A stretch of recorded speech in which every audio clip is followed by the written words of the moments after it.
A very warm good morning. I request all of you to kindly take your seats so that we begin our show.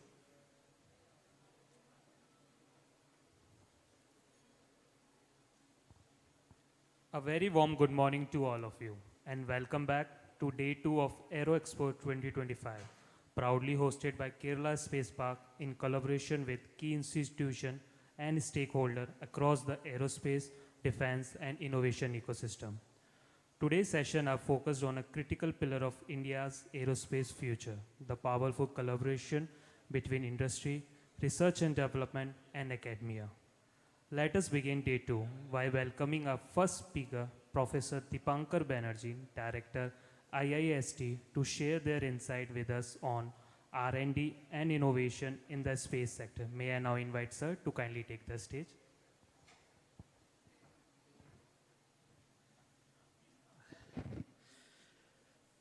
Good morning. So I have the pleasant duty of giving the first talk in the morning, and I see a good number of students from IST, so I'm advertising for IST in front of them. So my motivation of this talk will be to give a overview of the activities in our institute and different academic programs what we conduct within the institute. We have a beautiful campus on the way to the Punmudi Hills, and it's a residential campus. The students, most of them stay on campus. So we will again give you a brief history about the institute, why this institute was there in the first place for space sector. But this is a unique institute, I would say, in Asia. It's a experiential learning center, particularly for space sector. And that is how I will try to give an overview on in today's talk. So it was inaugurated 2007, and then 2010, our own campus came up in Valiamala. We started with, with 2 MTech program and the undergraduate program in two discipline, and the first batch graduated in 2011. This institute was actually instituted for ISRO's own program. So 100% students were absorbed in ISRO in the early phase of its life.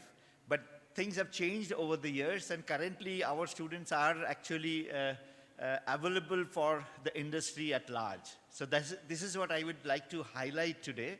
And since the space sector is really undergoing a huge revolution, the ISTians can make a big impact in development of this space sector.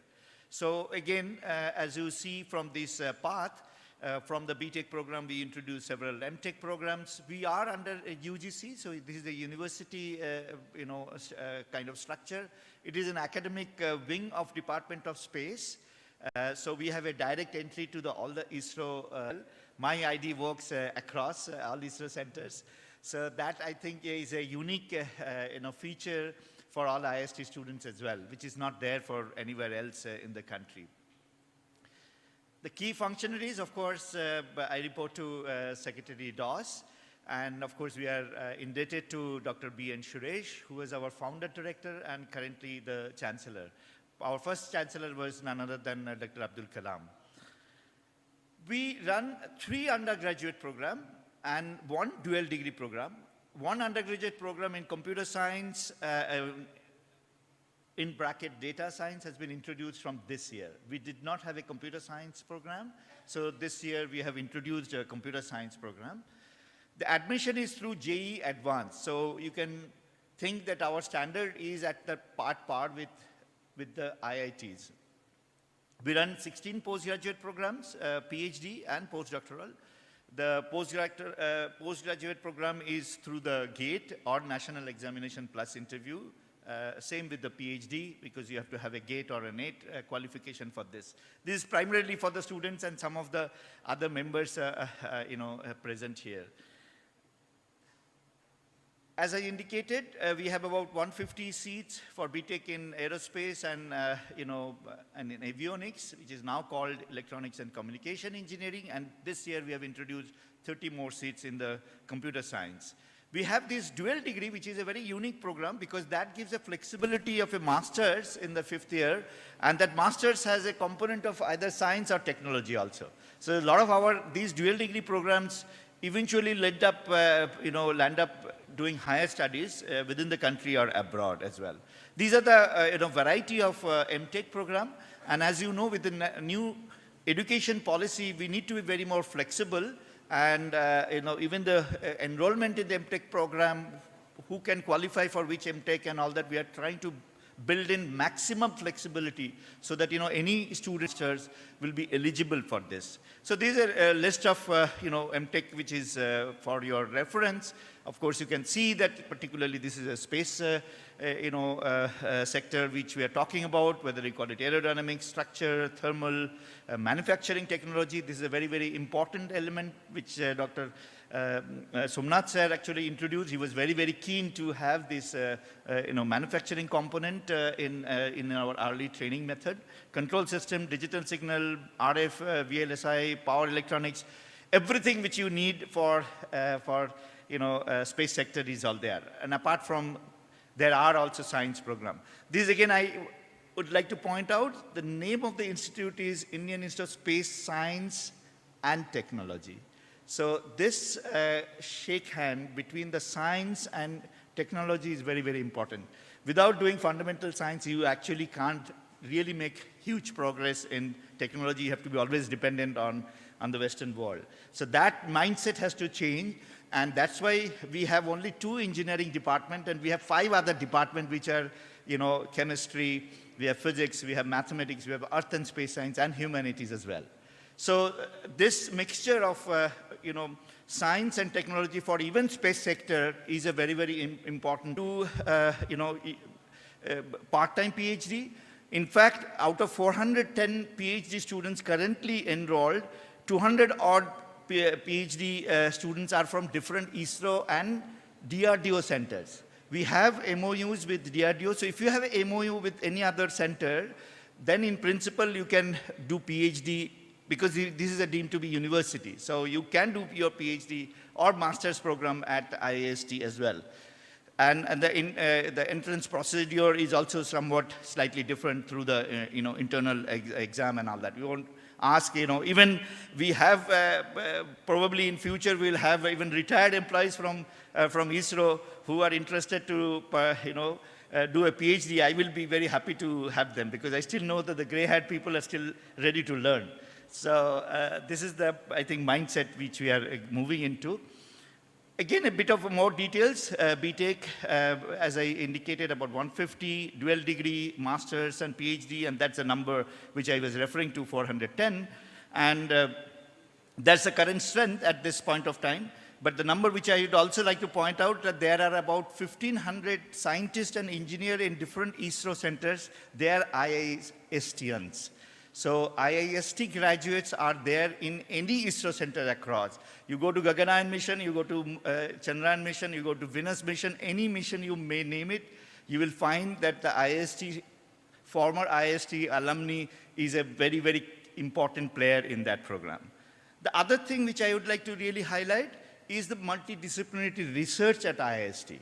I told about the handshaking between the science and the technology, and similarly with the key areas, whether you call it propulsion, and the laser diagnostics, thermal and fluid flow, aerospace structure, material science, satellite communication, and along with that, all the major national missions, whether it is AI/ML, whether it is blockchain, whether it is quantum, small satellite program, remote sensing. So these are the key national focus now, and we try to ensure that we are part of it.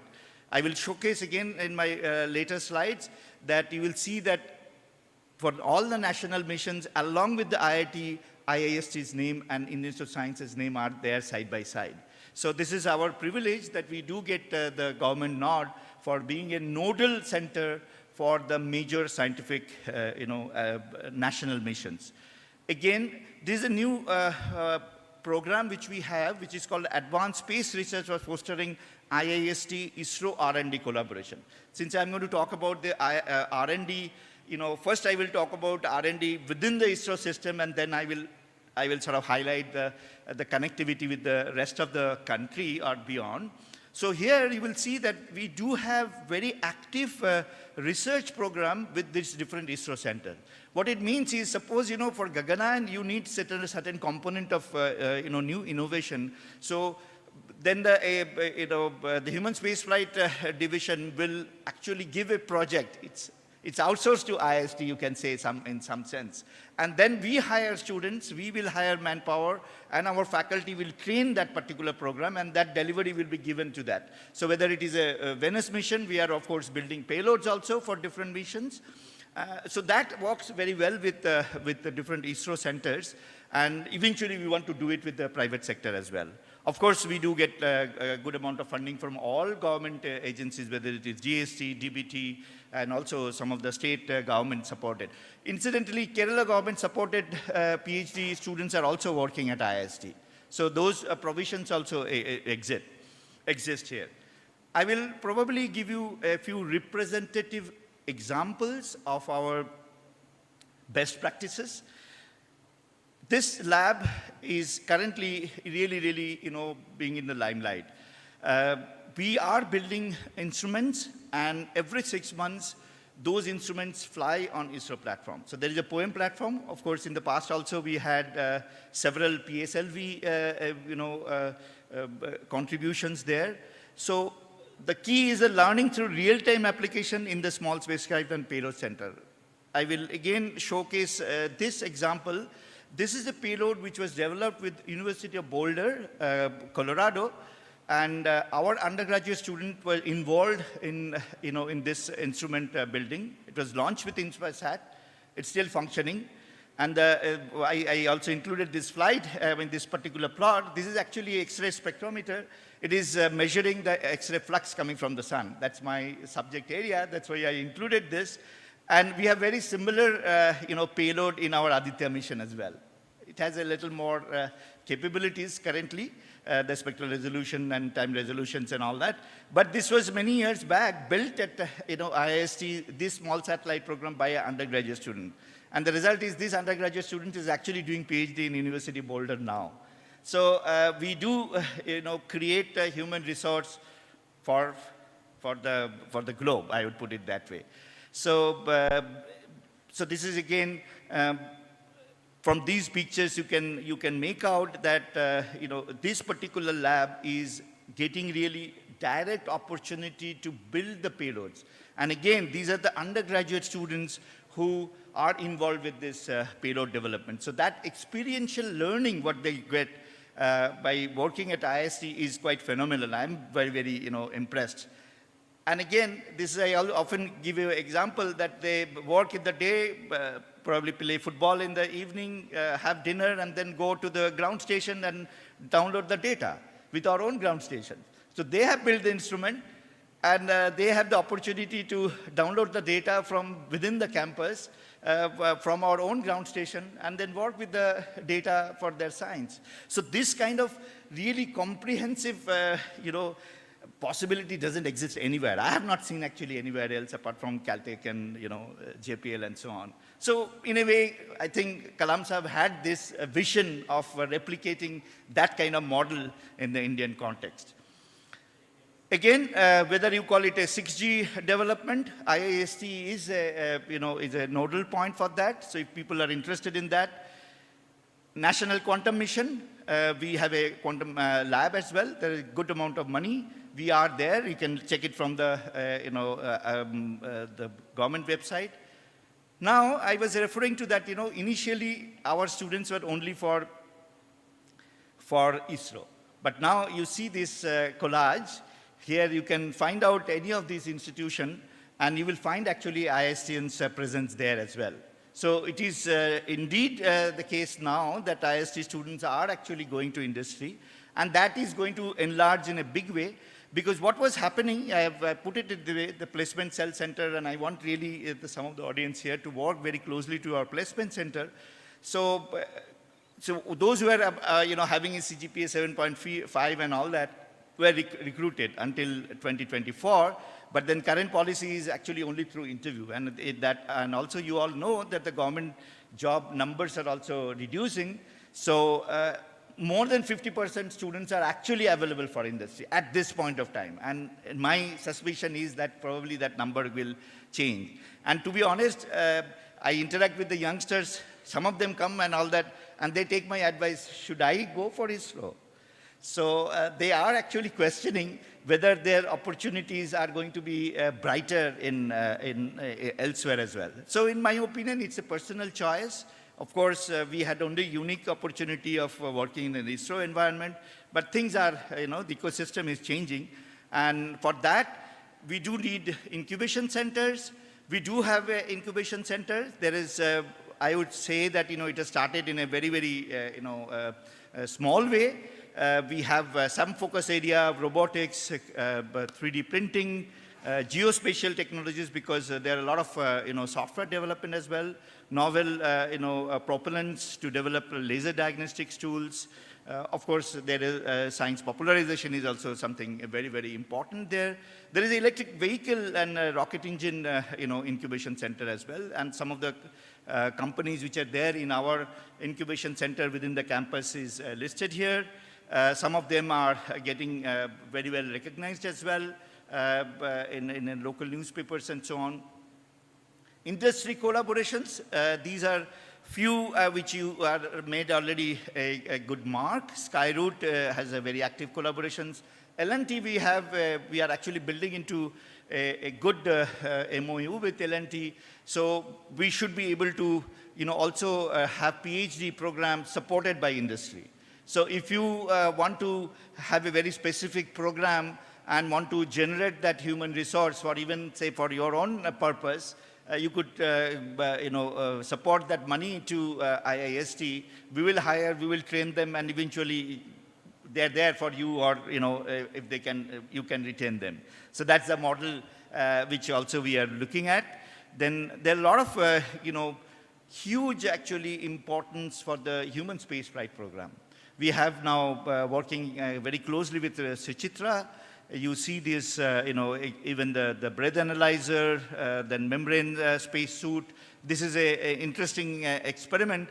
The suit and the sensors, what we are developing, we are actually giving it to the surgeons when they do operations. So we want to monitor when they undergo a 10-hour operation schedule, how these sensors can be monitored from outside and how accurate they are and all that. So these are, our probably bait for our future studies. So the uniqueness of the institute is generating very highly skilled human resource, real-time participation in the Indian space sector, establishment of an advanced space research group, as I indicated, ASRG, with the dedicated link units in each ISRO center for IST-ISRO collaborative research, but then initiatives of a space ecosystem with academic, industry, as startup collaboration for space mission facilitated by IST. So we have done it in a small way, but with the KSPACE, I think we can go really, really long way in this direction. So the real-time achievements hold testimony to its vision and mission statement. So this is, I think, we are there, but with the help of industry participation, we can really make a big impact. So that's, I would say, way forward. My 5-year tenure contract, I put it in this steps at a time. So we have academic research component, other R&D industry, space industry, and private sector.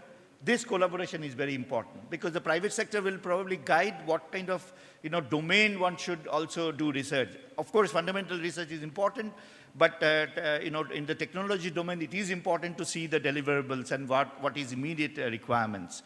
So we are open for that. Incubation, startups, space industrial park.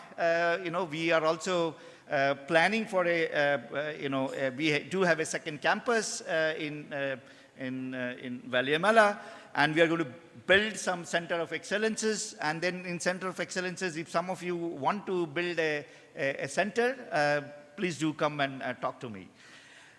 So Payload sensor development, astrobiological centers. So these are some of the centers, center of excellences, which I was referring to, which we have identified. And in this domain, if you are interested to participate, let's start talking. Because we have identified these as the key areas with next 5 years, you know. As I indicated, astrobiology, UOV, airship development, space robotics, Center for Quantum Technology, which we have in a small way within our department, but then we want to really go to the next level. Center for Advanced in the Rocket Engineering, Electric Propulsion Diagnostics. Our students actually sit in the LPAC and participate in those experiments. So they actually 24/7, our students are working in a rotation. They're taking these kind of diagnostics and then analyzing it and so on. We need advanced manufacturing for space technology, a lot of additive manufacturing. We have done some translation as well recently, but we want to go to the next level.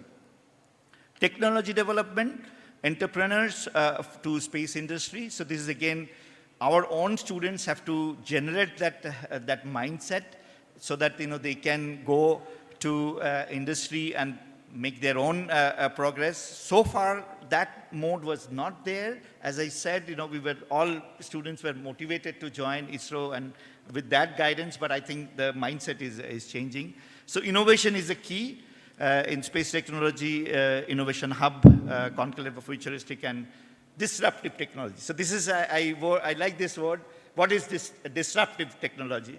It appears that AI is a disruptive technology. And we are moving into that domain because space is very, very important for our existence and peace as well. So this is my last slide. This is what has been highlighted in the new space policy. I think we all have to tune ourselves into that.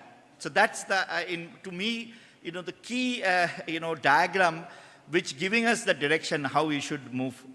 Authorizing the private space activities. So being a government, agency, there is InSpace, there is NCL, there is a lot of, other, wings have been created. So it is our responsibility to, authorize that to private sector activities, promoting industrial and international outreach.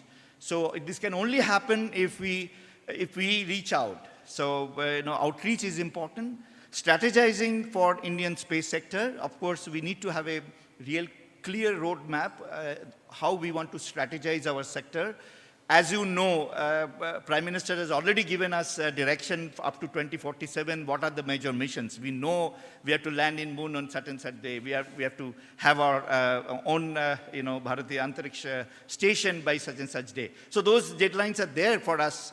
But to achieve that, we need also industry partnership, because we can't do it alone, I think. So the nurturing and facilitating startups to have access to investors, and then creating conducive ecosystem for private entities. So I think this is what my final message, that it is our, I think, collective responsibility to create that ecosystem where we can all learn from each other and take things forward. Thank you for your attention. So I don't know the format. Is there some time for questions or? Okay. Yeah, I'm open for questions. Yeah. The IST students can ask me questions back home.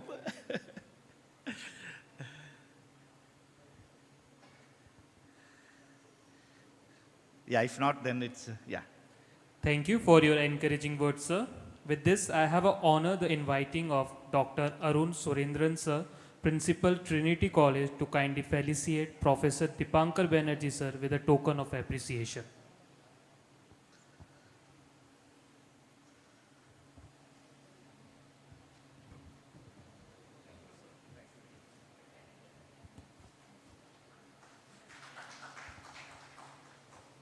Thank you, sir. Moving on, I now invite our next speaker, Shri Balgopal Chandrasekhar, Chairman, KSIDC Limited, to deliver their address on success story of R&D and industry collaboration. May I now invite sir to kindly take the stage.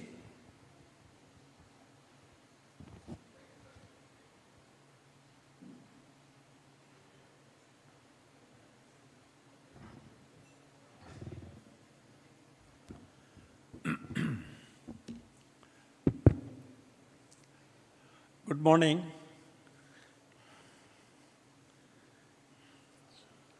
At the outset, let me say that I'm really happy to participate in this very important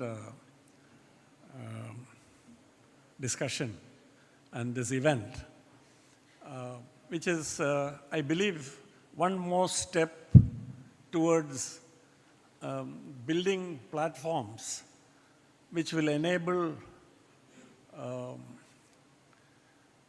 those engaged with the knowledge generation to come into contact with those engaged in applying knowledge. See, what happens, one of the problems in our country is these two things happen in two different locations. And hence, we end up with very little communication between these two. So I come from industry, and just very briefly, my connection with technology and knowledge generation is that I acquired the know-how from a national lab, the Sri Chitra Tirunal Institute for Medical Science and Technology. I think I was the first licensee to take know-how from a then relatively less known lab, took a know-how which was developed at lab scale, commercialized it, and today that factory is the largest manufacturer in the world of high-tech blood bag systems. This is located right here in Trivandrum and is probably one of Kerala's most closely kept secrets, like many other such things which should be known outside, but which are kept. Media have much more important things to report, which you can see. You open the front page of any newspaper and you will see what those important things are. Good news. But none of these things are reported. But that never bothered me, and I don't think that bothers any of the other entrepreneurs or scientists, because fortunately we are more interested in what we are doing and less interested in others coming to know about it. But the loss, unfortunately, the loss of this lack of information is for the country. So that's where it stops being a funny matter and it becomes a very serious matter. So what I just want to share with you in the next few minutes, actually the subject which I have been giving, I can talk for 1 hour, 2 hours, but I'll try and finish it in 10 minutes. It is I was supposed to talk about my experience of taking know-how from lab to the real world, creating impact through translational innovation.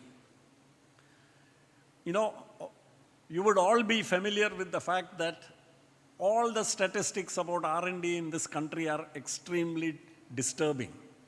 They're not anything to make us feel proud about. We spend 0.65% of GDP on R&D. The corresponding figure for China is 2.65% on a much bigger GDP. And even the figures of the G7 countries, etc., is much more. So what this means is the gap is only going to grow. And Professor Banerjee mentioned, and these are the very disturbing news, which he mentioned that the government of India is not going to recruit scientists into. Now that is, in my opinion, the worst thing which can happen. The worst kind of information for all the young people here to know is that they're not going to recruit scientists. Now, so this must be added to the fact that we have the most pathetic performance from the private sector anywhere in the world, is the Indian private sector's performance. And I'm part of it, so I'm just trying to, it's a confession which I'm making, saying that we are a disgrace, the private sector in this country. Because of this 0.65%, more than 75% comes from the public sector. Only 25% comes from all these big corporates whose people are, the residences which they live in and the weddings which they conduct and all that is all big news in the newspapers. okay? But they're all afraid to spend even a little bit on R&D and prefer to go buy made in China goods. The biggest importers of made in China goods are our private sector here. So my point is, we have a serious problem in this country. That is, we pay a lot of lip service to R&D, but we don't really mean it. We don't do it, and especially our private sector. And that is a sobering bit of information, because today, for the last few years, we have a growing way of thinking, which is that private sector is good and public sector is bad, which means, and the mantra is privatize. So just imagine, I've just presented some facts to you about how great the private sector here is in R&D. And just imagine if whatever is left of the public sector also disappears, what is going to happen to R&D in this country? You don't need a genius to know what is going to happen to R&D in this country. So we have a very serious problem. Now, there's a Chinese character. This I'm told, I'm not an expert in Chinese, but I just read it somewhere and I found it very interesting. In their language, there is a character. Chinese language doesn't have alphabets, it has characters. So there's a Chinese character which has two meanings. The same ideogram has two meanings. One meaning is crisis or major problem. But it has another meaning, the same character has another meaning, which is opportunity. And I found that wonderful. So in other words, that ancient language recognized maybe a couple of thousand years ago that every problem represents an opportunity. And I remember listening to some of the talks and lectures by outstanding scientists like Dr. Shivraj Ramaseshan and Professor A.V. Ramani of Chitra Tirunal Institute and Dr. M.S. Valyathan of Chitra Tirunal Institute and several others whom I knew personally. And they used to all tell me, saying, our research, and they were probably talking about the leading research institutions in the country, was still very imitative, where we took our cue from research themes which were being followed in the West. And they will just make one slight variation from that, and that we used to generally dictate what most of the PhDs were here. So they used to wonder, these outstanding scientists used to wonder, what is the problem? We have no shortage of problems in this country, isn't it? If a scientist's job or a researcher's the difficulty is in finding problems, Dr. Valyathan used to say, that is amazing. We have problems. You just open the window, open the door, look out into the real world, it's full of problems. So what is the problem in finding that? So anyway, so these were just some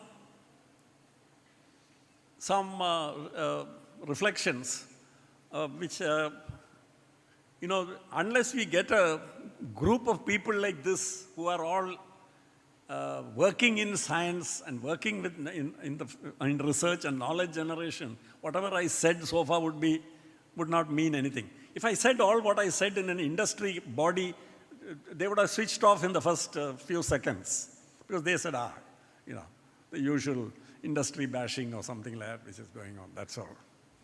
But I'm sure it would have resonated with all of you, because you know that there is a real problem. So the first point which I want to say is that my experience of taking a know-how from a lab to the market was like from research to reality.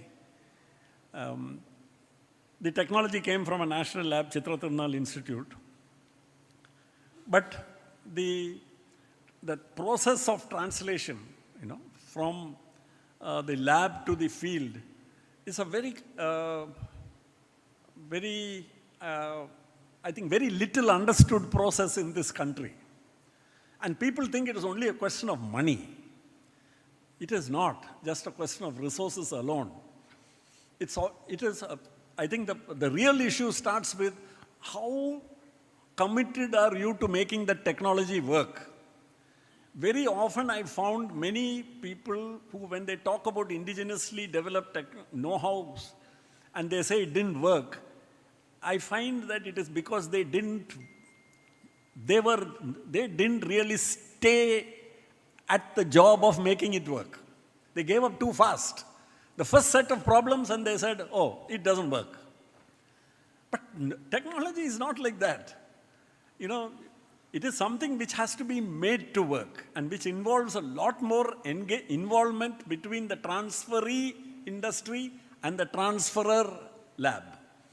And mostly what happens is this relationship is never established, and once the know-how transfer documents are handed over and the and the fees are received, people think the job is over. In my case, I was very lucky that the Chitra Tirunal Institute did not take that view.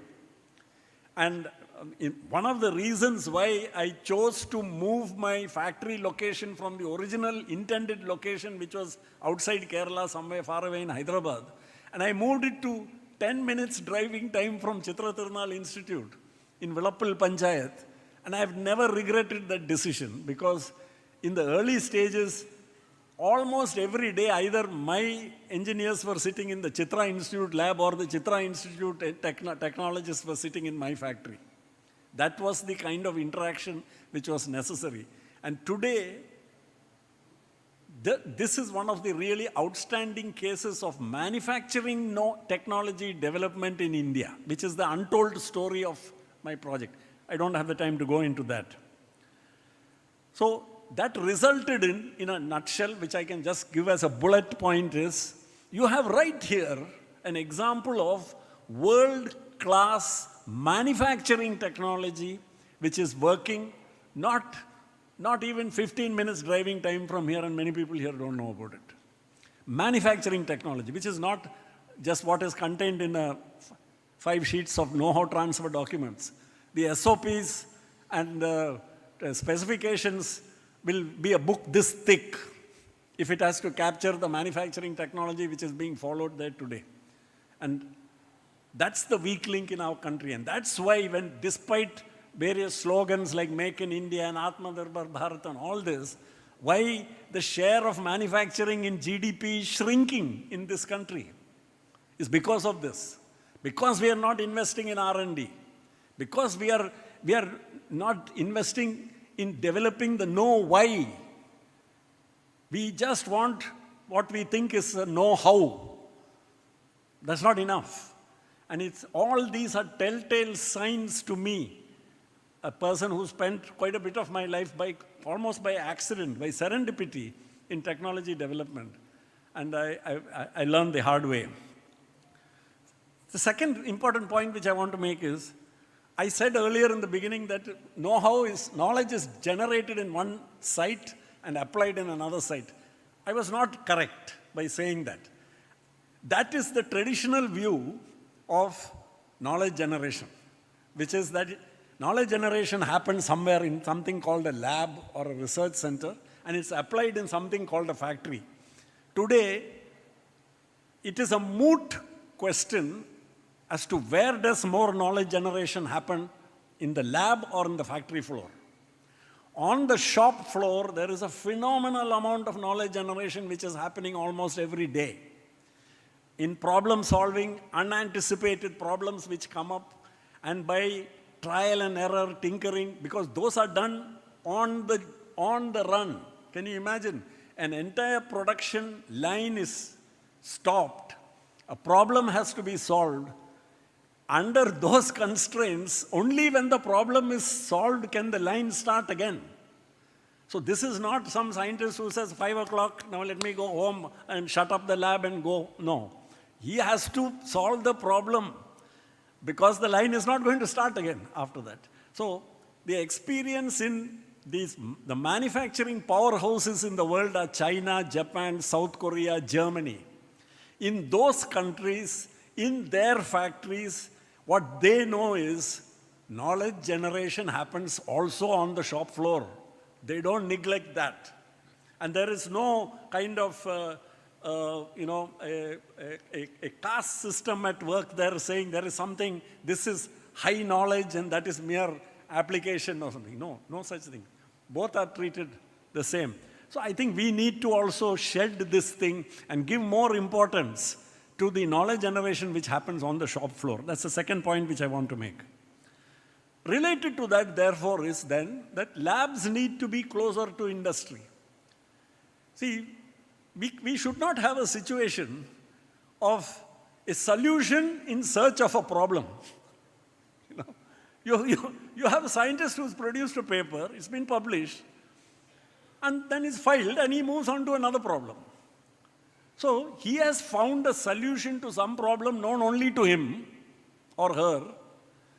It's lying in a file, it has been published as a paper, and somebody somewhere else in the economy who really needs that solution is completely unaware of this.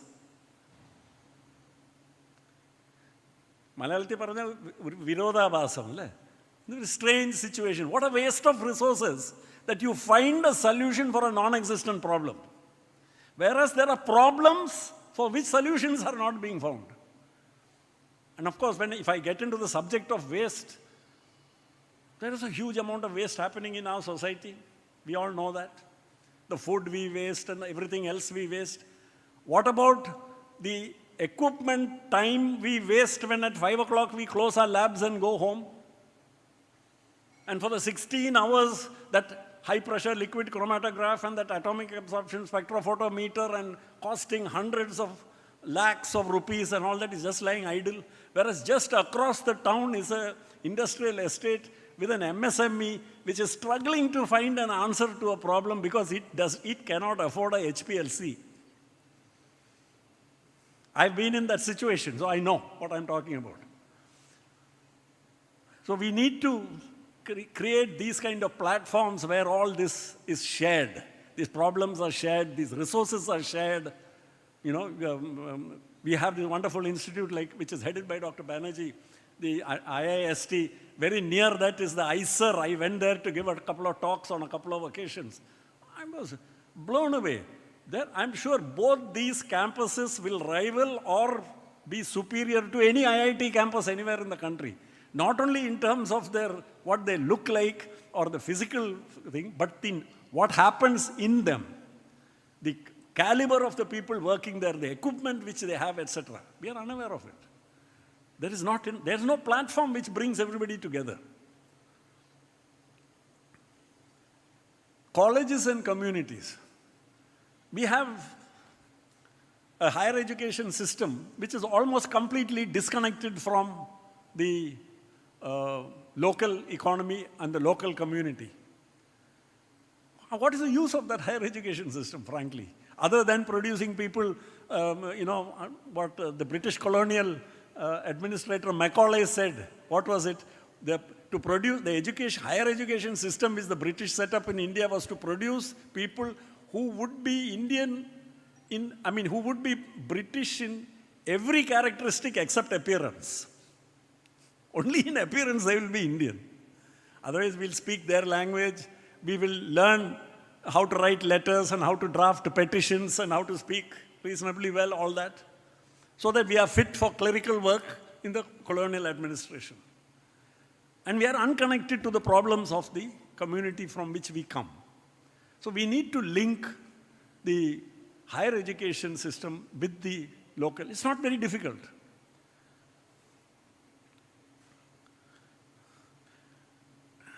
Broadening India's research base. This I found from my actual experience. We have a few institutes which are world-class. And we have the many which are very poorly equipped. Now the situation is changing. Definitely there's a big change from 25, 30 years ago. So I remember an apocryphal story. I don't know how far it is correct. So people here, the scientists and leaders, will have to forgive me if I'm making an error. But they said, one of the great debates which happened around the time of independence after that was the debate between the school of thought headed by Homi Bhabha and the school of thought headed by Meghnad Saha. And apparently Bhabha was the one who was talking about big science. And he got the favor of the Prime Minister. Whereas Saha said, invest in the schools, science departments, and the colleges' science departments, and science will take care of itself in the country. We will have otherwise you will just have a few shining centers of excellence, and the rest all in darkness. And I personally am one who feel Saha was right. So we should not adopt in science planning and science thinking this picking winners approach by saying, let us equip 10 labs to world standard and all wonderful things will happen.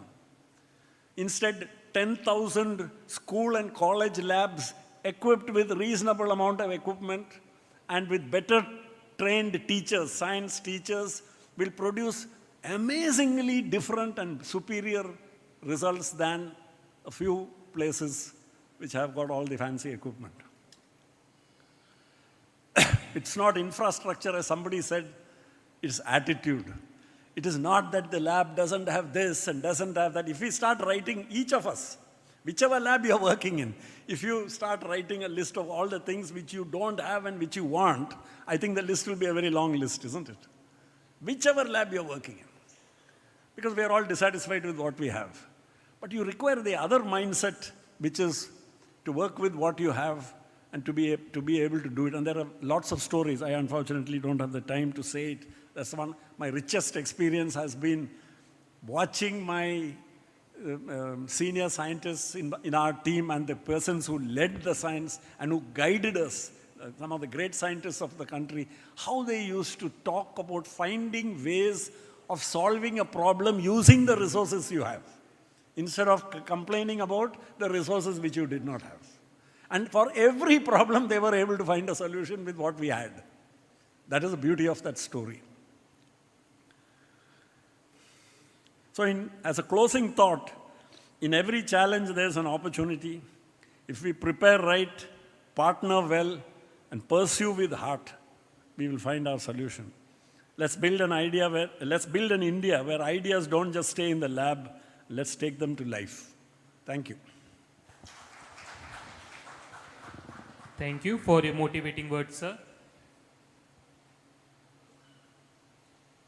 Now, I have the honor of inviting Mr. M. Narayan Nambutiri Part, sir, former Associate Director VSSC, to kindly felicitate Bal Gopal Chandrasekhar, sir, with a token of appreciation.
Continuing the session, I invite Professor Alex James, Digital University of Kerala, to deliver their address on Graphene Innovation Center, story of academia, R&D, and industry collaboration. Sir, over to you. Okay. Good morning, everyone. After the last two talks, I have a tough job now to really,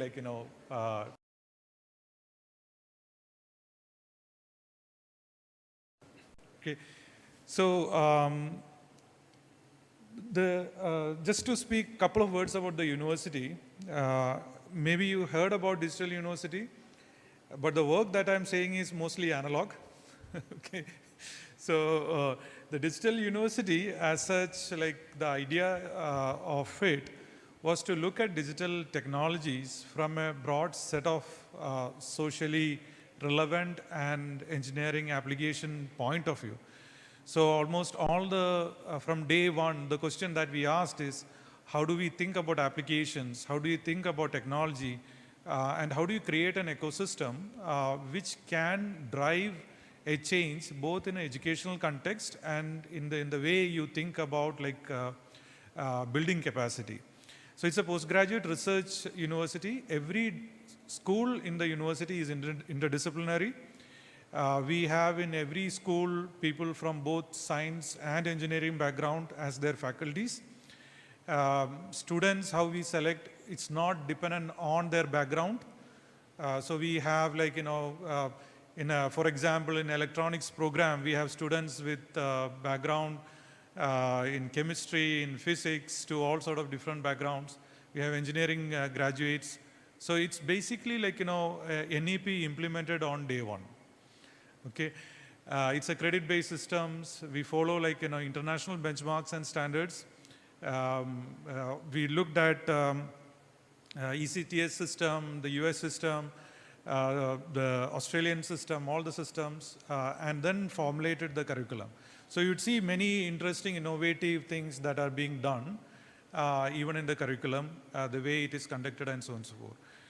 In fact, it is, I think it's the first campus in Kerala which was 24/7 open for labs. We didn't advertise, we didn't make it as a news, but it is like that even now. Labs are open all the time. Students work. A lot of teaching what we do, they are in labs. For example, in the electronics program, if we are going to teach about electronics, we are taking them to lab. We are actually explaining it by building a PCB and so on and so forth. It's not like, we have just a theoretical class. In fact, there is a very interesting saying that we have around that we use like, classrooms for birthday celebrations and labs for actual teaching. So it's a way the culture is built. We have from day one industry regular PhD program where people do PhD in industry. There is part-time PhD programs as well as a full-time PhD program. We don't collect any fees for the PhD program as such. Almost most of the PhD students are funded either through the institute or through any of the projects or through industry. So that's the approach from day one that we are having. So what it has done now over the last 3-4 years, it's a very short time, we ended up creating a lot of centers of excellence. And these centers of excellence, most of these are created with a focus on practical applications. So one of the area that we are looking at, like personally I was involved, my background has been in electronics. I spent most of my career outside India. And when I came to India, just before like COVID started, it was 2-year vacation period for me to think through how to build things. So we thought about like looking at technology, seeing at what are the right kind of technologies that we should focus on. So one of the things that has caught the attention of across the world has been 2D materials. And the parent material of that 2D material is graphene.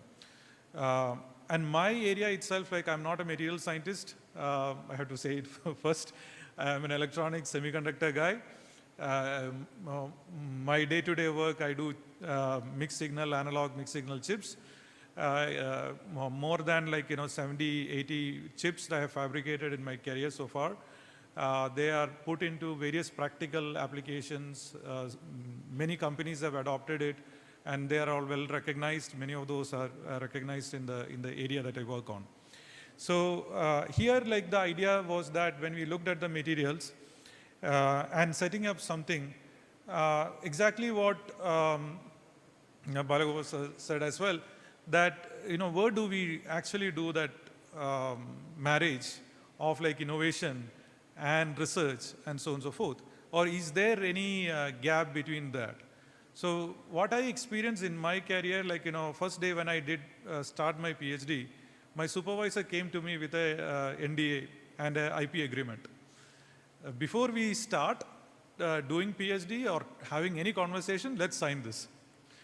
Said, okay, whatever, I don't know what this is, right?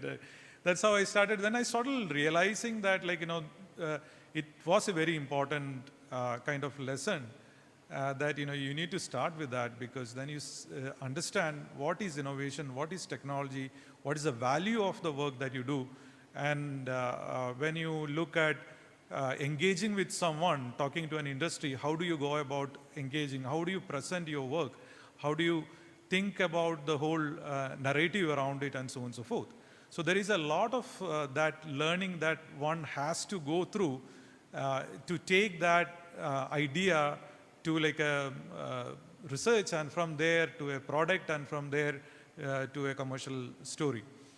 And during the PhD days, we got exposed to having a startup done, getting investment from venture capital. At that time, we managed to raise around $30 million to set up like a small like fab kind of thing, where we had to build a memory based on silicon carbide and things like this. And then you to actually convince so many people, and you get a lot of rejections, a lot of negative comments, a lot of positive comments. You learn through it, and finally you make it there. So that learning, I think, is something that needs to be integrated. Many students in colleges, universities, they don't, unfortunately, in Indian context, don't go through any of these. So there is a huge gap that comes in really understanding what it takes to take that idea to something that is really working, and something that would make sense, and something that would create an impact.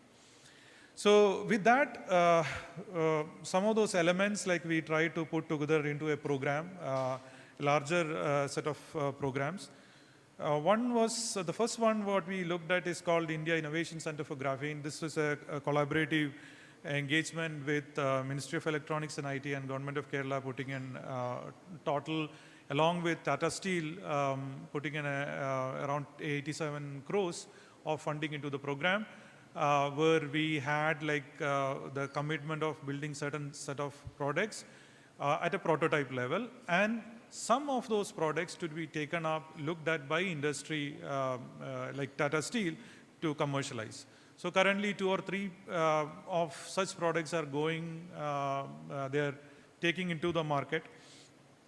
And in that program so far, last 3-4 years, we have roughly around 25-30 different IPs generated, a prototype level testing and things like this done.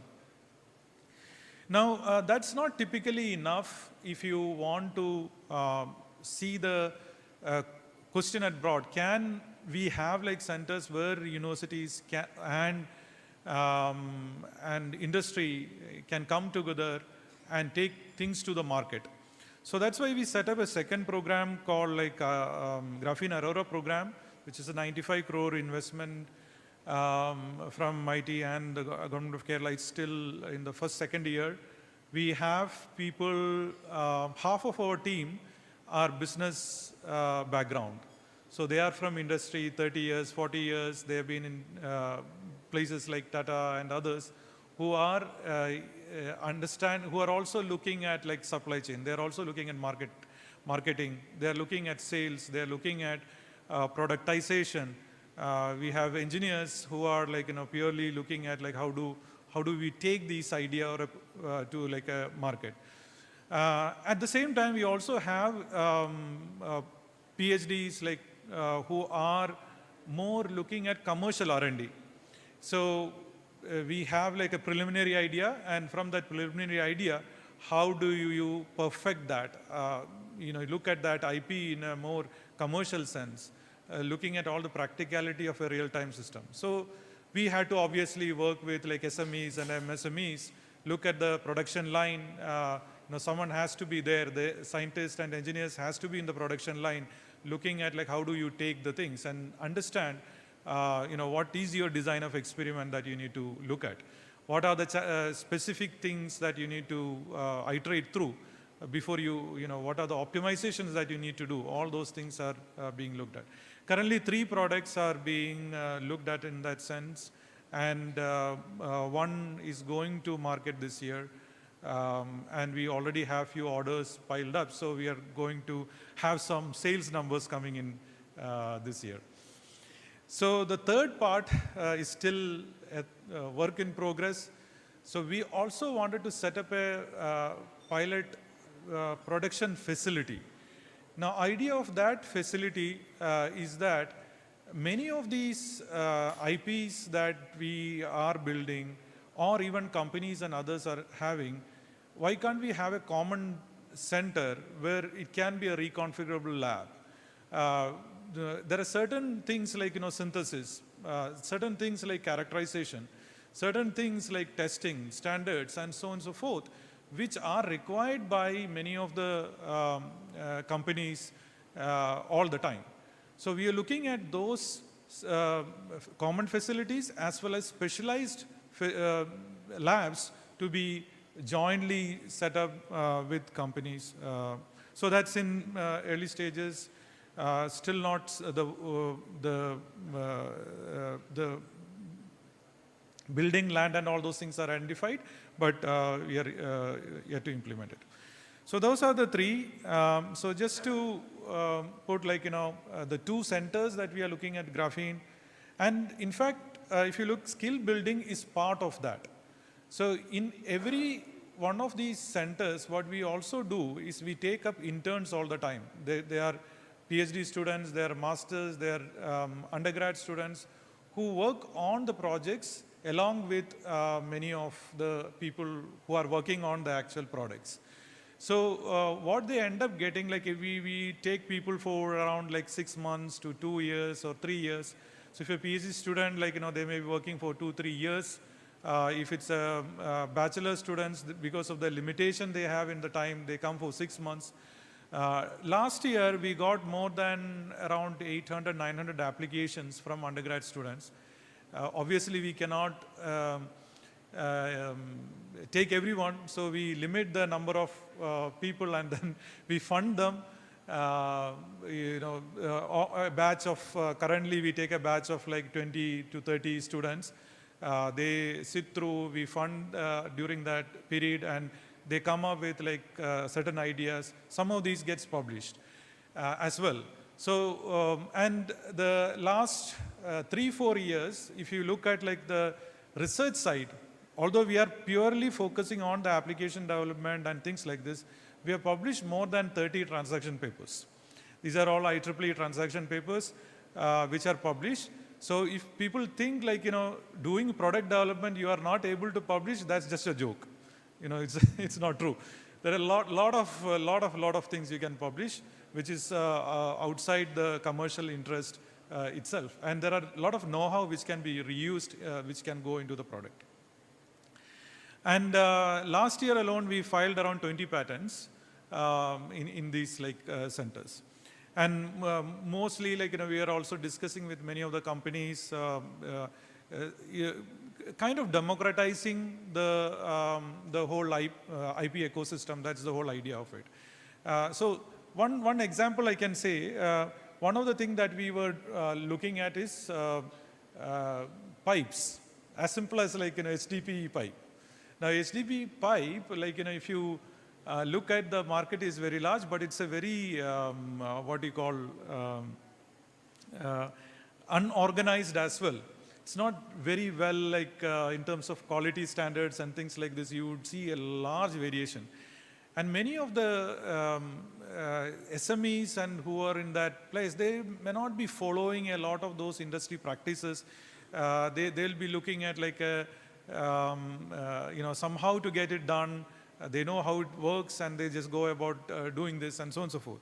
So what we have been doing is we are trying to also create a large database of all the companies and in that specific segments, and then reaching out to all of them, getting them a lot of training around it, how to take many of those scientific understanding into practice. So that has been one of the effort that the center is doing, and we are trying to see practical ways in which to implement those. So obviously, like, our project is largely funded by MITI and Government of Kerala Electronics Department. So our focus also largely has been on the electronic side.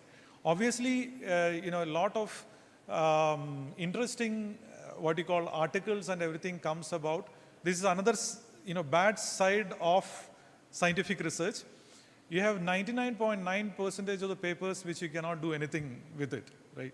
So great ideas, but to translate those into like something real would be like, a century work. Now, you have to be very careful in what to pick and understand, like, even the papers which would have something unrealistic, there may be things which are realistic in it. So it takes a bit of effort in trying to figure out what is realistic and what is not, and then pick out those things which are realistic and take it to the next level.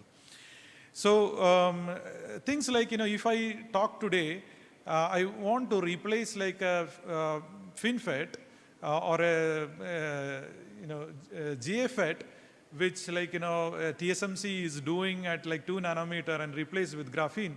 Forget it, it's not going to happen. You're looking at, $150 billion investment, and you're going to ask like someone go and change because it's going to be very interesting and useful performance-wise. The case is not there.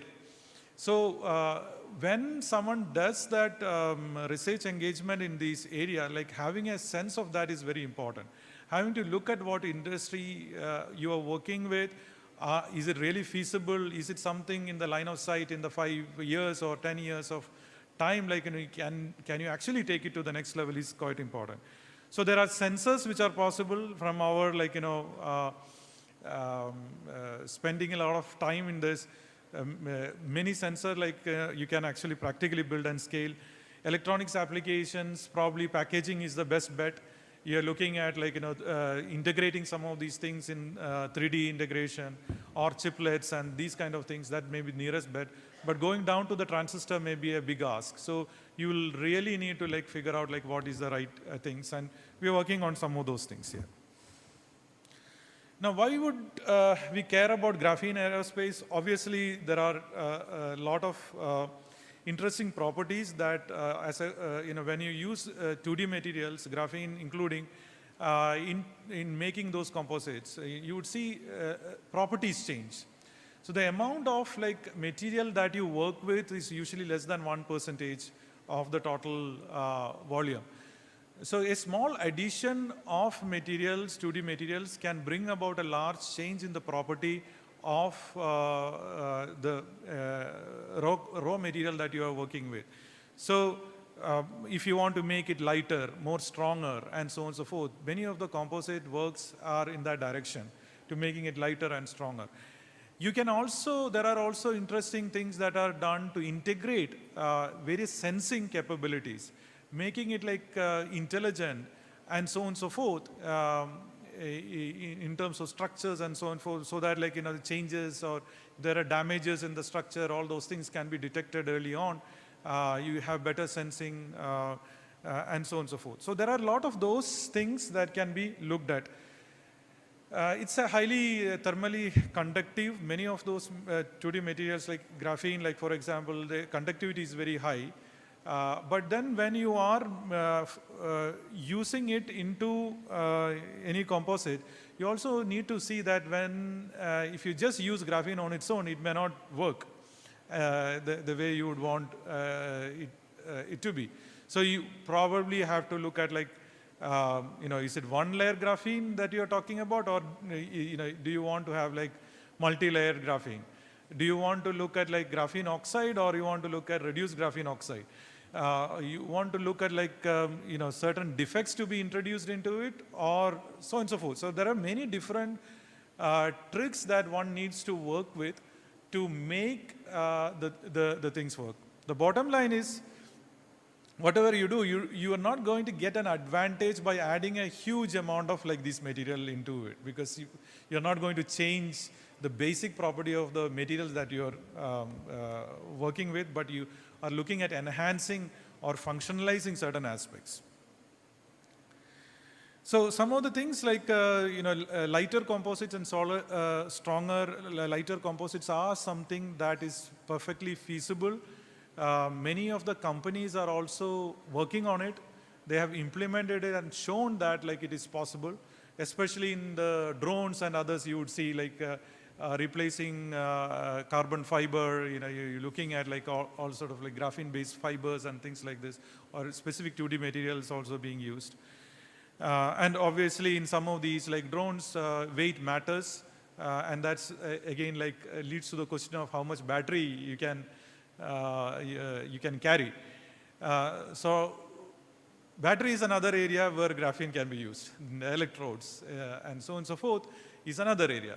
Energy, so you would see that a lot of different things you can do there. EMI shielding, easily doable. You can have coatings created. So people have demonstrated like a lot of EMI-based applications with PCBs to start with, to some of these avionics applications where you can create like shielding at a reasonably lower cost as well. Thermal management, there is thermal interface materials, and one thing what we have observed is that like by adding like graphene, like you can actually have better thermal absorptions. And in fact, like we tried some of these in PCB, replacing some of the traditional thermal interface materials with graphene-induced thermal interface material. So it will just cool down very fast. So the components themselves don't get damaged. You know that in electronics, like things get, if heat increases, most of the semiconductors are sensitive to heat, and that affects the performance, and overall like the reliability of the system reduces. So that makes like thermal management a critical problem in that, and that's also something that can be doable. Now, you can think about the thermal interface materials from the standpoint of electronics. The same thing can be expanded to larger materials. The only thing there is, by doing whatever you're doing, are you increasing the cost? Right? So you don't want to increase the cost significantly to achieve the performance. So that's where the materials engineering and optimization comes into play, where one needs to really look at like, are we still competitive in terms of the alternatives that are available in the market. So one of the main challenges is the integration hurdles that one would face. So if you look at like taking many of these solutions into practical products, means like the synthesis of that graphene to optimization also needs to be unique. So people just underestimate that, let's go and buy a graphene from somewhere and then just use it by default. That doesn't really work that way. So one needs to really like look at what is the kind of graphene that you are working with, or the 2D material you are working with. How is it produced? Because every time you come up with a new method, like the kind of like chemistry that works around it is also different. And this introduces like various functionals group probably into it. It's probably is going to introduce a lot of different kinds of defects. And all of this is going to change the way the interaction happens within those materials. So it becomes important, like, not to see it as a lab scale. That's the first thing. See it as like, how do you produce that in an industrial setting? Because the same method when you create in lab with say few grams, it is very different when you are going to produce it in a scale of tons. The kind of defects that you would have, the kind of like optimization that you need, everything is very different. So that's why, like, working with from day one on a production level thinking helps preparing those prototypes to that products in a systematic way. The scale up will be in a systematic way. Generally, like some of the performance improvements, if you look at like in a structural enhancement, what you would see, something around 10 to 15% improvements one could see. Fatigue resistance increases by around 50% for turbine blades, like, when people tested it in NASA to ESA, and everyone is like testing out many composites with that.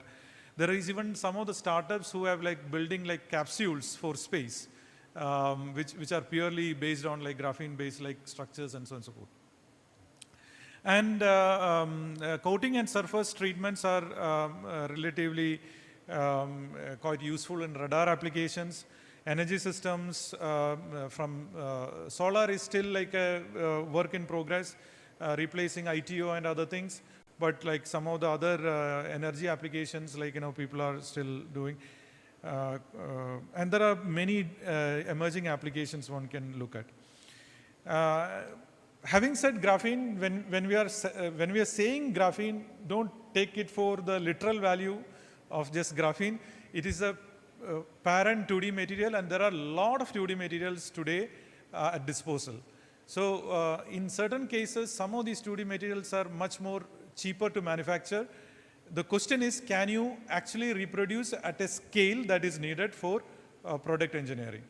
So while like there are many people who would claim that there is a new 2D material that you can scale it up, the question is, can you actually show it?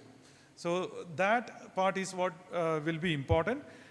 We know what is the kind of animal graphene is, so it's easier to take it to the market compared to many of the other new 2D materials, which are very interesting, of course, but it may take like its own life cycle and understanding probably another 10 years to really take it up. And when you look at the whole thing, see it in these 4 angles: manufacturers, end users, distributors, and raw material. So all of this needs to have a discussion from day one. Otherwise, like there will be gaps which you would have to fill in all the time and makes it very challenging to realize that things into practice. So that's my last slide. So there are a lot of advanced capabilities that you can work with in research, of course. But anyway, see it from the perspective of, can you take it to the market? That would be the message. And please do contact us for any collaborations, both from academia, research, institute, because we are like a place where everyone is welcome. When we don't have any boundaries. And one more thing is, like we are also one of my personal experience, like when I was moving to India, like at that time people asked me, why are you coming to Trivandrum, why are you taking up a job in a state university, and hundreds of these questions. And when I joined here, like there was not a single lab of electronics or lab or anything in the university. 5 years down the line, if we look at, we have more than 100 journal publications, like publications coming out from there, all in top journals. We have like facilities which are set up, completely supported by grants and funds of that nature. So it is not the institutions per se that matter, it's just the environment and the people who are involved. And any place can be actually like created as a centers of excellence. Thank you. Thank you for your encouraging words, sir. Now I have the honor of inviting Mr. G. Narayan, sir, former CMD NISL, to kindly felicitate Alex James, sir, with a token of appreciation.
Our next speaker, Professor Grish Kumar, Director, SPI University of Kerala, to address the gathering on academia and industry collaboration in space technology application in developing an ease of living environment. Over to you, sir. Good morning, and thank you.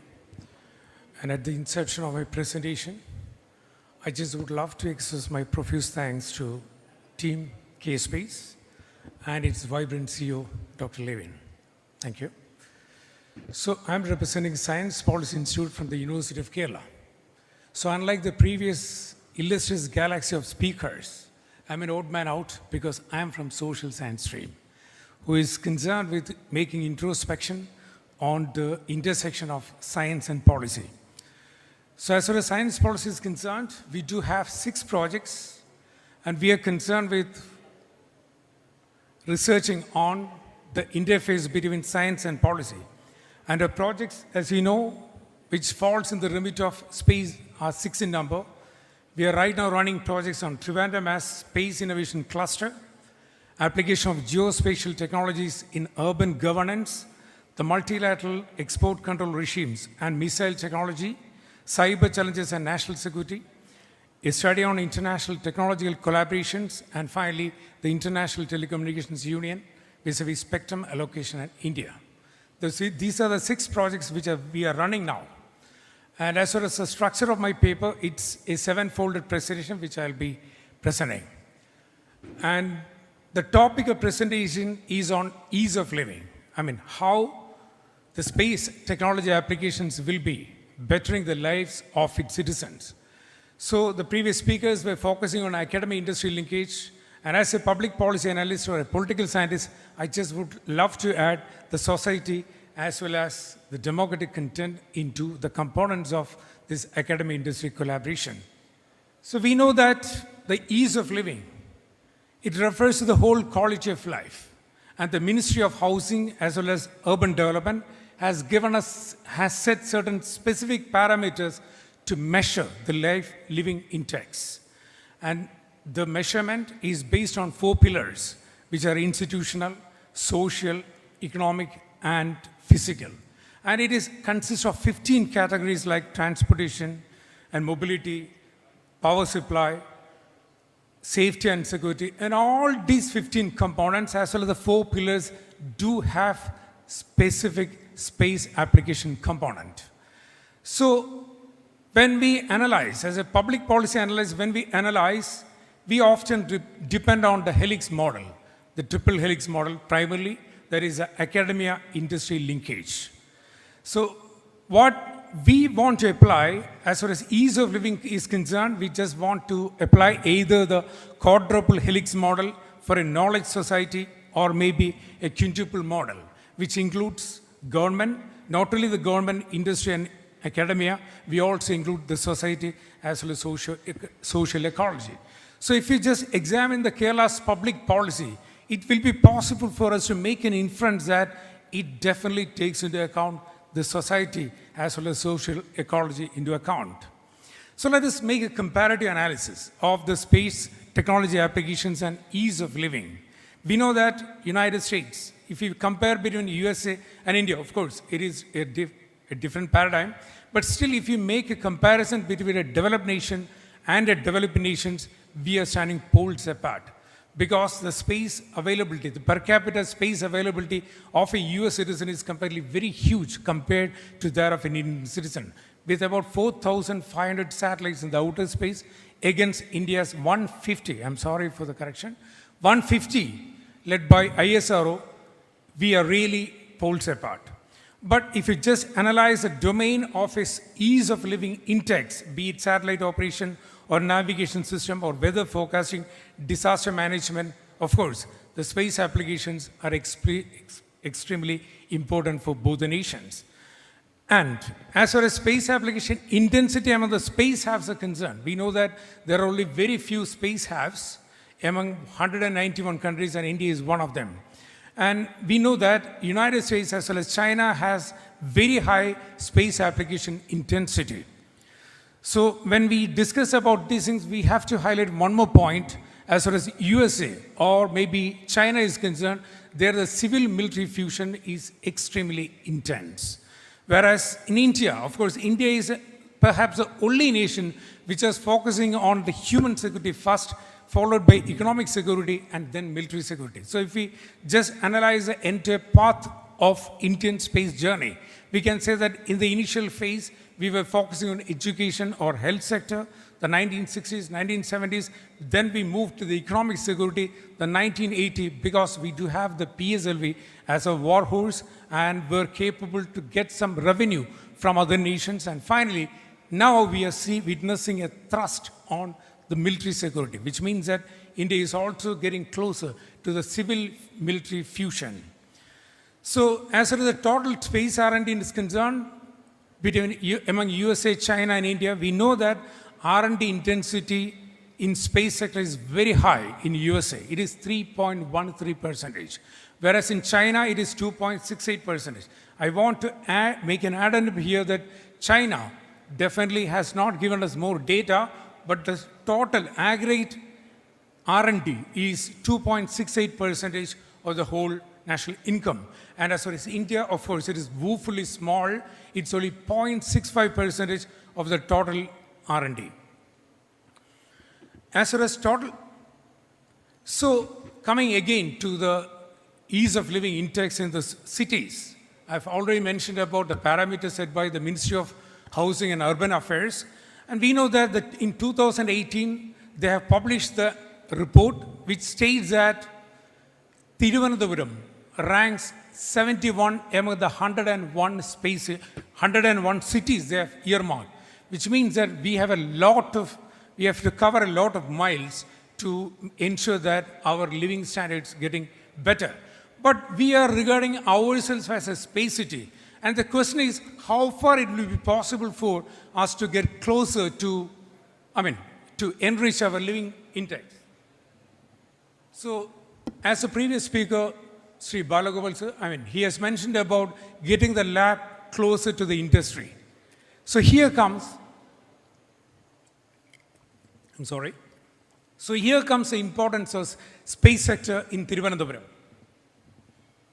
Because we are always trumpeting about the achievements of ISRO, which is closer to us. And we are also claiming that we have got a beautiful ecosystem of space innovation system.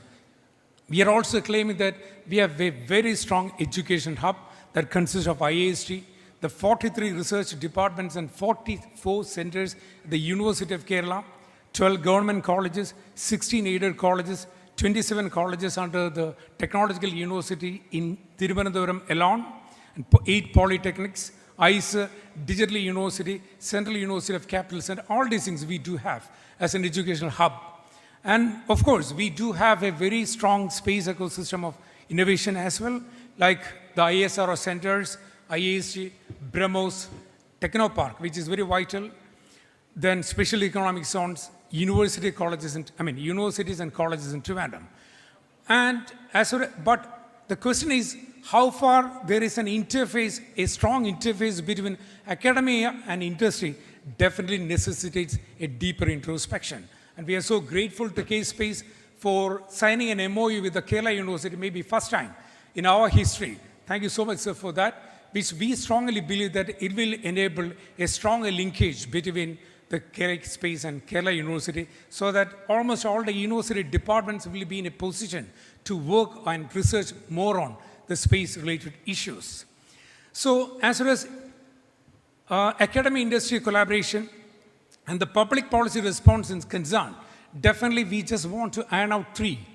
One is the 2023, the space policy, the new space policy by the Government of India, then the new education policy of 2020, and finally, the regional policy by the Government of Kerala in 2019, which has declared Thiruvananthapuram as a space city. So, previous speakers have already pointed about the new space policy 2023, especially by Professor Deepankar Banerjee. I don't want to delve deep into it, but still I just want to make one point explicitly clear. Because ISRO is tasked with is focusing on advanced technology development here, space exploration, capacity building, and ISRO is mandated to engage in capacity building, which includes facilitating academic institutions in space-related education and research. But the question is, how far ISRO has succeeded in strengthening the ecosystem of innovation, space innovation system in Thiruvananthapuram definitely necessitates further explanation.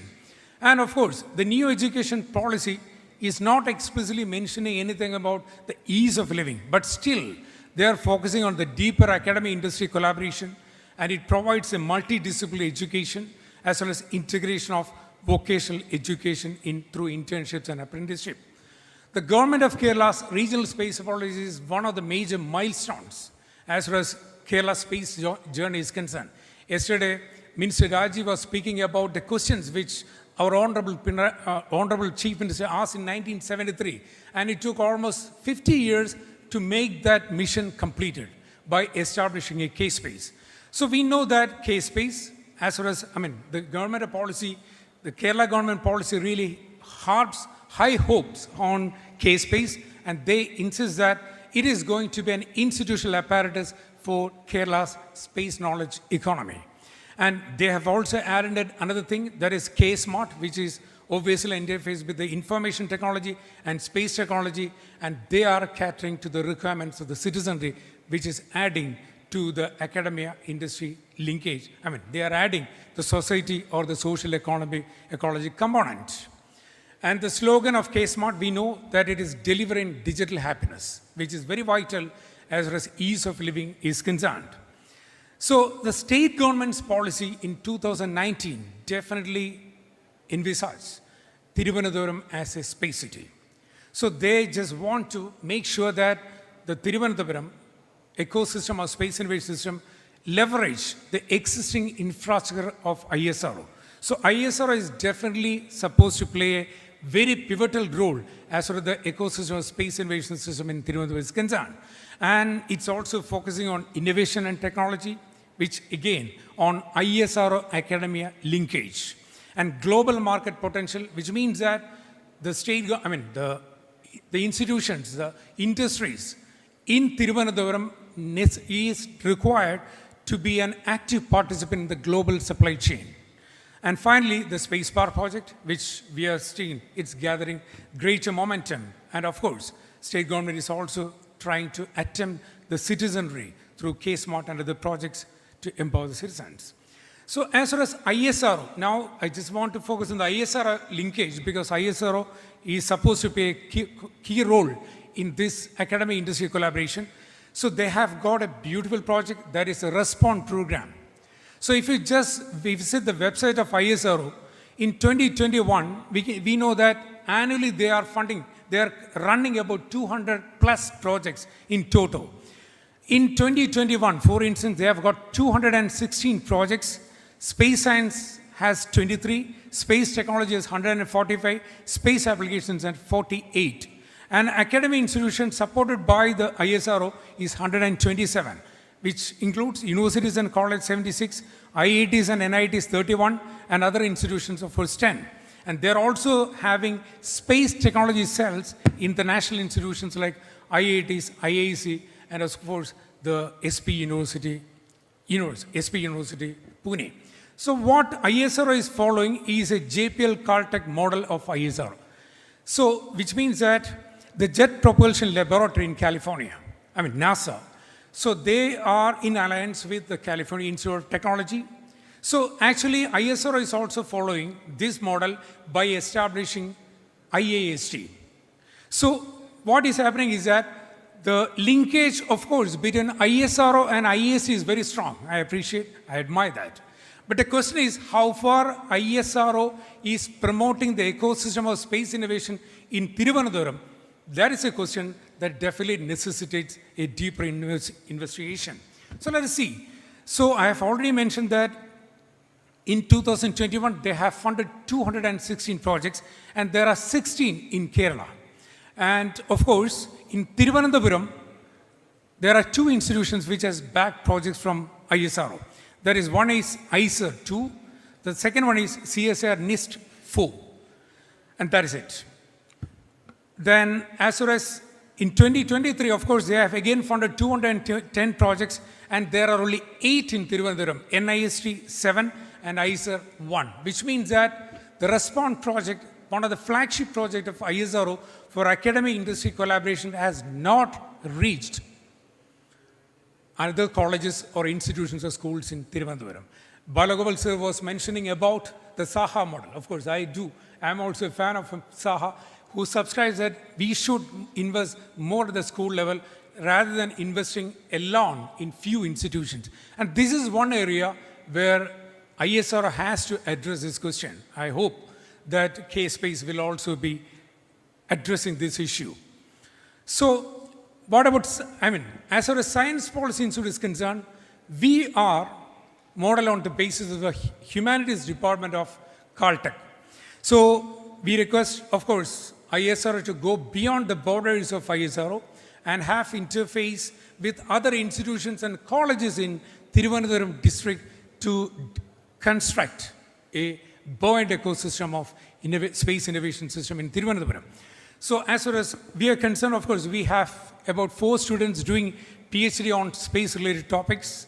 We have about 14 master's dissertations, and we have courses on astropolitics, and our upcoming courses is in astroeconomics. Professor Deepankar Banerjee was mentioning about astrobiology, and I just want to tell that if we want to make sure that space studies are, if space studies want to expand its horizon, it has to be interdisciplinary. It has to have interface with almost all other disciplines, because space has become a part, space technology has become a part of every common man's life. So we have also published, and we are also proud to say that we are also co-supervising some of the PhD scholars, and I am so proud to tell that Robin is one of the research scholars from IASC, which is also being co-supervised by our team. So that is all. Thank you. Thank you for your inspiring words, sir. Now I have the honor of inviting Mr. B.J. Jayaprakash, former DGM VSSC and General Manager Anand Technology, to kindly felicitate Professor Girish Kumar sir with a token of appreciation.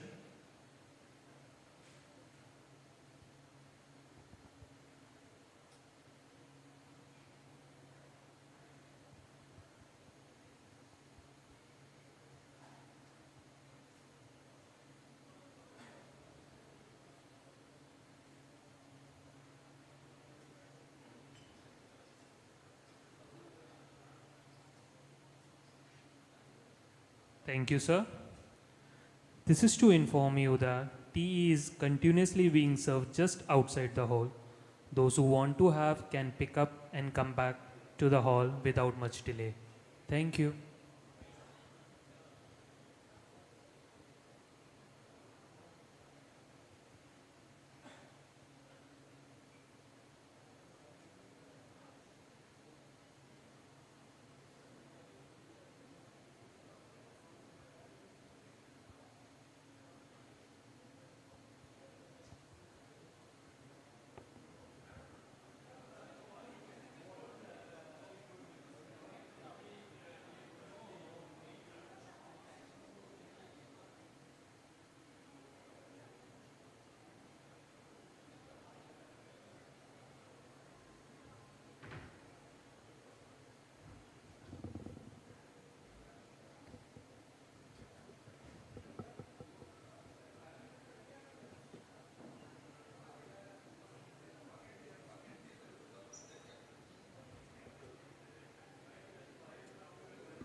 with us a distinguished panel and the discussion is moderated Arun Surendran, Principal of Trinity College.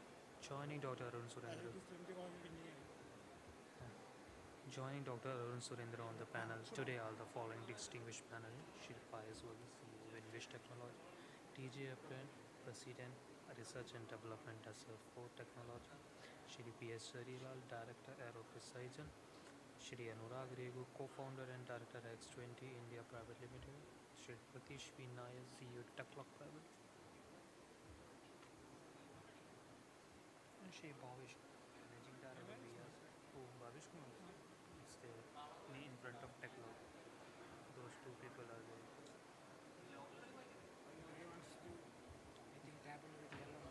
Do you also want to go part of the panelist? Shall I write down Shri Vivek?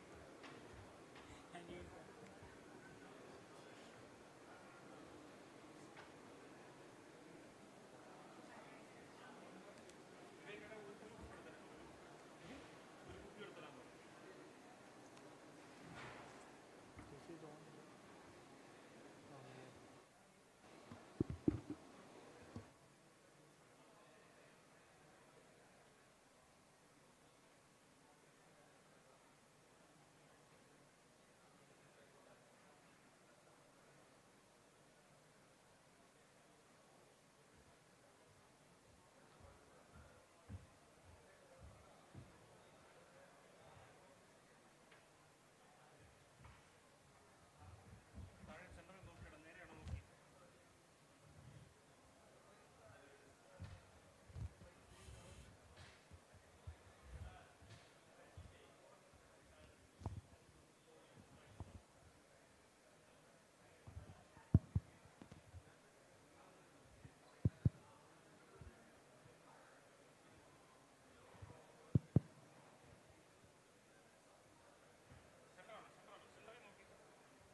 Hello.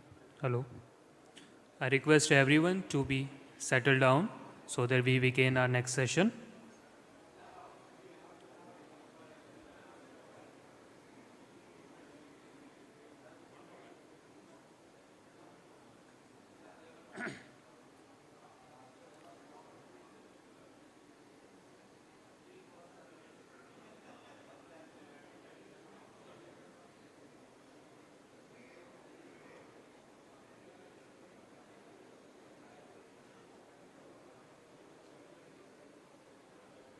I request everyone to come back to join us for our next session.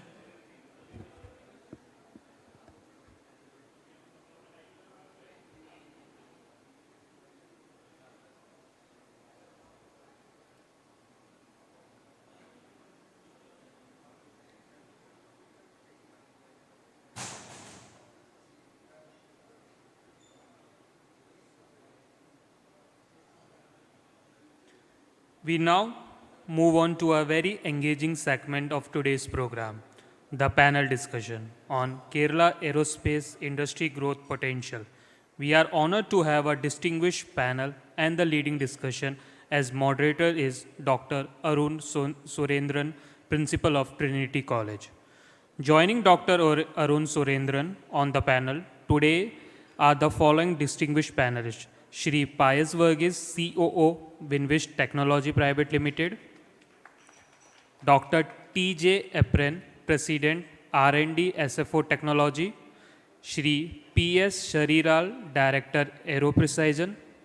Shri Anurag Regu, Co-founder and Director, Hex 20 Labs India Private Limited. Shri Pratish V. Nair, CEO, Techlog Private Limited. Shri Bhavesh Kumar, Managing Director, Vias 3D India Private Limited. We welcome all the esteemed panelists and look forward to a rich and insightful discussion. Over to you, sir. Thank you very much.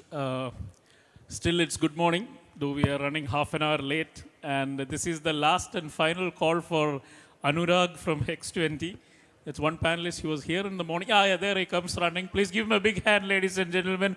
Anurag from X20, the last panelist, rushing into the panel discussion. Okay, so we have here an esteemed panel of gentlemen, and I would like to stress on this aspect that by the time we have the next AEROXPO, hopefully we'll have a few women also on stage to balance it out. And there's no dearth of students from IIST who are girls who are doing pretty good research, or from ISRO. So hopefully we'll have more gender parity when we start. I would like the gentlemen to share their expertise and experience, but because it's an 1 hour panel and we are already half an hour late, please keep it very short. So I'll start from Bhavesh. The topic here is quite straightforward. Kerala aerospace industry's growth potential. So can you share in 2 minutes what you think about aerospace potential of Kerala? Sure. Good morning everyone. Maybe I would just like to start by saying that there is a usual phrase that we use when we want somebody to do something, which is just do it. It's not rocket science, correct? We are sitting in a location where rocket science is what rules. So there is a aspect of technology that is already prevalent here, right? And we are working on some of the most complex problems. And the sessions that we had yesterday and even today, there has been a lot of emphasis on how the technology gets used in the society. It could be for public goods, it could be for national security. There are so many of these domains where it gets used. So there is this aspect of technology that is already there. And in my experience, when I work with a lot of companies, and the electronics engineers that I meet with, a lot of them come from Kerala. And I was always thinking, why is this? And then I realized that Keltron was the first state-level institution to be started. So there is always a legacy to it. Things just don't happen, out of the blue. So there is a technology aspect, and then on the top of it, you're looking at essentially 3 aspects. There is people, platform and processes, right? And I think if we are looking at people, and I will not get into too many details of the industry academia collaboration that has already been talked about, but I think people are already here.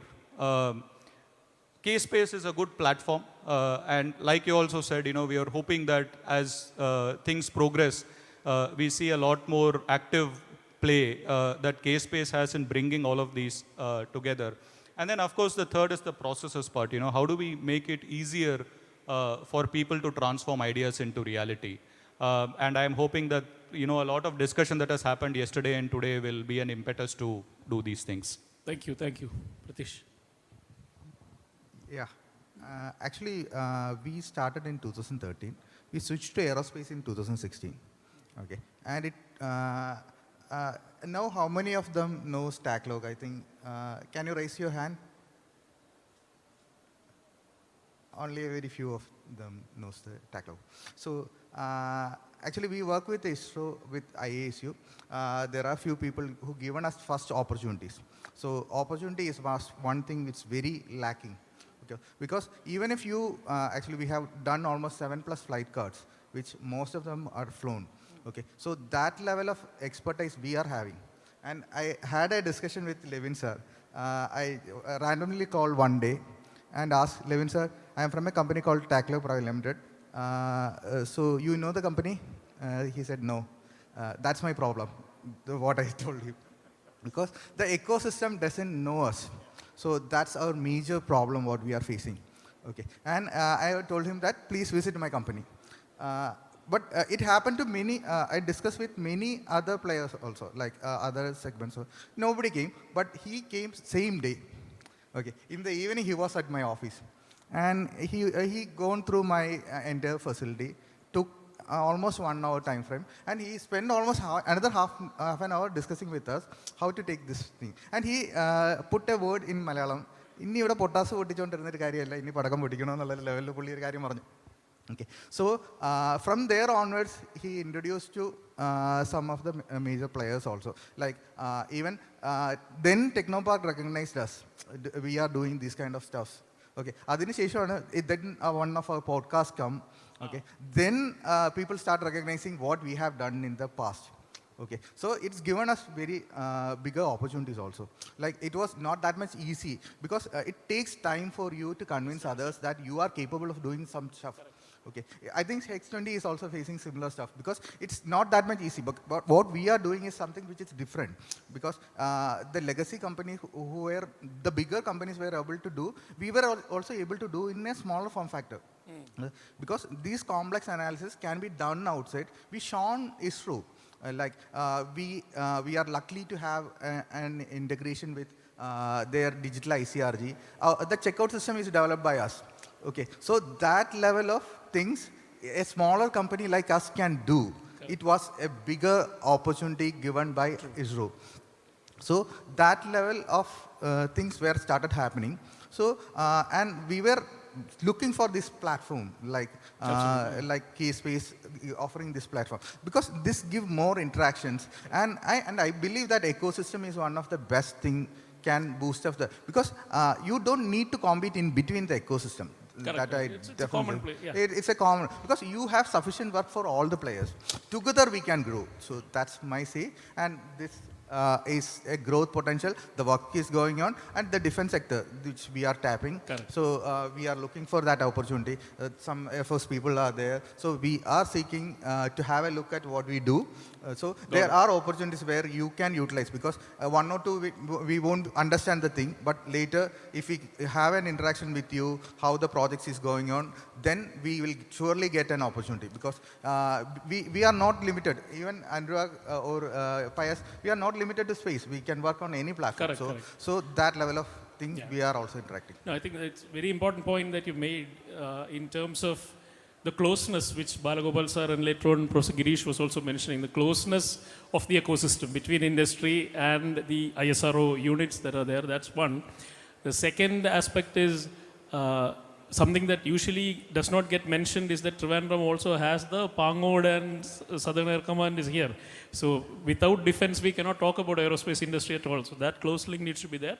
And third, of course, is Levin sir, who happens to be such a great mentor for everybody to have. So please give a round of applause for Levin sir for finding out the startup companies and then visiting them on the same day. You can imagine as an entrepreneur how valuable such a visit feels, that you feel recognized. Okay, to much more senior figure there. Yeah, good morning to all of you. So it is better, I am from SFO Technology, a Nest Group company. It is better to share the experience of how SFO come into this domestic affair. It's a 33-year-old company, multinational company, that is 3,500 crore company. And we were focusing only on export up to 4 years back. We were there, not there in the domestic arena at all, domain. We were not interested also. So suddenly we had a discussion, closed door discussions. We had to enter into the domestic domain, and especially what we are going to get from the domestic domain. So especially from the space, what we are going to get it. So that after the discussions and government policies, changing the government policies, all these policies we analyzed and found that we had to immediately dive into the domestic area, especially to the space sector. Why? Because that is going to give a leverage to the company to a next level, and taking the quality level of the company to the next level, and we can penetrate more into the global market and in the global market and generate more revenues. That is why we dived into the space.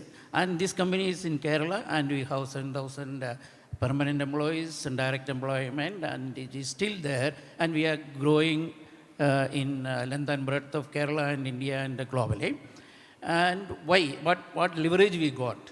What advantages we are getting? Almost 99% of our employees are from Kerala, because we see a lot of young talents and resources in every domain, in electronics, machining, mechanical, chemical, all latest technology. We have all the domains experts are available, and students from the colleges or other skill development, all these are available, and this is a platform where we can change the scenario. Totally we can change the scenario and development of our closed door discussion. We got a prediction. In the next 20-25 years, India is going to dictate the terms and conditions globally, and technically, technically we are going to dictate the terms. So now that is especially in space, and space is going to be everywhere.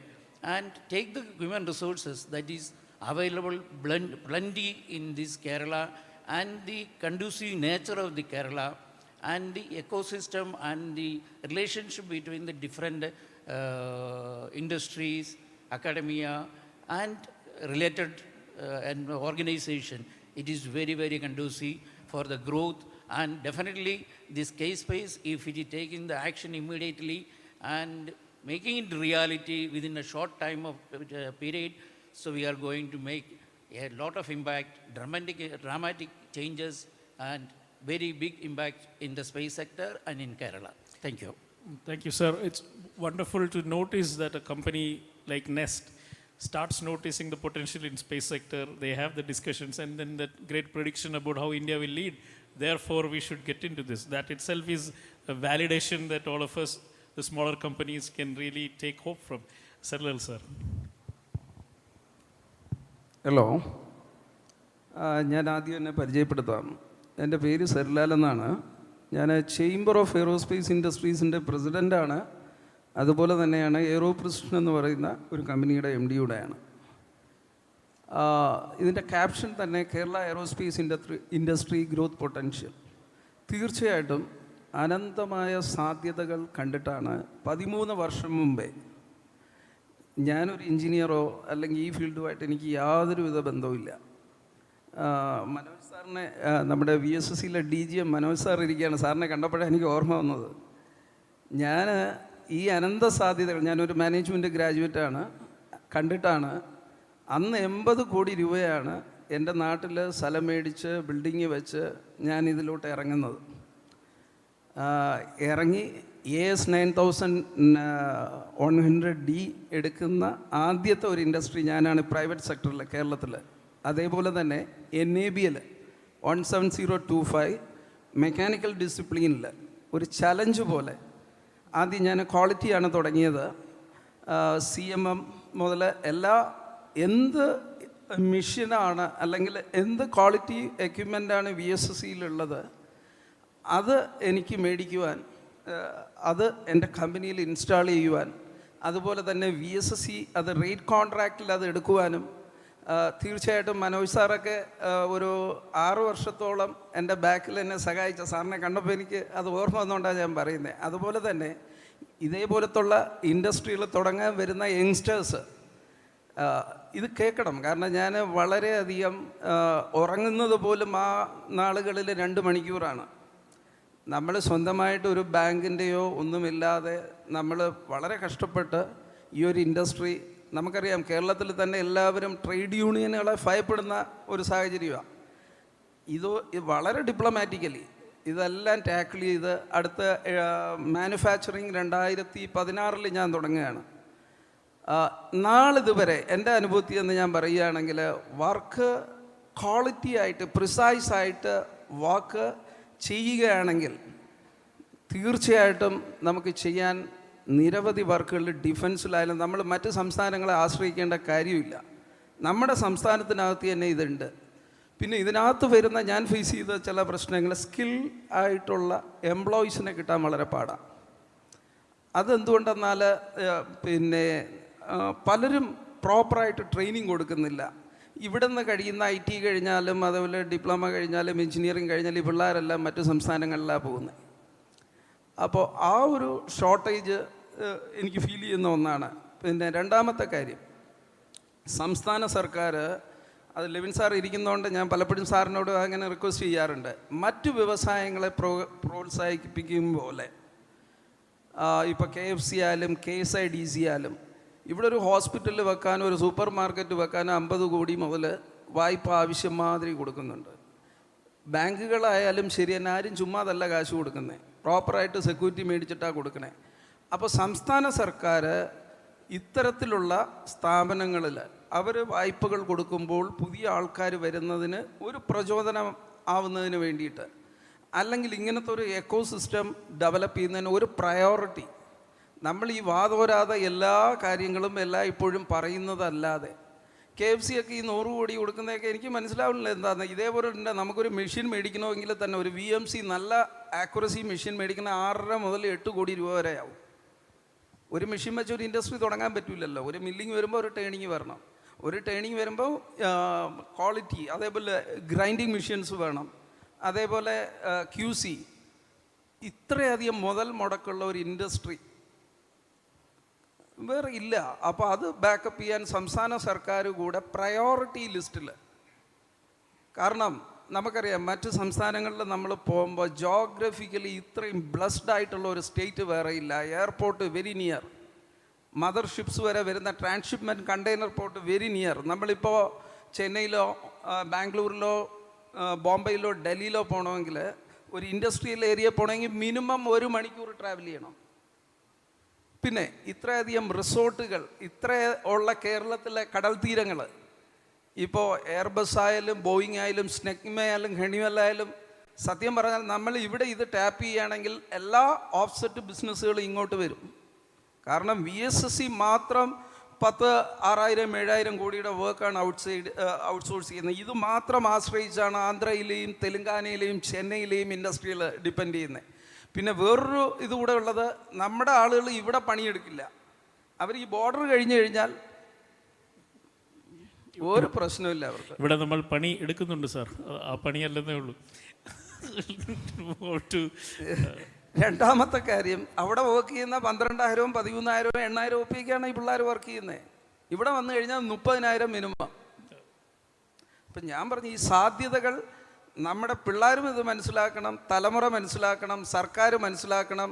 ഈ ഞങ്ങളുടെ സംഘടന തന്നെ ഞങ്ങൾ ഉണ്ടാക്കിയത് mister പായസൻ്റെ ഈ സംഘടനയിലെ vice പ്രസിഡൻ്റാണ്. Covid കാലഘട്ടത്തിൽ ഈ കംപ്ലീറ്റ് അടഞ്ഞു കിടന്ന സന്ദർഭത്തിൽ ഞങ്ങളിത് കൂട്ടമായിട്ട് എല്ലാവരെയും വിളിച്ച് സർക്കാരിൻ്റെ ഭാഗത്തിൽ എനിക്കൊരു തമാശയിൽ എൻ്റെ അടുത്ത് അന്നിരുന്ന ഒരു കീ പോസ്റ്റിലിരുന്ന ഒരു ഡയറക്ടർ പറഞ്ഞായിരുന്നു ഇൻഡസ്ട്രീസിലെ ട്രാൻസ്പോർട്ട് ബസ് ഒരു മാസം സ്റ്റാർട്ട് ചെയ്തില്ലെങ്കിലും കുഴപ്പമില്ല, നിങ്ങളെ മെഷീൻ എന്ന് ഓടണമെന്ന് നിർബന്ധമുണ്ടോയെന്ന്. അപ്പോൾ ആ കൾച്ചർ മാറണം.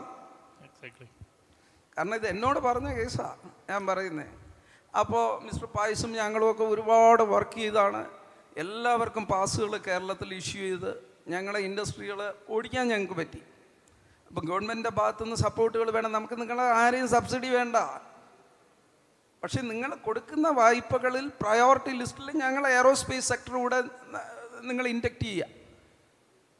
എന്നാൽ മാത്രമേ വ്യവസായങ്ങൾ ഇവിടെ വരുള്ളൂ. കാരണം അതിൻ്റെ GST വരുമാനം സംസ്ഥാനത്തിന് വരികയാണ്. അപ്പോൾ ഈ ഒരു കാഴ്ചപ്പാട് താഴെത്തട്ട് മുതൽ മേളിത്തട്ട് വരെ ഉൾക്കൊള്ളണം, മാറണം. ആ മാറ്റം അനിവാര്യമാണ്. Okay sir, thank you. Pius sir.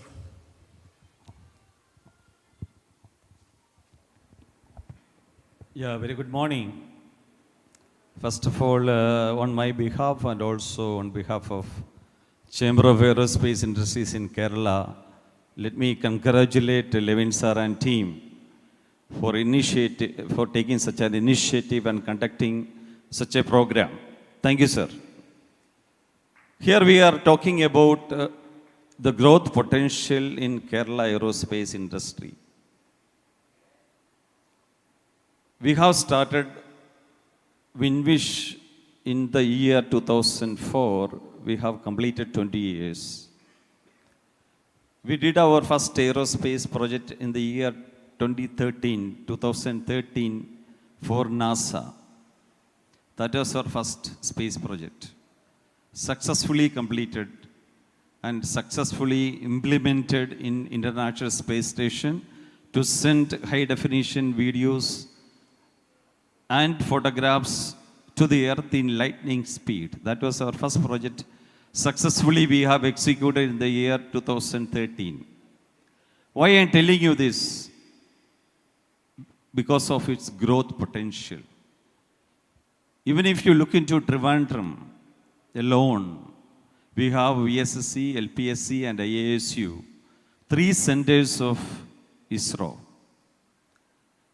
So whatever they outsource it to the private companies, not even 5% of the outsourced job is executed by the Kerala companies, not even 5%. So that is a potential. You don't have to go to Europe, London, America for business. You only have to travel another 5 kilometers for the business, only 5 kilometers. In addition to that, there are n number of units in Trivandrum, including BrahMos. So the potential is huge. The only question is, can you handle more business? That is the question. So for that, what is needed? First of all, the challenge is not the business, the execution. That is a challenge. For that, you need to have the complete ecosystem in place. When you're talking about manufacturing, you need to have 3 ecosystems in place. One, you need to have good clients, you need to have good suppliers, you need to have good employees. Once you have all the 3 in place, you can execute anything. So according to my opinion, there is no shortage of business. There is enough business available.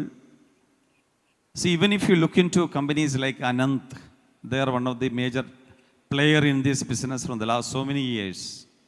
They have started their operations in Kinfra, Trivandrum. Look into the potential. Why they came to Kerala? Not only Anand, I am just taking another name because the chairman itself is sitting in front of us. That is a potential. Unfortunately, I don't know whether Keralites are aware of this potential. We have to create an awareness about the potential of available business in global. See, when you do business with ISRO units, the advantage is you will open the third eye, not the second eye, the third eye.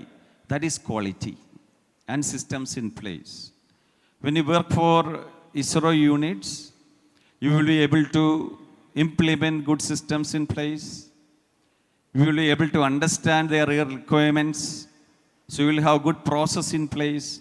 You will have trained manpower in quality and also in production, which will help you to execute business for international giants. I am very happy and proudly announce here we work for all international giants like NASA, SpaceX, Google, Facebook, Boeing, you name any, they are our clients. I can very proudly say. So there is no shortage of business, there is enough business. And also I have a difference of opinion with Mr. Sarilal. He was talking about the investment. Even if you have few lakhs of rupees, you don't need so many crores. You can start a business. Even if you have 50 lakhs, you can start an industry to serve to ISRO. You can do machining, not only machining, you can do testing. You can do component screening. You can do assembly, manual assembly. You can do PCB production, PCB, so many opportunities are there. There is no shortage of business. Not only that, today we are talking about outsourcing it to all the private companies. So the growth potential is huge. There is no shortage of business. Again, I am telling you, can you handle more business? That is a question. Thank you. Thank you, sir. I think you brought up a very valid point about awareness in the entire state, and also how aerospace industry can manage to lift the standard and quality of all other industries because of the precision quality control. So talking about awareness, I think Hex-20 went ahead with Nila satellite so that instantly there was an awareness created. Today morning when I was introducing Anurag to Balagopal sir, it was only the mention of Nila that immediately rang a bell. So Anurag, what do you see about the potential? Good morning all. I will start from the present. You saw me running. Basically, I was talking with Balagopal sir. He was giving a lot of advice on what we need to do in future. It's all about the capital. Like aerospace is a capital-intensive industry. So that was the present. So that's why I was running. So now, if you look at Hex-20 started in 2023. We registered in 2021, but we were dormant for 2 years. Nothing was happening here. The first concept was launched by Kerala. There was a big event here. We registered the company, then all went into hibernation. I'm not getting into that. And after that, by 2023, we got a project from UAE Space Agency. We started in an Airbnb apartment. So then, at that point of time, we were not getting space here in Technopark. So we approached Levin sir. So he connected with the CEO of Technopark and KSOM.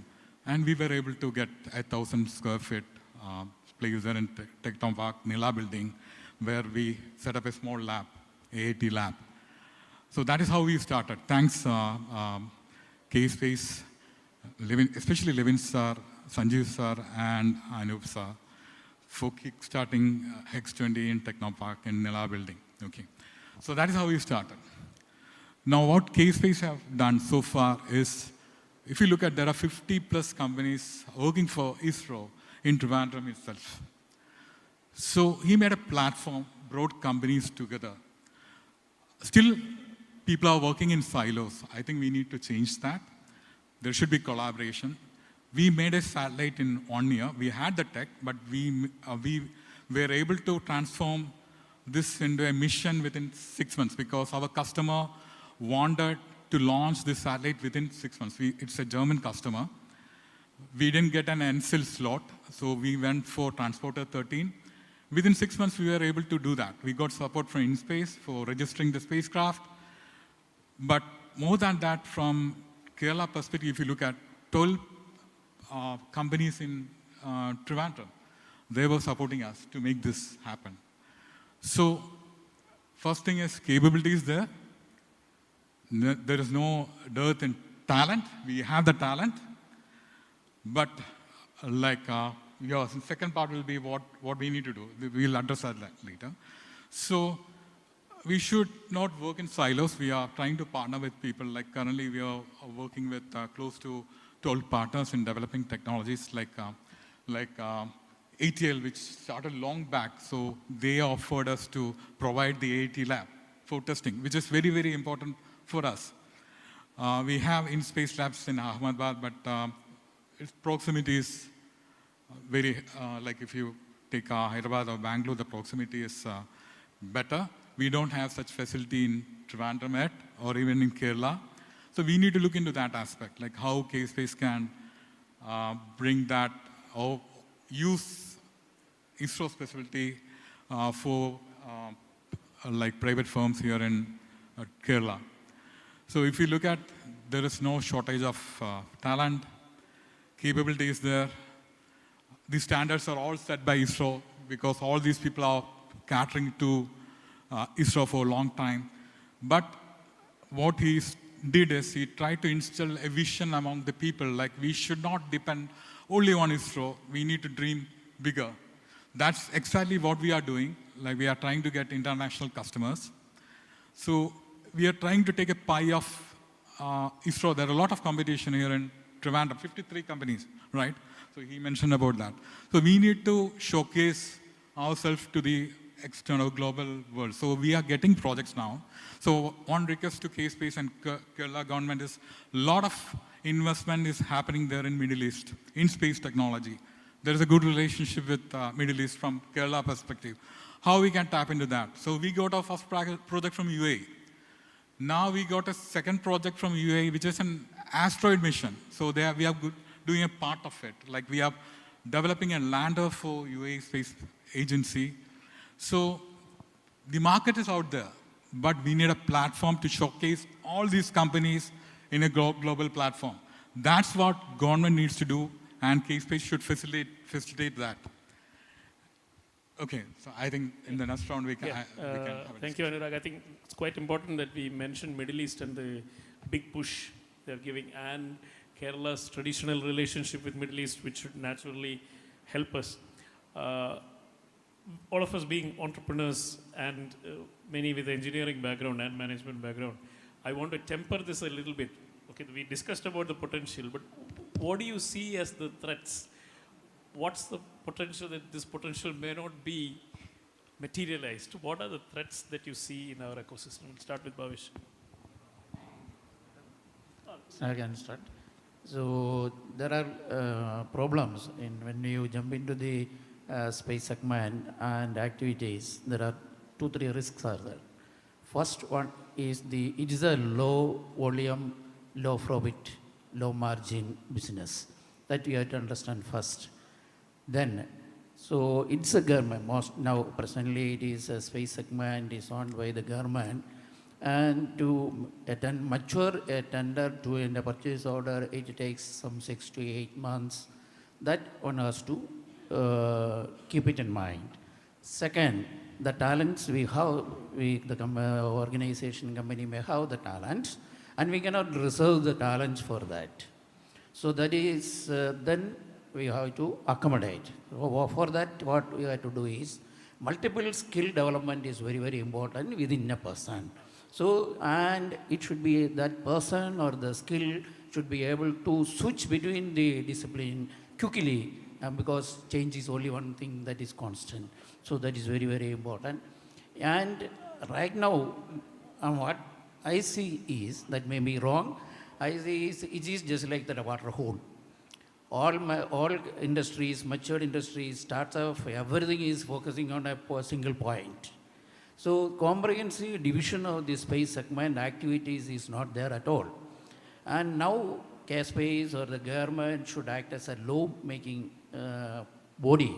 Even after 20-25 years, government is going to become a law-making body.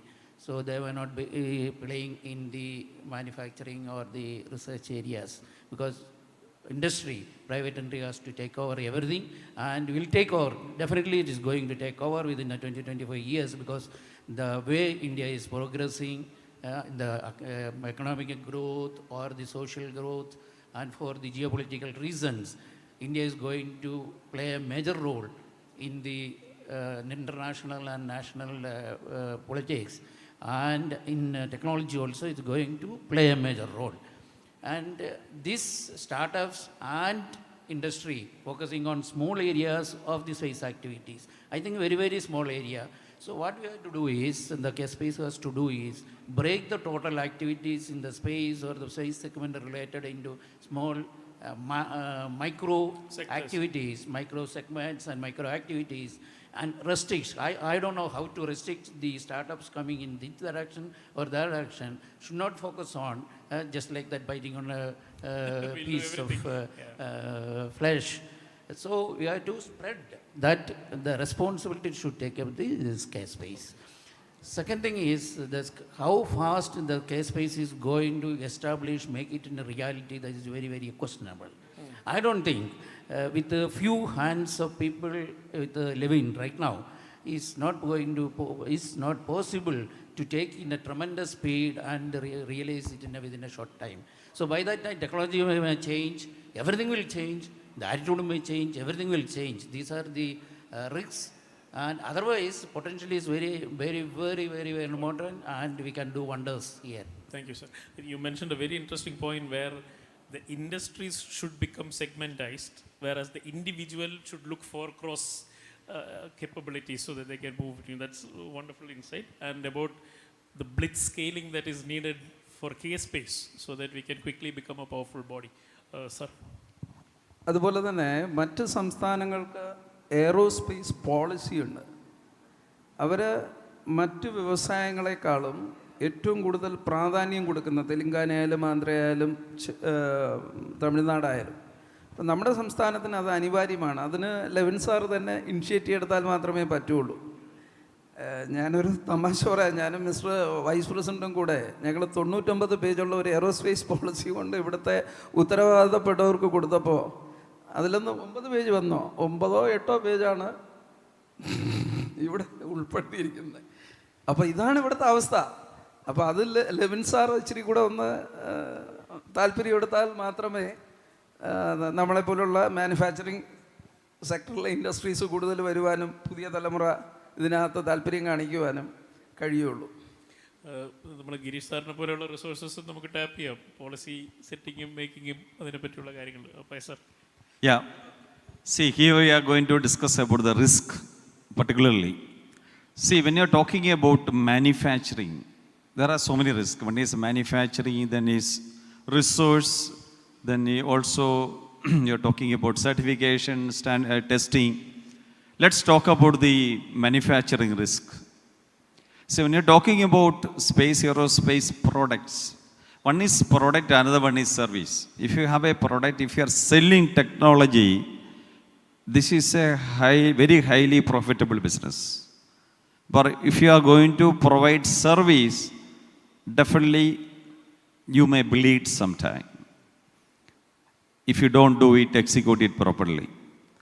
So when you're talking about a product or a service, the challenge is, see, Kerala is the only state where we don't have a PCB manufacturing facility. We have to outsource it.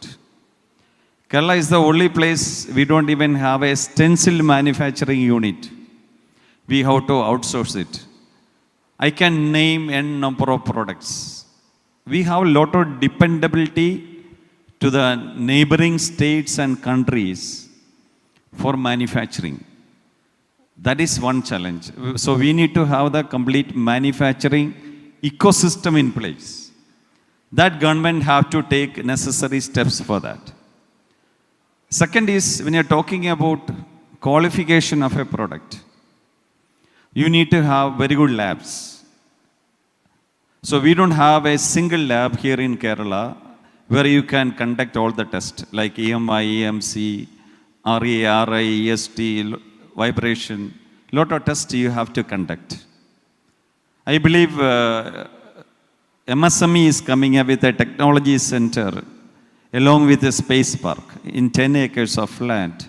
And they are building all these facilities. It may take few years. That is another challenge. Third risk is, when you're talking about space aerospace product, look into the cost of a product. A small product can cost minimum 1 to 2 crores. If something goes wrong, your company will be in deep troubles. For that, you need to have a lot of systems in place. When you need to have a lot of systems in place, you need to have a lot of standards in place. That's very important.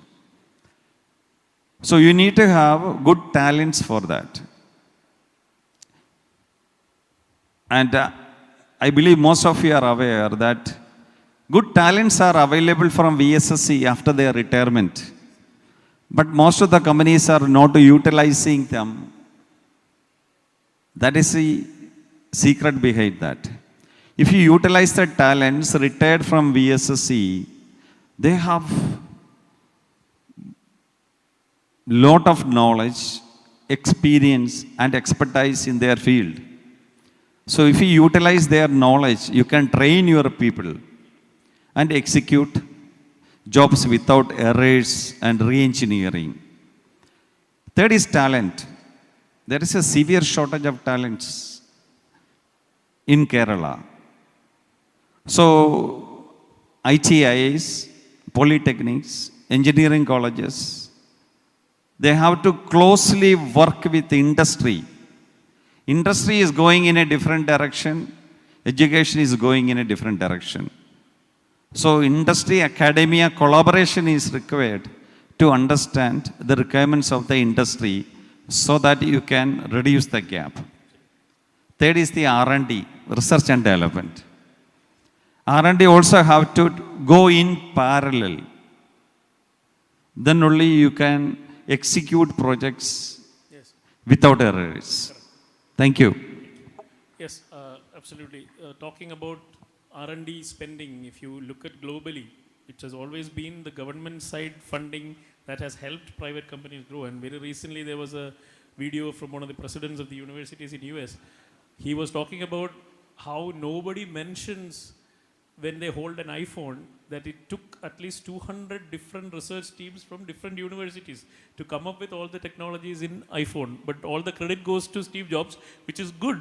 As an entrepreneur, he brought it out. But that doesn't mean we cut the funding that is going to the universities R&D. And Balagopal sir was mentioning how MSMEs do R&D, not the big firms. So that's where India probably needs to concentrate on. I'll go to Bhavesh and then come back to you if that's okay. Go ahead. Because of the nature of business that we are in, looking at mostly digital technologies related to modeling and simulation, we also have a unique insight into the different segments. You know, we work with universities, we work with, of course, ISRO and the startup companies as well. And, you know, I definitely would like to second the thoughts that have been raised here. And I'll just restrict myself to the technology aspect, the R&D aspect of it. And as you rightly said, you know, there has to be a significant spend because your point was about the risks. And I take it in a slightly different way, which is that how do we sustain what is happening today, correct? And today, if we look at technology that ISRO is working on, and as you rightly said, sir, you know, this is space, right? So you're looking at quality, which means the use of technologies is top-notch. You know, we are not going at the boundaries. We are redefining those boundaries, correct? And this has to be supported by the R&D community, by the startup community, by the manufacturing community, and so on. So there was a very good set of presentations in the morning about, let's say, use of advanced materials. The requirement comes from ISRO saying that, you know, okay, these are the applications, and this is the kind of advanced material that, you know, we are looking at. Today, what happens, everything is siloed, right? There is a professor somewhere who is working on advanced materials, but where do you procure them? Where do you test them? Where do you characterize them? And as rightly pointed out, I think the ecosystem may exist, but it is in silos. And the biggest risks that I see is that if we are not able to establish the complete value chain and figure out that if I need to test something, then, yes, I have facilities which I can work with, get it tested, get it fabricated, and so on.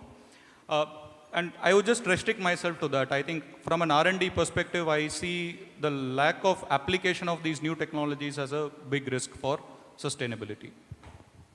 And Pratish, then we'll come back to you. Actually, our financial partner is Canara Bank. But if you can see the Canara Bank stall, there is not a single slide for the entrepreneurs. It's not for the entrepreneurs, it's for the aerospace sector. The problem what I face, actually, we have discussions with ICICI Bank, HDFC Bank. Our account was on SBI. We have few like swipe FDs with SBI. They were not giving any extra loan for us with SBI. What happened is like our turnovers were not that much bad.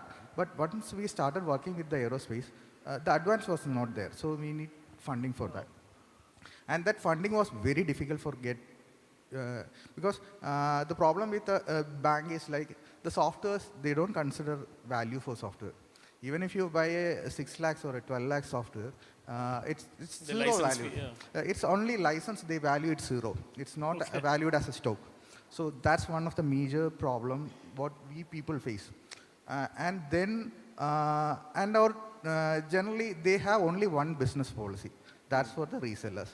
Like, if they give you 1 crore OD, the turnover must be at least 4 crore. Correct. And our projects run for more than 1.5 years. Right. So, whatever they are giving us the limit, it won't run for the whole cycle. It will take, if we get 1.5 something, the value of the turnover, it's the maximum limit we can push, because everyone spoke. It's a very small volume business. Correct. And it's the advantage of the business also, because when it convinces, it takes that much time to engage our people. So it's not randomly shifting or something like that. So that's the advantage. And the volume is also much lower. Correct. We penetrated into one smart water meter business, failed drastically because it was a high volume business. Because we can't compete with the Chinese players, because it's true. Because actually there is one part BOM I can explain. There is a part BOM for TA chip. My purchase pricing was around 300 rupees, something like that. The Chinese players, they are getting it at around 60 rupees, less than 60 rupees. Because my purchase capability, the projected purchase is around 25,000. And their purchase capability is around 50 lakhs. So that's the price volume difference is happening. But this gives us the advantage, because we are competent in the space, the volume is much, much lower. So that gives us one more advantage. And one more thing I need to tell you is like, the margin is not that much smaller, because that's one area right now we are facing. The people are randomly evaluating the whole project like RFP and quoting the tenders, because most of the tenders, some of the projects we were in discussion with ISU, we give them the budgetary quote. People coming and quoting in very smaller values, like 1/3 of the budget value, because they are not spending that much time in the evaluating the project. So that's one of the thread we are right now facing. So that will come up a little bit harder also, because when don't believe that limited tenders are your futures. There are public tenders happening. We can tap 1 or 2. 1 or 2 will get successful. Correct. Once that's done, we are straight away into the business. So, that's like you mentioned, along with the space policy, we should also have new financial models, because it's a very different industry, very different time scale. It's very much needed also. And because we are quite immature at this point, that's why all these players come in. Everybody wants a piece of the space without even understanding what gets involved. So Anurag, unfortunately, we are running out of time, so you'll be the last speaker to mention here. We need to provide space. Okay, I'll make it very short. So pace is really what matters. So we need to have the pace. That is what really matters. So to summarize, like if you look at, we need aerospace clusters focusing on, say, downstream, upstream components, that should get into reality fast. So that is what, again, PACE. Second thing is on the policy part of it, that government needs to work with on the space policy. They already mentioned on the policy part of it. So another challenge what we are facing with respect to the policy is customs, tax, the logistic behind procurement. So that should get eased. Third point is with respect to the funding. So there is no, I think government and KSPACE should create an ecosystem, VC ecosystem for aerospace companies in Kerala, specifically focused for aerospace funding. That is another point. Last thing is on the skill part of it. There should be collaboration with multiple universities. I think KSPACE is doing it. They are acting as a window so that we can get into R&D and infrastructure. So if you look at for spacecraft, for the mission planning, if we need to get a license from ANSYS, we need to pay on CR for that license. So like whether KSPACE, so many people who would like to use that. So whether the government can support licenses got it, yeah. for different parties. So basically, these are the major challenges that we are facing. To summarize it, we need to run fast. The pace is what really matters again. Sir, one last minute because sir. Levin സാറിനടുത്ത് ഒരു request ഉള്ളത് KSPACE allot ചെയ്യുന്ന land at least 19 ഇയറെങ്കിലും lease period ഉണ്ടാവണം. ആ ഒരു proposal sir ചെയ്തു തരണം. കാരണം ഇൻവെസ്റ്റ്മെൻറ്റ് വന്നിട്ട് ഈ ടൈപ്പ് ഇൻഡസ്ട്രികൾക്ക് വളരെ വലുതാണ്. അല്ലാതെ 30 വർഷത്തേക്കൊന്നും കൊടുത്തിട്ട് ഒരു കാര്യമില്ല. കാരണം ഇൻഡസ്ട്രി സെറ്റ് ചെയ്യാൻ തന്നെ 8 വർഷം എടുക്കും. മെഷീൻ കിട്ടാൻ തന്നെ 2 വർഷം എടുത്തു ഓർഡർ കൊടുത്താൽ. സോ സാറ് അതുകൂടെ ശ്രദ്ധിക്കണം എന്നാണ് എൻ്റെ ഒരു റിക്വസ്റ്റ് ഉള്ളത്. ഞാൻ കൺക്ലൂഡ് ചെയ്യാം. Thank you, sir. So with that remark, because we are running out of time, thank you so much, gentlemen, for joining us. Hope we managed to convey quite good information that everybody can use. And let Kerala space ecosystem grow and have a real good launch from this KSPACE AEROXPO. Thank you very much. For that insightful discussion. Now I would like to invite Dr. Santosh Babu, IAS retired, MD K-Phone, to present the token of appreciation, starting with moderator Dr. Arun Surendran, Principal, Trinity College.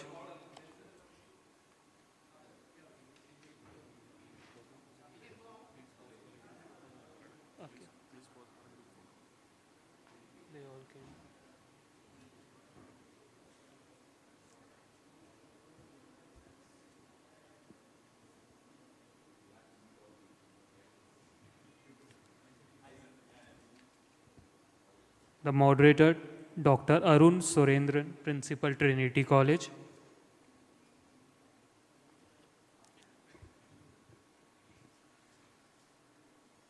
Shri Pius Varghese, COO, Winwish Technology Private Limited. Dr. T.J. Apren, President, R&D, SFO Technologies. Shri P.S. Sarila, Director, Aero Precision.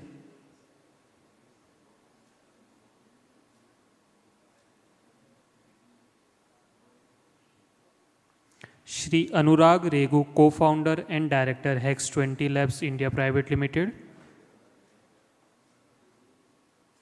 Shri Pratish V. Nair, CEO, Techlog Private Limited. Shri Bhavesh Kumar, Managing Director, Vias 3D India Private Limited.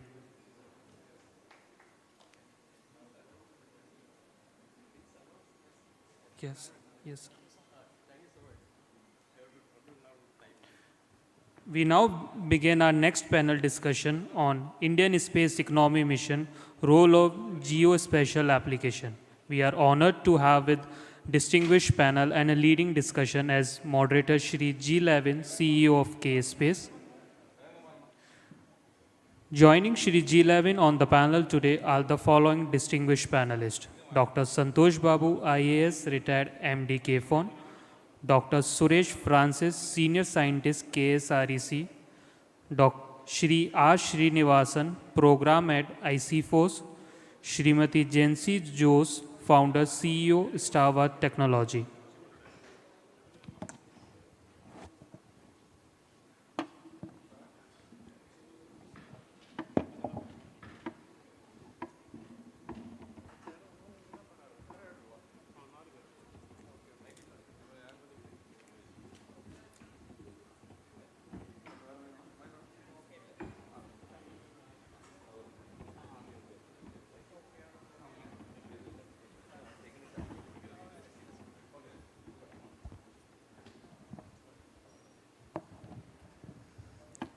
We welcome all the panelists and look forward to a rich and insightful discussion. Over to you, sir.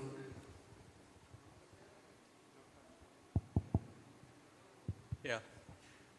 Good afternoon. So all the panelists are here, and unfortunately we didn't prepare ourselves for the panel.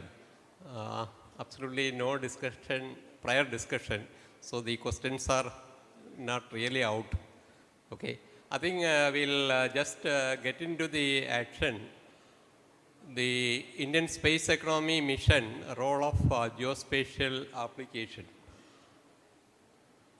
This topic is an extension of what we talked on the space economy in the previous speeches. So basically, we are trying to glorify the rocket and satellite system because that is what is known to the public. What is the end result of this satellite being in orbit? It is to be made known and understandable to the public. And when I say the first team of people, those who are to understand what the satellites can do standing at in the orbit for the societal services. That is a focus of what you have to do. And if you see the space economy, we have 4 verticals. The rocket, satellite, put together doing around 12% of the business. The ground segment doing around 36. The remaining major portion of the economy lies in the applications. And that is the focus what you have to do. I will also give an introduction or a reference to my friend Professor Girish. I was really ashamed to read his ease of living ranking. Kerala being 71, but we could have been, or we can attain number 1 position because of the ecosystem and the overall development and investment happened in the education, health, and blessed with such a beautiful geography. I think that is the introduction, and there is a question. I will get the reflections starting from, I think, Dr. Santosh Babu. Please, sir. Hello, namaskaram. Thank you, Levin sir, and welcome to all the co-panelists. I always speak from the point of governance. The previous panels also were speaking from their heart, as it were, to exhort the governance mechanism to act faster. Pace, I think, and speed was, emphasized a lot. So my life has always been to kind of take governance to a world-class levels. Now, why should Singapore be like that? Why should Switzerland be like that? Why can't India be as good? The premise on which I base my argument is that we live approximately, if we are around 80 years of age, we live it for around 30,000 days. 30,000 days, a lot of these days people are running around government departments. You have to understand this, and we in government also need to understand this, that the best form of governance would be where we release a lot of time for people. Adila, what has happened is we had in the last 20 years what is called e-governance. But we need to move from e-governance to 3 kinds of governance. What I call as S governance, second is A governance, and 3 is P governance. S governance is spatial governance. That's what Levin sir was alluding to, GIS based. Second is we are sitting on such massive data. I represent 5 organizations. I am also the CMD of Information Kerala Mission, where I am sitting on trillions of data of every human being in Kerala. But we are not using it in the sense we keep still asking people, what's your name, what is your father's name, what is your mother's name, etc. So algo governance, is it possible to move towards algo governance? Third is predictive governance. Based on all this data, is it possible that we can proactively reach out documents, approvals, etc. without them asking? So towards this, one simple example I can give from my experience in the government of Kerala since 2021 is we started something called KSmart in Information Kerala Mission. I'm sure most of you have downloaded it, some of you have used it. But KSmart makes governance very, very simple from an app in all the 3 local bodies. The simplest example is of GIS use and where space matters a lot is building permits. Building permits used to take almost 30 days to 300 days. 30 days to 300 days, people running around offices and then a little of corruption here and there, etc. Today, thanks to KSmart, we give building permits in less than 3 seconds. This because we don't use human beings. There's no human intervention. The entire thing is GIS mapped. You can use, if you're building a house worth 3,300 square feet, you just need to go to my KSmart app. So that is the level to which today technology is advanced. Unfortunate part, and let me explain also that the State Election Commission gave us 6 months to do the watt mapping. 20,999 watts, 20,999 watts. My team, led by Dr. Naufal, finished it in 20 days because he used the Q-Field app. Very simply put, we need to invest a lot in technology today. The unfortunate part is 2. One is, Dr. Levin, I need to tell you this, unfortunate part is that in every state, in every government, the finance department treats IT as expenditure. There's a difference between expenditure and investment. We need to invest in IT, that's number 1. Number 2 is GIS data, for whatever it is worth, is captured by all kinds of departments. Everybody is doing GIS, but we don't have layers. We have around 400 layers in KSDI. KSRAK is there. Gramina Padana Kendram is there. Everybody, IKM is doing, but we don't have a centralized platform from which different departments can use these layers for their decision making, for their informed decision making. So these 2, unless we tackle these 2 issues, we will still be where we are. We'll keep spending money on GIS, spatial photographs, which need to be taken from NRC database, etc., is extremely costly. We need to make it simple for people. Survey and Land Records Department gives us a lot of maps. But the point is that we need to make it a centralized mechanism from which different departments can use it for their informed decision making. I'll stop it there. Thank you. Yeah, good morning. It's good afternoon. Okay. Son? Yeah. I'll be concentrating on the one segment where Santosh sir has told us the geospatial governance, because I'm from the remote sensing center.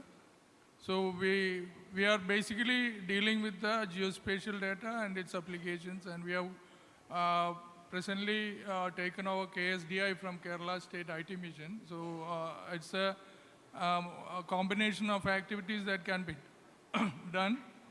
So we'll be the next, bringing things into the next level. So already we have got a platform called KGIS, where it's a decision support system for the government.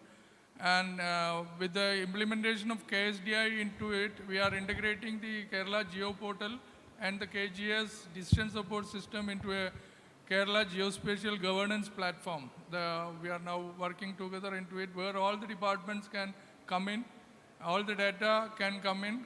That means it's not a physical sharing, it's API-based sharing, so that everybody can update their own data in their own server. We will access it in the common platform, and anyone, public and private, and the government department can access all the database of all the departments and can make analysis and get the results and take off.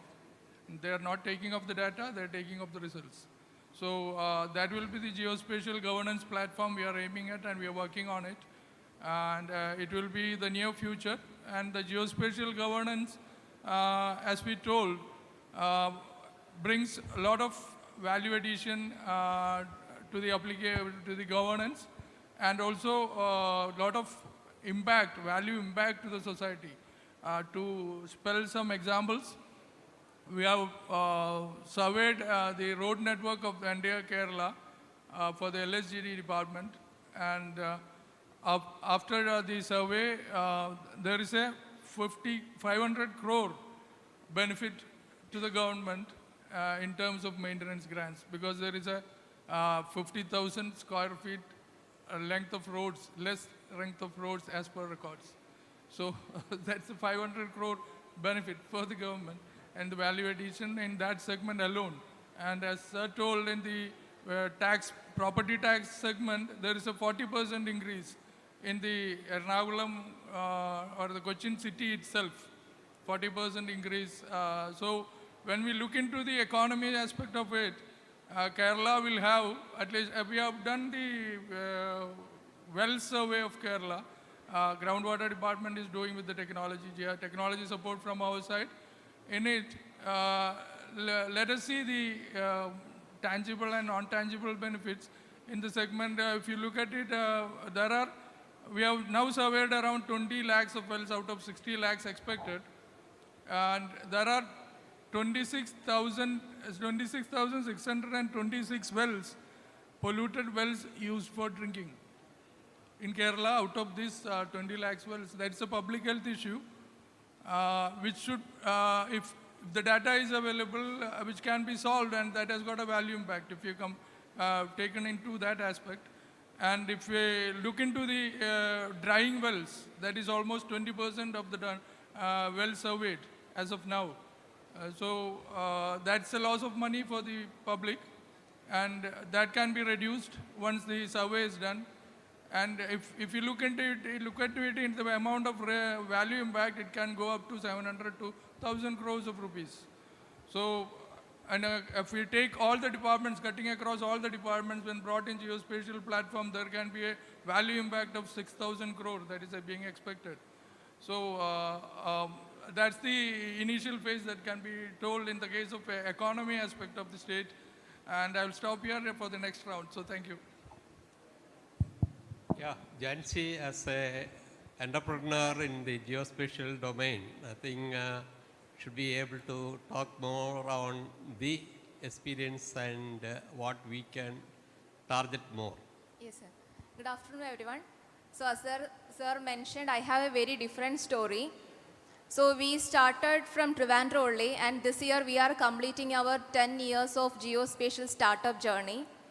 And later we expanded from Trivandrum to other states across India, and we solved around 1,000 plus geospatial problem statement and with a pan-Indian presence of 15 states. And we covered almost every sectors, from land revenue to water to disaster to climate. So every sectors we actually covered in this 10 years of our journey. Even people noticed us during the Kerala flood 2018, where we actually supported the government by providing our geospatial solution for the rescue operation. We worked along with the Army, Navy and NDRF and disaster management at that time for the rescue operation of the people. And that is the turning point for us also. Even people started recognizing us as a geospatial startup. Way before that, it is very difficult to get into the government department in Kerala and convincing them for utilizing the geospatial platforms and the solution. But Kerala make us more strong to how to pitch the government sectors. That experience we learned from Kerala only, and later we expanded to other states. But the base is from Kerala only. So when coming to the e-govern side, so mostly we working with government sectors in the past 10 years. And as we know, India is focused more into the vision 2047, Vikshit Bharat vision. From 2025 and 2030 is very crucial for everyone, for the government, for the entrepreneurs like us, even for the product companies, technologists, innovators who are actually working in the space sectors. This period is very crucial because it is the booming time, and we can actually utilize this time period to innovate more, to implement more projects and all. As we can see, the Indian nation is actually with the goal of Atmanirbhar Bharat, Savamikta project, smart cities, digital India, land record, digital surveys and all. All these are very connected to the spatial data. That is, all the data is spatial in nature. And it is mostly connected to the people-centric projects. So right now geospatial is very important, and people started utilizing. Government is actually onboarding companies and the products from startup, MSMEs and even other innovators. So yes, e-governance is right now in a forward way when we are talking about the geospatial when compared to 2015. So we actually grown through the India's vision of geospatial. That is, past 10 years we are actually growing along with this vision and all. So yes, that is our experience with the e-governance and the projects. Yeah, IC Force has been doing several pilot projects for the societal applications, and knowing the experience, how you are getting the projects getting implemented and what sort of hurdles are there in making people understand the potential of the technology and the benefits what you draw out of the geospatial applications. I think you are the right person to answer. Good afternoon, and thank you very much, Dr. Levin and all other panel members. I come from a slightly different perspective, if I am permitted to put it. We are basically an applied research organization where we work closely with government, academy, and industry, totally to ensure that the appropriate technologies are brought into, as you rightly pointed out, for societal requirements. So in this geospatial domain, I can say that we are now working on to producing data rather than evaluating, because my team, our team there, we work on two domains right now. One is Internet of Things, which is basically applied for, right now we have IoT enabled a panchayat. That means you can put sensors in any part of that panchayat and your data will start flowing in. But when we consider the sensor data, it used to be believed that it is only time series data.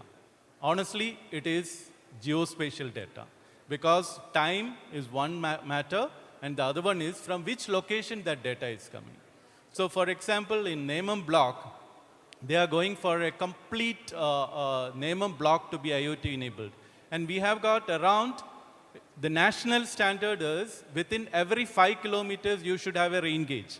Now I am very happy to say that with our technological support, Neman block is going to have every 3 kilometers there is a rain gauge. Every 3 kilometers there is a temperature humidity. And this data is going to be handled in a geospatial manner. That is the first thing. So we work extensively with geospatial tools also. So that is where I would like to put a recommendation to the people around here, especially in the governance. Of course, she is there in the entrepreneur side. Departments are hesitant because they are unable to procure the very costly geospatial tools. But do they require the 1 crore stuff for their regular requirements? Definitely not. That's what we have found. There are enough and more open source tools which are available, like OpenGIS. Even the Kerala Spatial Data Infrastructure in the previous form was completely run from an open source tool. So these need to be popularized, and it can be made available to the department so that their fundamental requirements are met. And the highest proprietary or the costly ones, I am not against the proprietary, or the costly ones, they can be made at the central level. And this can be made use of. In fact, KSPACE, my team has already communicated that this particular model which we can be employed. Last, I would like to mention that it is not the space technology alone. We are working on UAVs also, drones to be in the other perspective. So we are coming out with a 100% open source drone by next March. 100% open hardware drone, where we are dependent on, and one of the research projects which we are working on is using NAVIC chipset for the drones.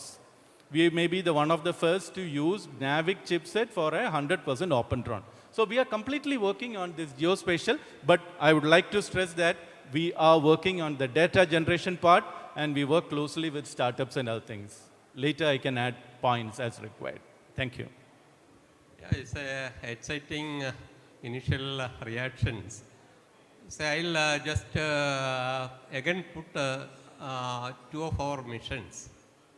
The first mission is how to make this part of the globe a really pleasant and livable level, what we can aspire for, work for.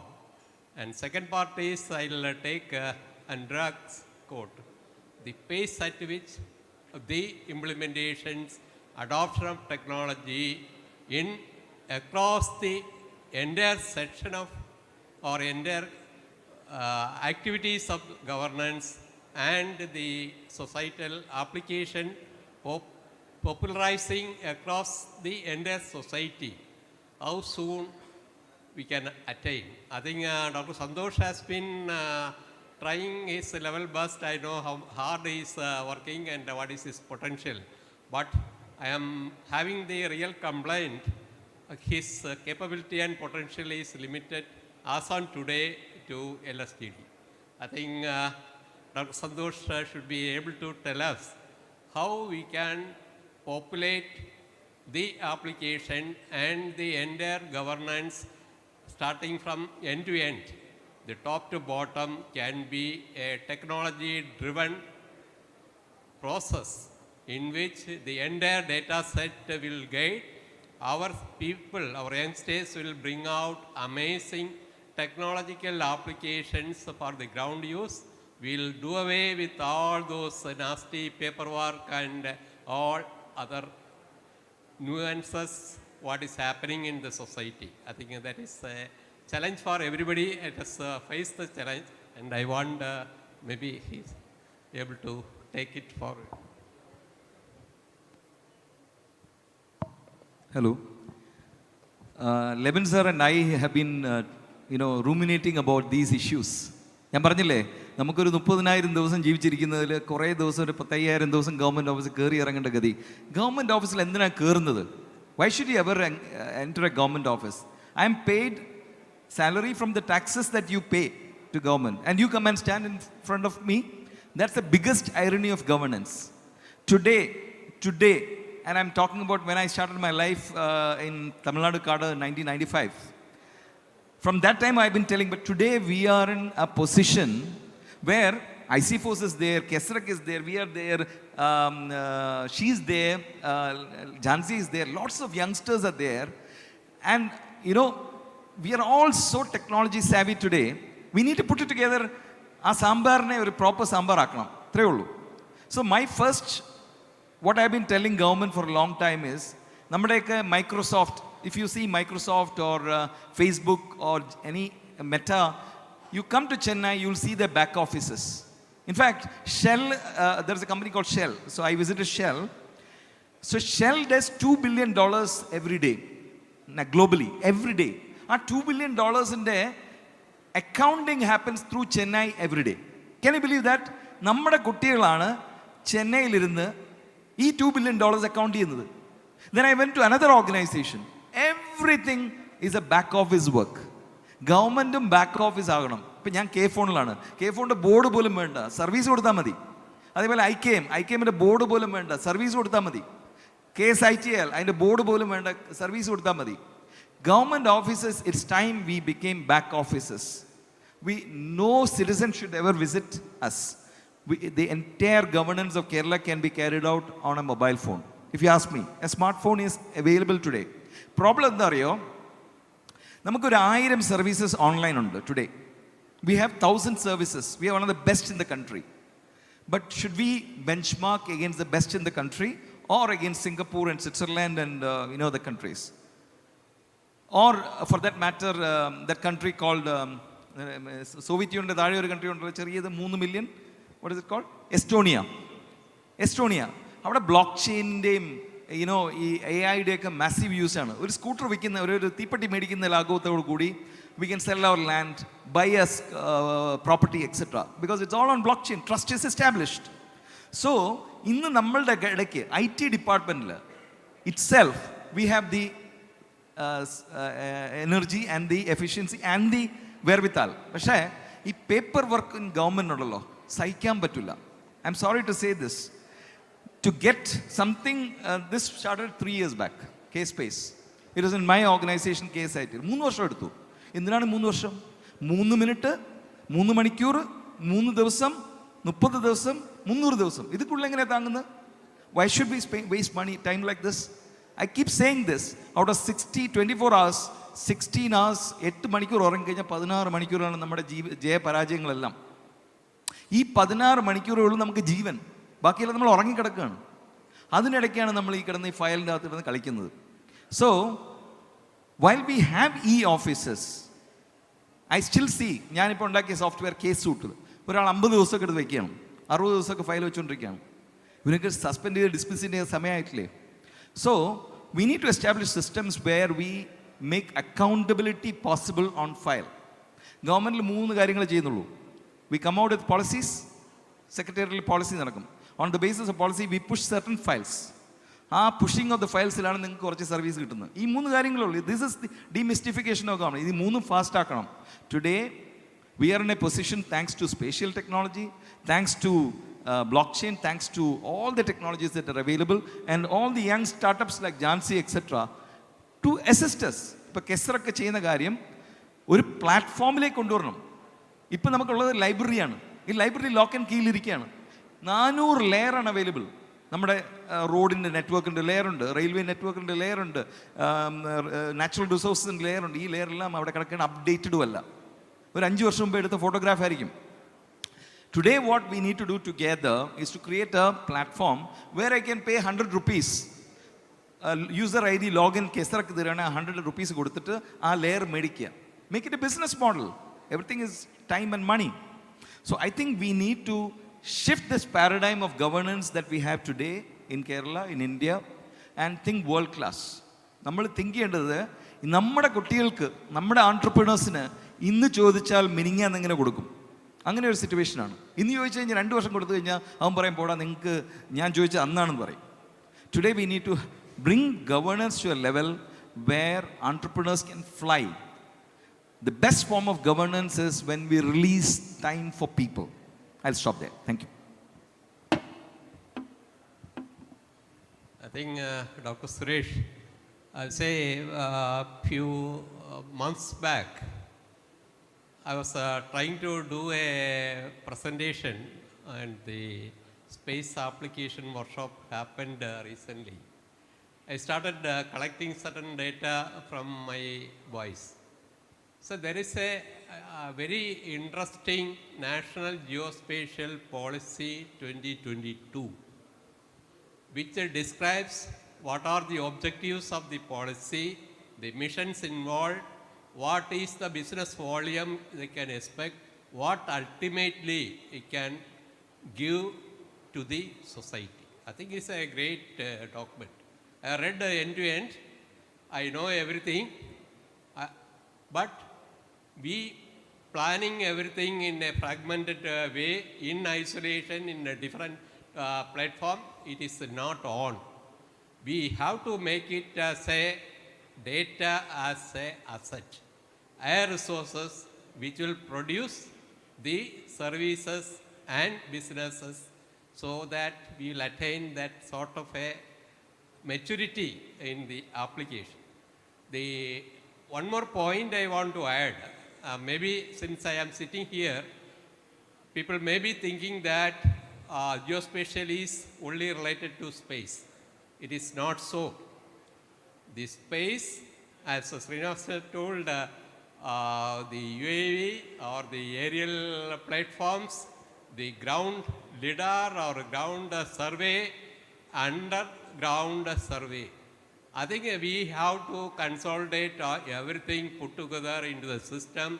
Nobody should be able to search for data. We should get the services on demand. If I can get my required or interested food from any corner of city in few minutes, I should be able to do much faster by taking to my mobile and switching the required essential feed alone and getting the services in few minutes. That is my aim. I think we will talk on how we can attain that level of attainment or accomplishment. Yeah, thank you.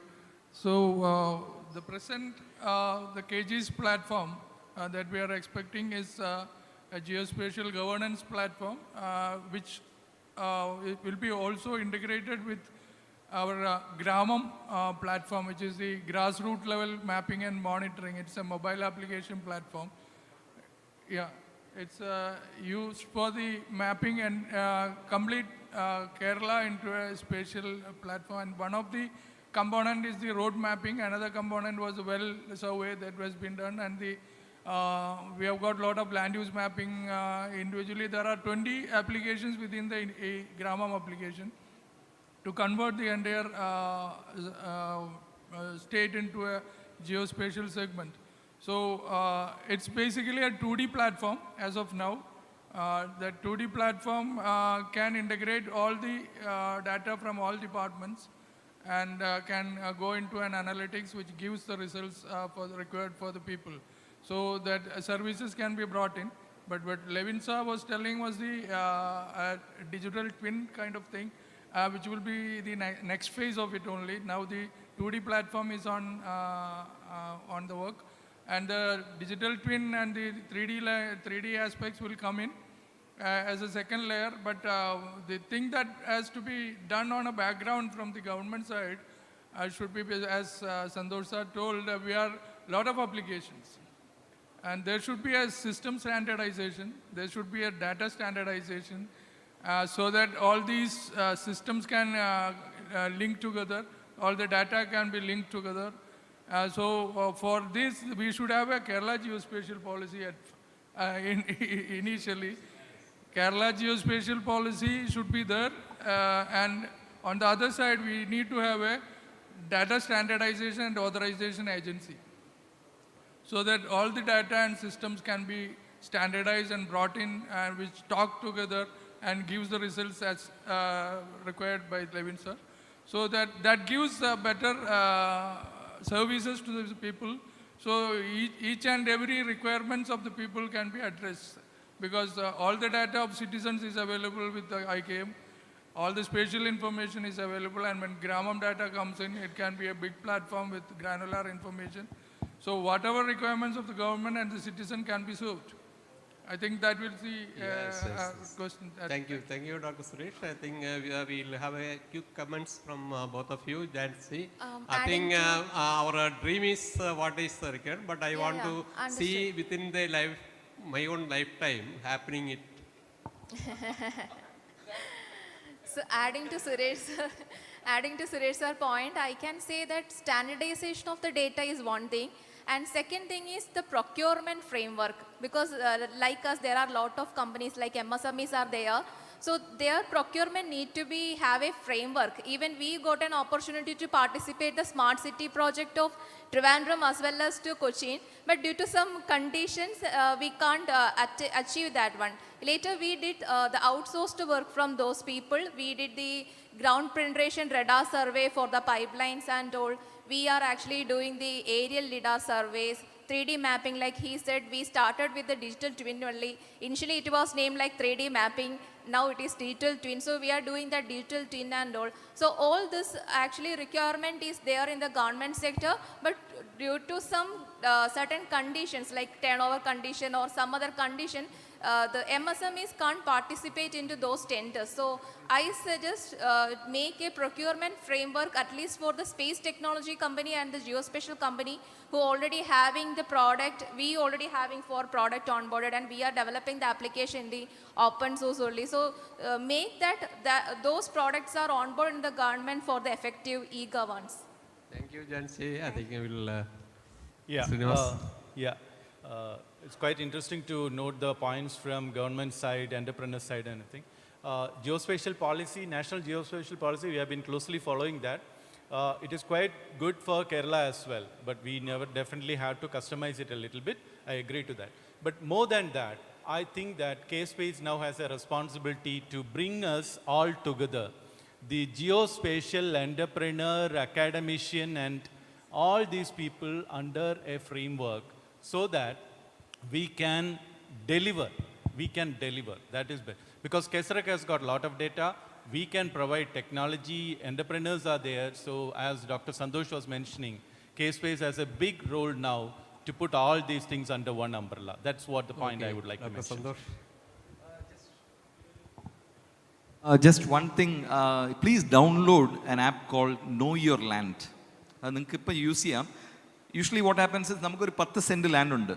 ആ ലാൻഡിൽ എന്ത് ചെയ്യണമെന്ന് അറിയില്ല, അല്ലെങ്കിൽ എത്ര height വരെ കെട്ടണം, എത്ര set back വേണമെന്നൊക്കെ അറിയില്ല. അപ്പോൾ നമ്മൾ എന്ത് ചെയ്യുന്നു, will go to the nearest local body, they'll say come back tomorrow, നമ്മൾ ഭയങ്കര ബിസിയാണ്, അങ്ങനെ സമയം പോകും. But if you have this app, ഞങ്ങൾ 6 ഷേപ്പ് ഫയൽസ് അതിനകത്ത് ഇൻക്ലൂഡ് ചെയ്തിട്ടുണ്ട്.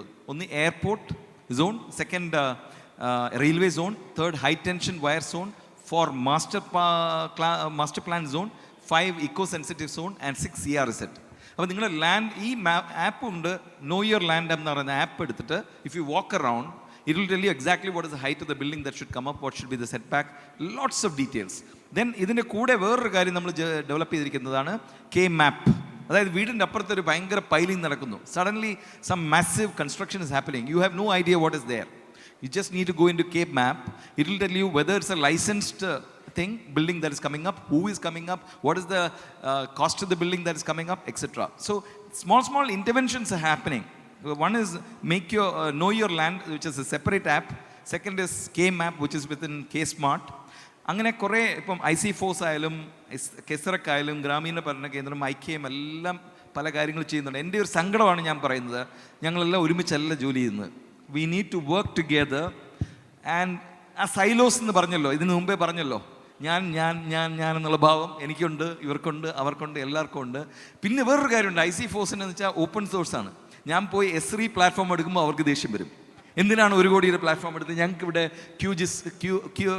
അതില്ലേ എന്ന് പറഞ്ഞിട്ടുള്ള ഒരു പ്രശ്നം. ഇങ്ങനത്തെ കുറേ ഐഡിയോളജിക്കലും ഉണ്ട്. അത് സത്യമാണ് സാർ പറഞ്ഞത്, ശ്രീനിവാസൻ സാർ പറഞ്ഞത്. Lot of work can be done by the open source community, on top of which we need maybe an S3 platform. So ഇങ്ങനത്തെ ഇഷ്യൂസ് ആണ് നമ്മളെ ബിഡബിൾ ചെയ്യുന്നത്. നമുക്കൊക്കെ ചിലപ്പോൾ വട്ട് പിടിക്കും. ഇത് പല കാര്യങ്ങൾ ചെയ്യണമെന്ന് വിചാരിക്കുമ്പോഴേ അത് നടക്കാതെ പോവുകയാണ്. അതൊരു സങ്കടമാണ്. നമുക്കൊന്ന് ഒരുമിച്ച് വർക്ക് ചെയ്ത് KSPACE എങ്കിലും നമുക്ക് ഇതിനു വേണ്ടി ഒരു സ്പേസ് ഉണ്ടാക്കി താ. Thank you. Anyway, I think to answer a few questions raised here, in fact, there is a proposal sitting with the government on identifying a nodal agency to work out the data structuring, data maintenance in a centralized server, which will be storing the data with a proper authentication and a tamper-proof manner, which the data will get updated simultaneously without error. This proposal is going to be, I expect, to see the light of the day.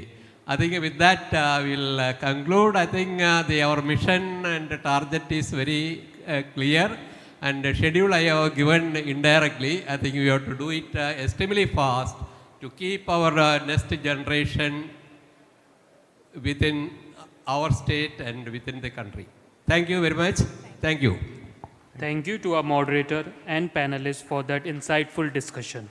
Now, I would like to invite Ms. R. Sumangali, Group Director, retired VSSC, to present the token of appreciation. Ms. R. Sumangali.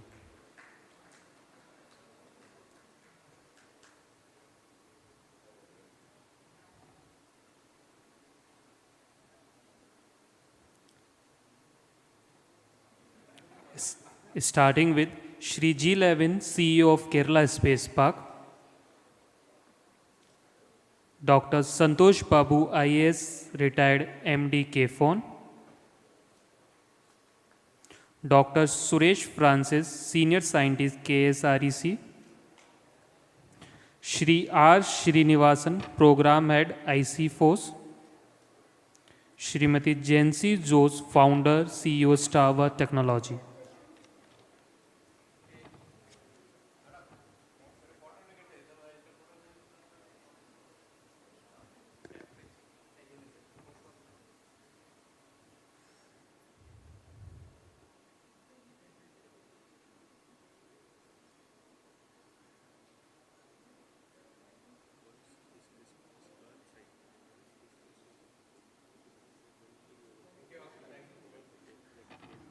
Thank you, everyone.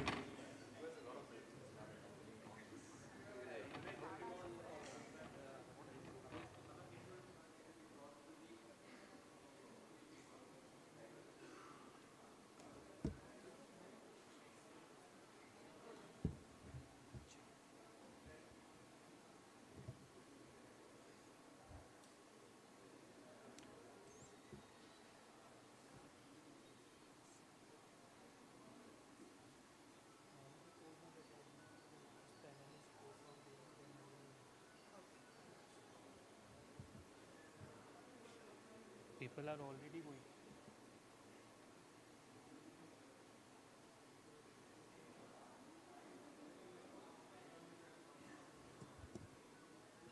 Shall I tell?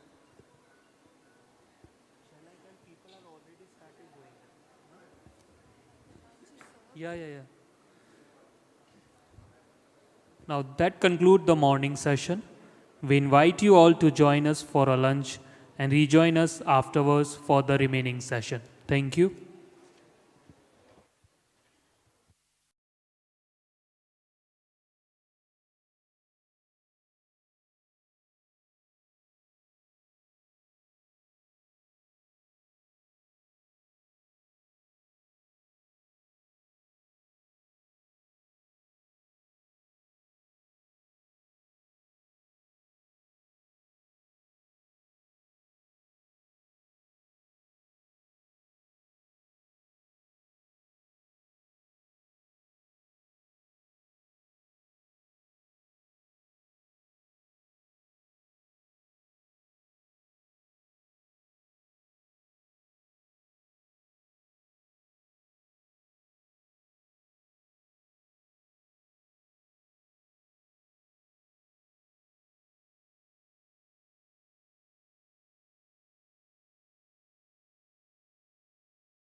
I request everyone to please come inside and settle down so that we can start our session.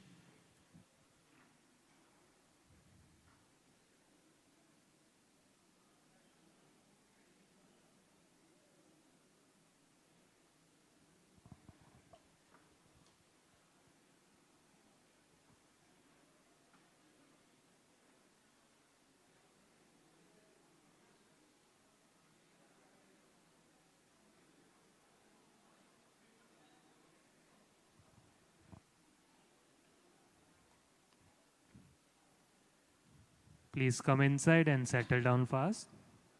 Thank you.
Welcome back, everyone. We are pleased to resume the day session. We now begin our session, Aerospace Industrial Growth, Enabling Government Policy.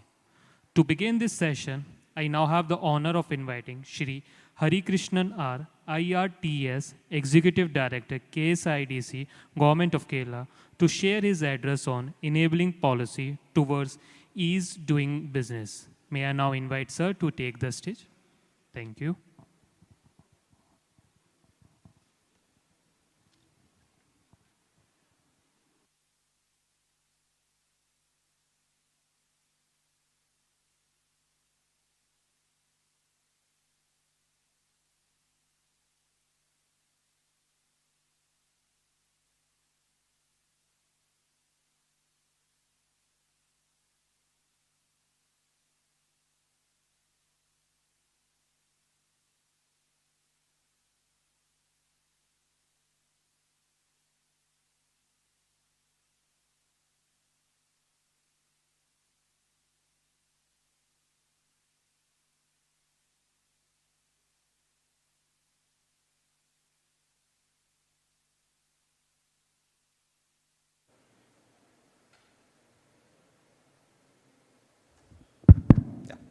Thank you. Good afternoon, everyone. I'm representing Kerala State Industrial Development Corporation, so I'll just talk about the ease of doing business. Many of you might be from the MSME startup ecosystem as well as from companies. So generally about what Kerala has to offer for the industries, the initiative that we have taken to make the ecosystem investor friendly, and efforts that we have put in place to make the business have a very easy sailing in the state. So about this small presentation has been made.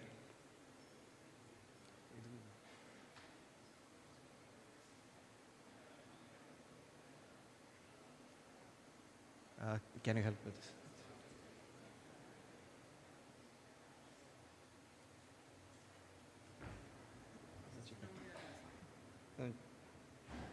Okay. Yeah, thank you. So these are generally the parameters known about Kerala that when anyone speaks about Kerala, there are certain indices, certain parameters, especially social sector related, that we are known to lead. So we have a very high literacy rate, highest human development index in the country, India's first 100% digital state, highest mobile network penetration. We have very good clean and air water quality, and ever since the government of India came out with the SDGs, we have been leading it consistently. Sustainable Development Goals from 2015 onwards, we have been leading this consistently. So these are generally the parameters we think, okay, Kerala is a good place to live. Kerala is a place where we have very good primary education, good health care. But what about industries? So there is generally this question that, okay, for these other parameters, Kerala is good, but when it comes to industries, okay, we'll better prefer Tamil Nadu or Andhra or Karnataka. It's more conducive to do business there. So generally, there's a mindset within the country that we are not very good for industry. So we have been trying to give a fact check on this perception and to make an effort to change the perception based on reality and what we have achieved. So there is some exercise called as Ease of Doing Business. It's a World Bank-led initiative. They generally rank the countries on certain parameters, how easy it is to do business, get clearances in a particular country. So overall in the world, our country ranks about 63. We have considerably improved over the last few years. Currently, we're at the 63rd position. So based on these same parameters on which the countries are evaluated, they have developed a different set of model. And Ministry of Industries and Commerce at the Government of India, they give these goals, these frameworks to every state. And we are required to do these reforms. There are citizen-centric reforms, there are business reforms, and based on this, every state is evaluated, how much we have progressed in the enabling business environment in the particular state. So this ranking system had started some years back, and about 2015 it started. We were ranked at the last when we started. So we were at the 28th position, there was nobody behind us. So then there was a concerted effort, like we should improve the ease of doing business, the whole ecosystem. So slowly, like we started taking initiatives, we started reaching out to the industrialists, understanding their problems, bringing in policy corrections, making online clearances, setting up right to service and timelines for each service in the industrial sector. So all these various efforts have been taken. So I'll go through each of them separately, a short, in brief way. So with these various efforts, we climbed on from the 28th last position to 15th, and in the 2024, the results of 2022, which came out in 2024, we have been positioned as the leader in the country. Out of the total 30 reform agenda frameworks, we have been the best performer out of in 9. So this has been a very our success, our efforts have borne success, and this has been a good reflection on the outcomes, have been a very good reflection on the efforts that we have made. So these are generally some of the activities we did. Like we came out with an act for investment promotion and facilitation in 2018. And then 2019, the MSME Facilitation Act, which if you are an MSME and you have set up something in Kerala, you would have used this act or gotten the benefits of this act. I'll come where you would have encountered that later on. Then we brought out a single window system where all the licenses can be applied in one platform, which is called as K-Swift, and a centralized inspection system. Then we analyzed our policies, which old rules and regulations have to be repealed, what new policy interventions are required. So a separate committee was set up for that. Based on this, a lot of initiatives have happened. Then we started reaching out to MSMEs. So MSMEs was the year of enterprises. These things I'll briefly explain more in detail. So in 2022, we repealed a lot of outdated enactments. Then came out with an industrial policy in 2023.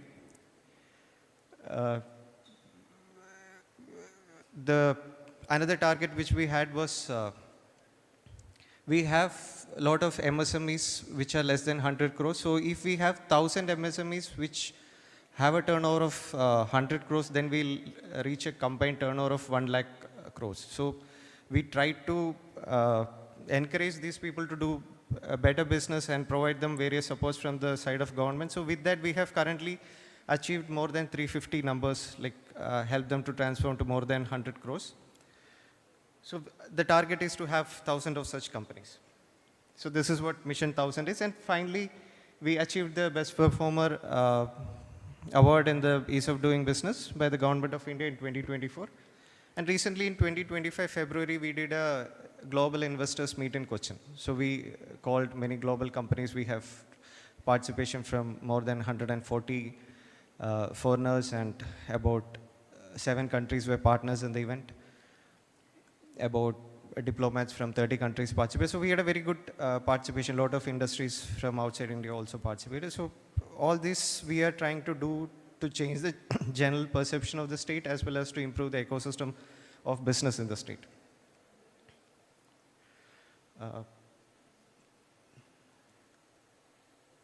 Yeah, I mentioned about KSWIFT. So if you apply for a MSM, like we have something called as in principle approval for MSMEs. So once you go to the KSWIFT website, there is a common application form. And you have to fill out these applications, these columns, and then you will be told what all licenses you require to start a business. And then you will be given a in principle approval, which will be valid for a period of 3.5 years. And with this, during this 3.5 years, you can get other clearances from the various departments. So with this one in principle approval, you can start your business.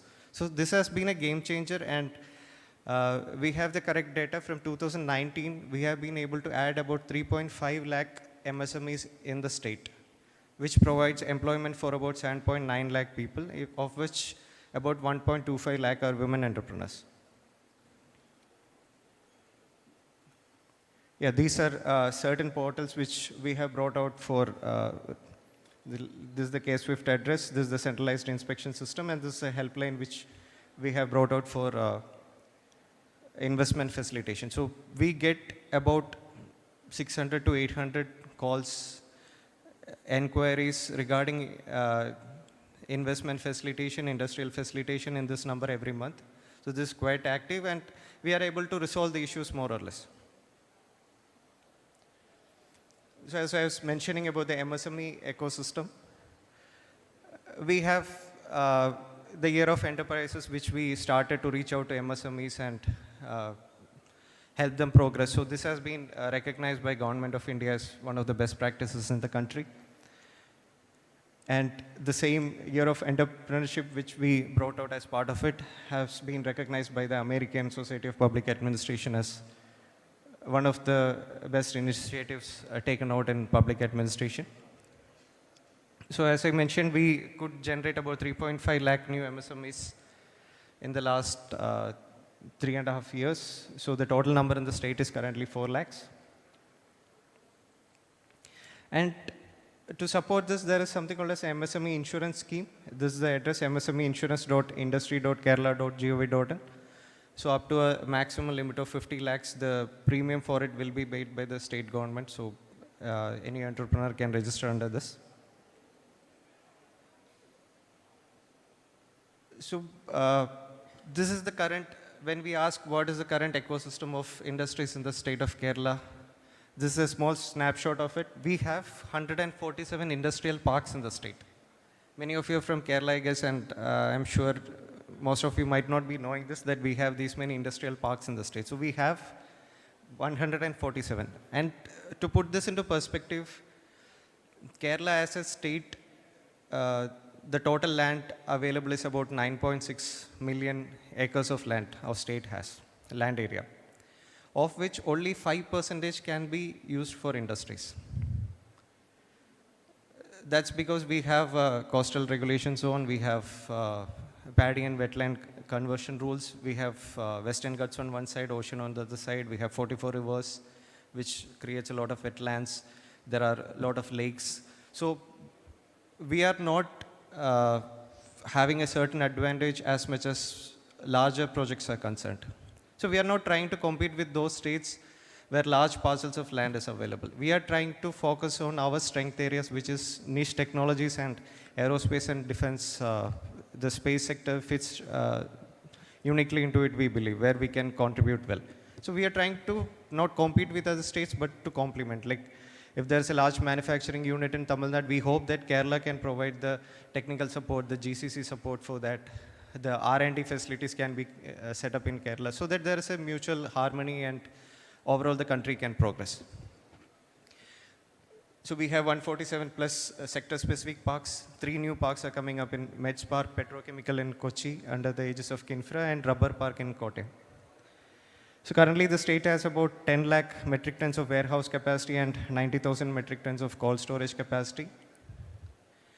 And this is one of the 12 industrial corridors which the government of India has envisaged, which is coming up in Palakkad. And it is good to say that we have moved ahead the maximum. Out of the 12 sanctioned projects, only our project have reached the tendering stage. So this 1,700 acres of land, we are hoping to establish a very big industrial city. Land is the investment from the state side, and the development will be done by the government of India. And additionally, we have come out with a scheme that if anybody is having 10 acres or above land, they can apply up to 15 acres. We have the land ceiling limit of 15 acres in the state. So they can apply for a status of a private industrial park. Private industrial park is nothing but you can develop a industrial park, you can have your own industries, you can lease out or sell the land, rest is available to other industries. You will get all the protections that are available to a government industrial park. That is the concept of a private industrial park. So this also has been done in the previous year onwards in the state. And there is a new concept of campus industrial parks as well. There is a large requirement for industry-academia collaboration. So that is something which is severely lacking in Kerala as well as in India. Like if you take US or many other Western countries, for example, most of the researchers or scientists are professors in some or the other academic institution. So both the research, the inventions, the academics, everything goes together. So here there is a clear-cut delineation, and we thought we should take some step to address this particular concern. So we have come out with the concept of campus industrial parks. About already 30 universities in the, or rather colleges in the state have applied for this and are in the various process of getting the approvals. About 9, I think, have been approved already. So in 5 acres of land, they will be setting up industrial units where people who are doing the specialized degrees in these colleges can come and train and work during their academic time. So this is an all concept which we are trying. About the Kochi-Bangalore Industrial Corridor coming up in Palakkad, I already mentioned. So as part of the industrial policy, we had identified 22 sectors which the state government should focus on and try to bring in more investment. And aerospace and defense is right at the top. So if you are entrepreneurs and looking to invest in the state of Kerala, this is something which will be of particular interest. These are the various incentives that we are giving to the industries in the state. So I'll just quickly read through it. We 100% reimbursement of SGST component, state GST component on capital investment for 5 years. There is an investment subsidy on fixed capital up to 10% with a cap of 10 crores. If you are recruiting people from the local population, there is a employment enhancer incentive, like a part of the wage will be paid by the state government. And there is stamp duty exemption. There is quality certification incentive, which is up to 25 lakhs per unit per annum for getting the various quality certifications. And there is a incentive for sustainability and responsible industrialization also. That is again up to a maximum of 25 lakhs per annum for per unit. And if there is a large investment, like let us say more than 100 crores, and you need additional incentives in the state, we have a committee led by the Chief Secretary of the state which will evaluate the requirements of the industry, what incentives are required, and this committee is empowered to give sanction to those investments. So there is a lot of policy support and initiative that has happened, and I hope some of you sitting here will benefit while making that investment decision in the state. So that's all. Thank you for patiently listening to me, and I wish this conclave all the success. I think it's getting concluded today. And thank you again for this opportunity. Good day. Thank you, sir, for your insightful, forward-looking address. Now I have the honor of inviting Mr. Ignatius Sir, former Deputy Director, VSSC, to kindly felicitate Shri Hari Krishnan R. Sir with a token of appreciation.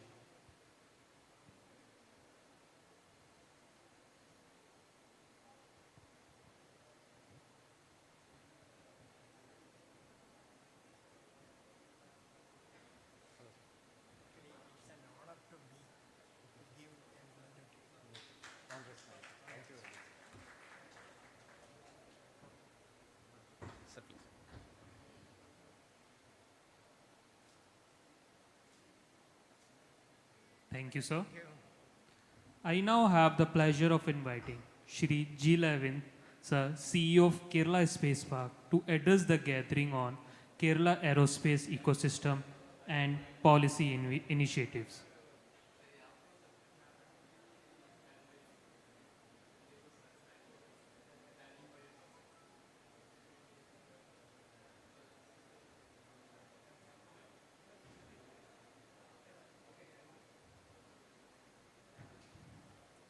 May I now invite sir to kindly take the stage. Thank you.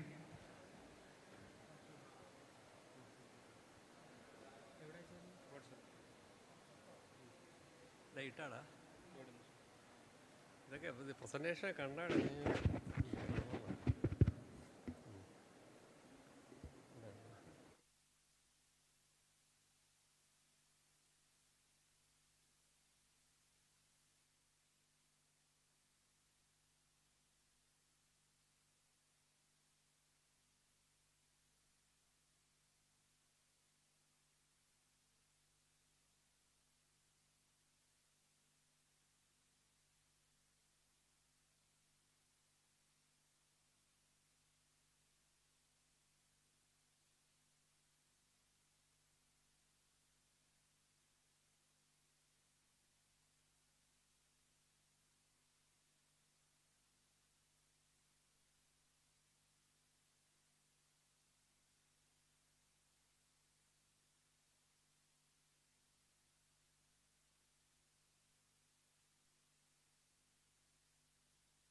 Yeah, good afternoon. I am sorry that the afternoon sessions, the just previous speaker was a standby for the original planned speaker. And this session also I am doing as a standby. You may know who was supposed to do. My Special Secretary Sambashivarao is having an emergent meeting with CM, and he was here at the ground floor till 2:30 having an interaction with the industry leaders.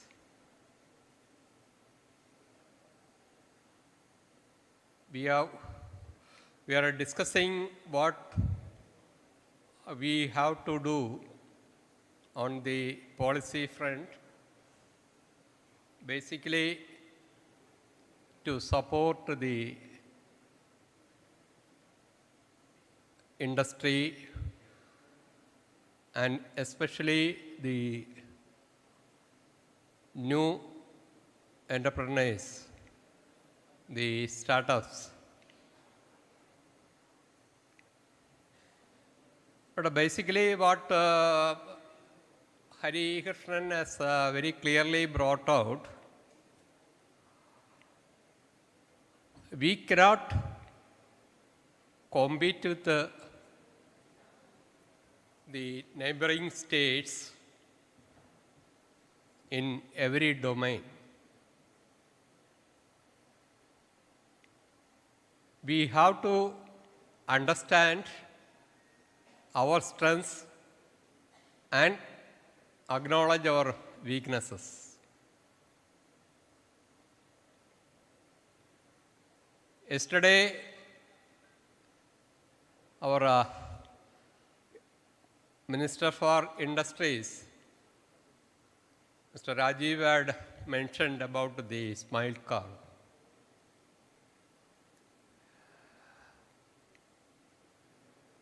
We have to definitely focus on the two top ends of the Smile Card.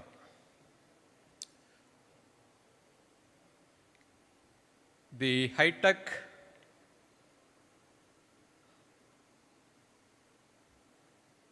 complex systems design or realization and high-end services, high-value services having great potential for the national and international market. We cannot survive by the low-end manufacturing activities basically because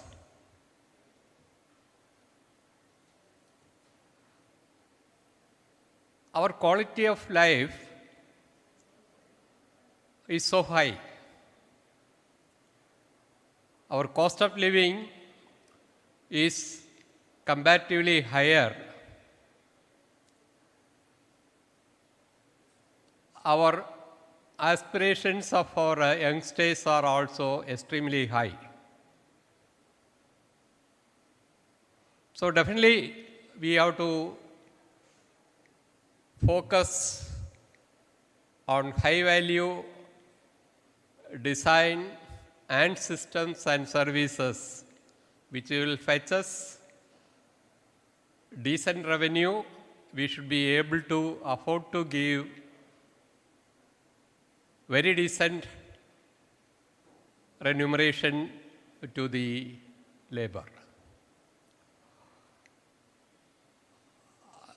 This idea, we have to take it forward.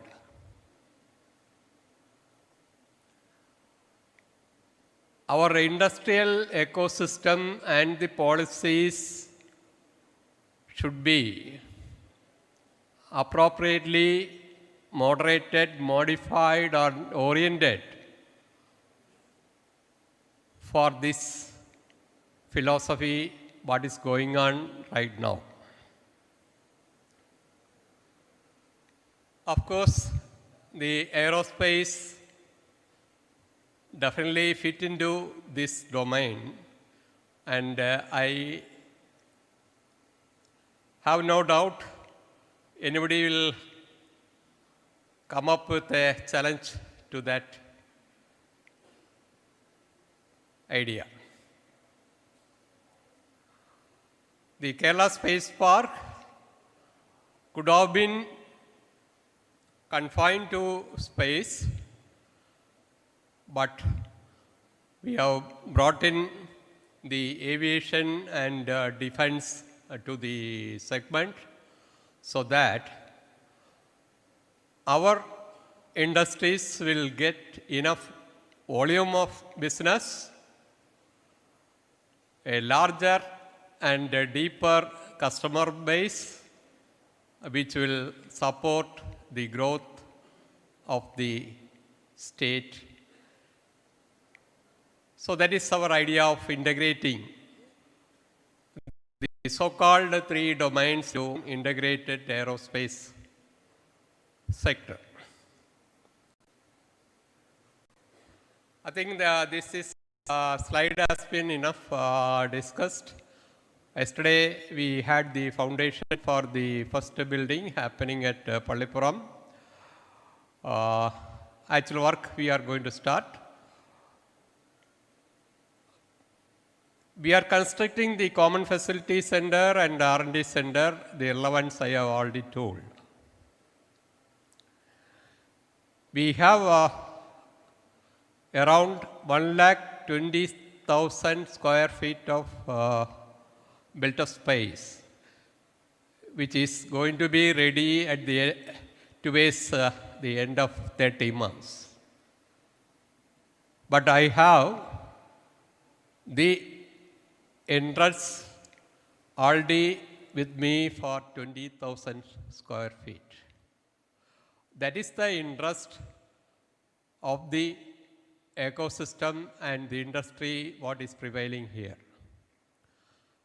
I have another 15 acres at the Pallipuram to be developed by September, October, and we should be able to hand over to industry. And my target is to complete that handing over by the year end. Again, I have the definite interest of 6.5 acres. So remaining only I have to worry about before this December or January. So that is a type of interest.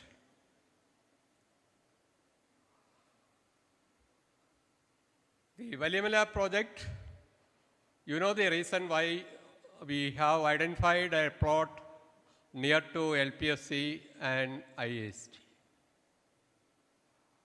Reasons are very obvious. Our plan is to build a liquid propulsion complex or the center of excellence, innovation to industry productionization complex, taking advantage of the IAST research and development outcome, as well as other R&D institution outcomes to a real business opportunity for the new industries to come up. The third project is regarding the drone research center. I think I need not tell you why we are planning that. After so many, or everybody is updated with what is happening around the globe on the war front. And the opportunities here in drones is so elaborate.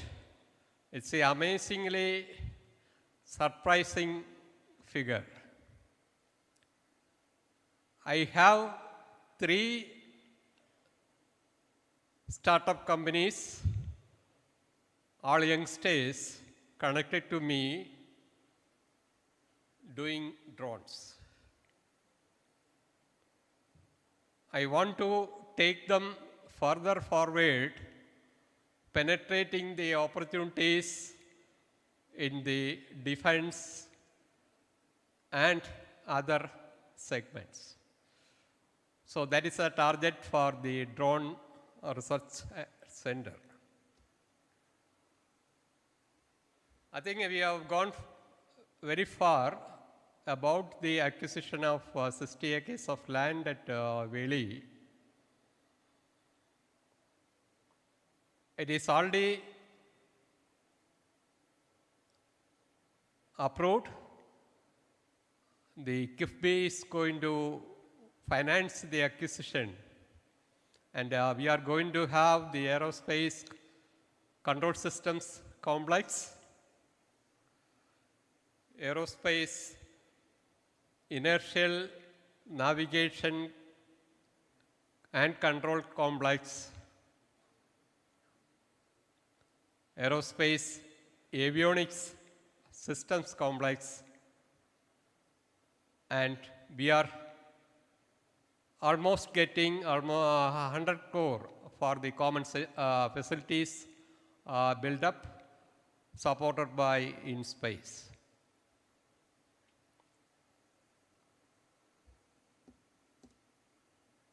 CM had announced the projects there in Kochi, Kozhikode and Kannur. I think we will have these institutions coming up there very soon, and I have demanded for a 25-acre plot in Kochi, and that is going to be allotted very soon. The unfortunate part is the demand is very high with respect to the Kochi location. We will make a beginning and we will see how we can extend the opportunities there in Kochi. I think yesterday we heard about the opportunities in the defense segments, and I was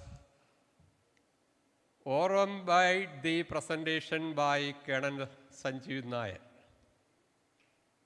And the Kerala initiative of developing Kerala Defence Innovation Zone with the collaboration and support of the defense institutions, the Southern Air Command, the Naval Command, the Pangod Military Camp, our NBOL is already there, the Cochin Shipyard is there, then we had the Coast Guard. And absolutely, the last addition has been so amazing that the Vizhinjam port has become such a great success even before its inauguration. Okay? I think that is the opportunity. The city outer ring road project, it is going to take off very soon. Integrating all this, plus the second unit of BrahMos Aerospace Trivandrum Limited. We want to exploit that opportunity to build an integrated defense industrial park. I am sure about the opportunities and our potential to capture the opportunities with the strongest support of the institutions what I mentioned.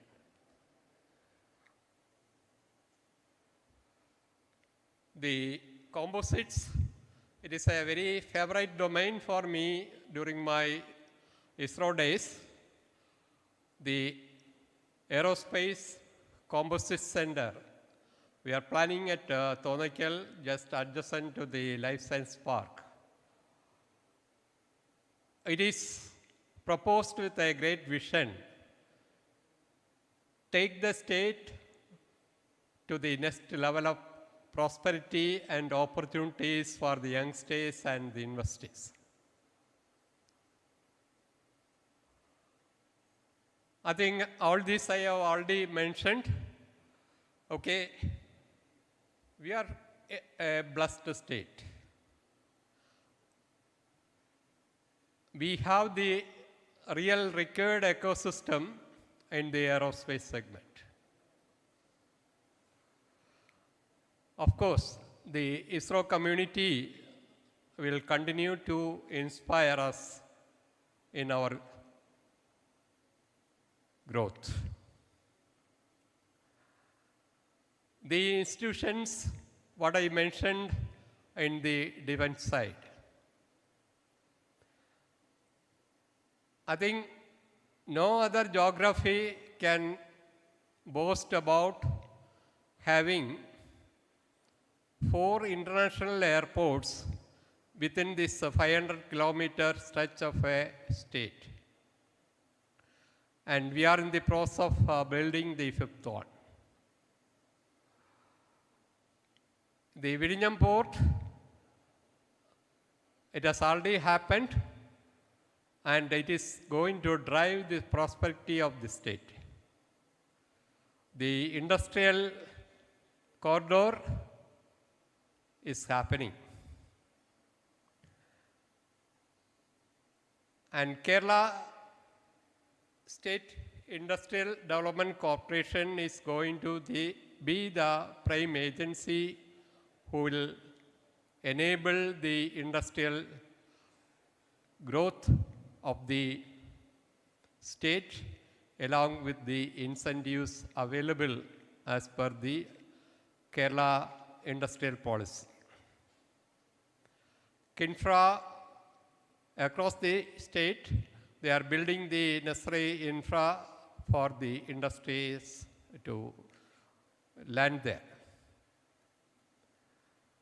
The CIDCO is doing its job across the state, and we are the youngest baby in the group, and definitely we will be confined to a very narrow domain, but one of the mighty domains.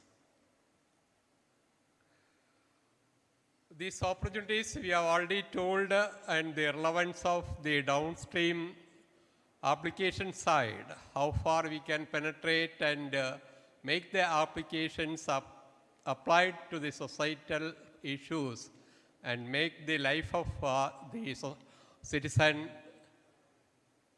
is at ease. The ease of living standard definitely can be improved with a greater application of the geospatial data, where the space-based data is only one of the segments, whereas the airborne systems, a LiDAR survey or the physical land survey or the physical enumeration, etc., can collectively build the geospatial data as a great asset for the state. I think it will ultimately decide where we will land. The value of that asset cannot be predicted today. I think the numbers are so high.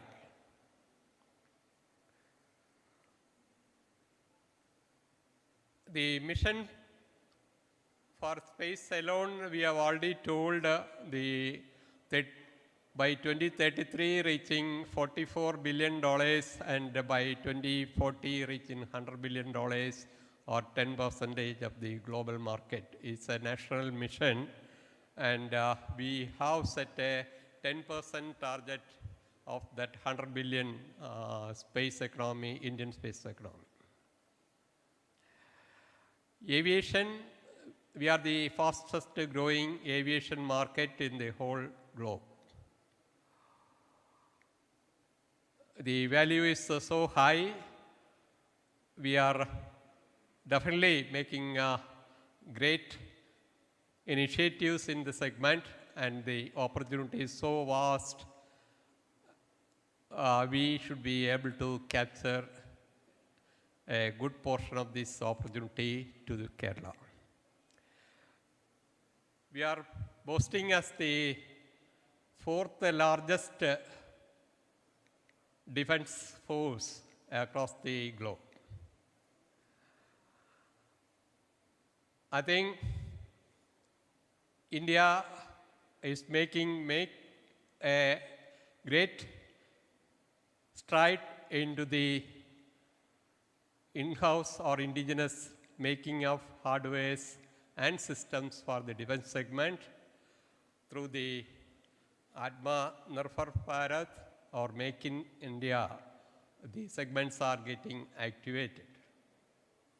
And last year, if I am not mistaken, our export, defense export, was roughly around 30 crore thousand rupees.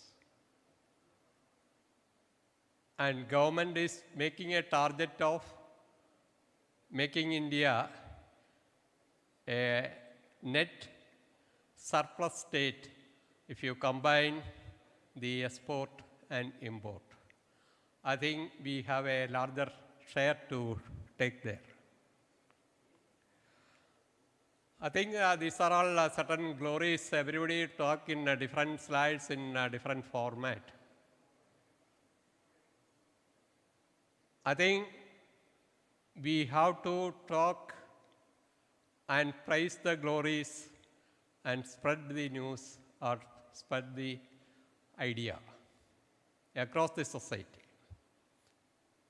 Ultimate aim is to make the society more confident and more oriented towards our positives rather than our negatives, which are figuring the growth.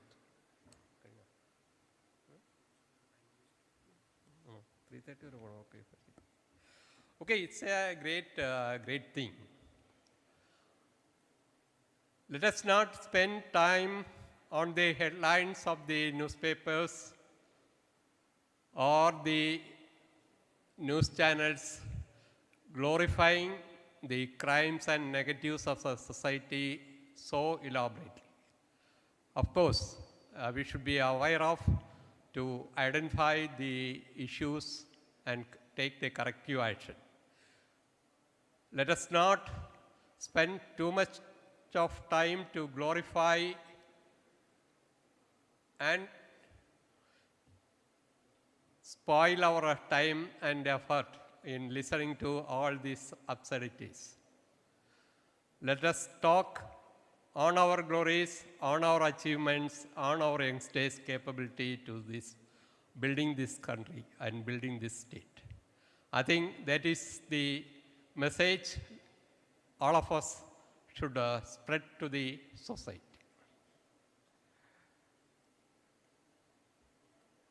The last God's own country, I come from a very village background,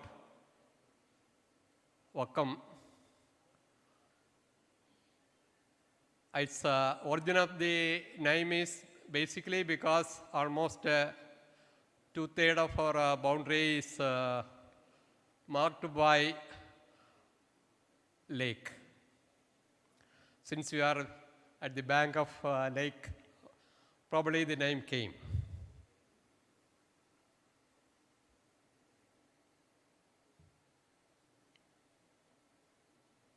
I have seen the opportunities in the tourism sector. We are not adequately, effectively making use of our greenery. We are already told about the entire coastline.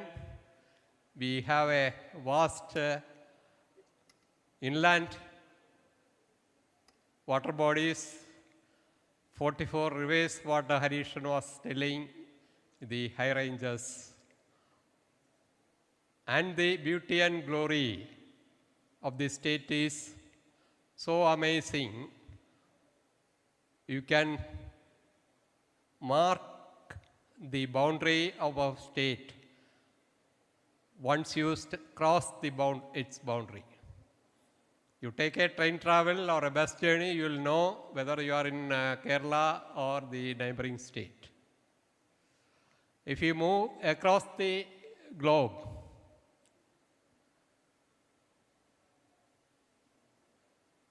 our attraction becomes even more great. We have such a beautiful climate, blessed with enough and more water,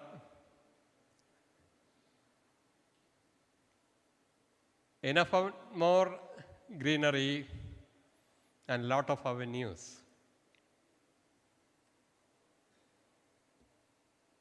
I have given a proposal through my native residents associations in my village to the government and the functionaries across to build an integrated tourism facility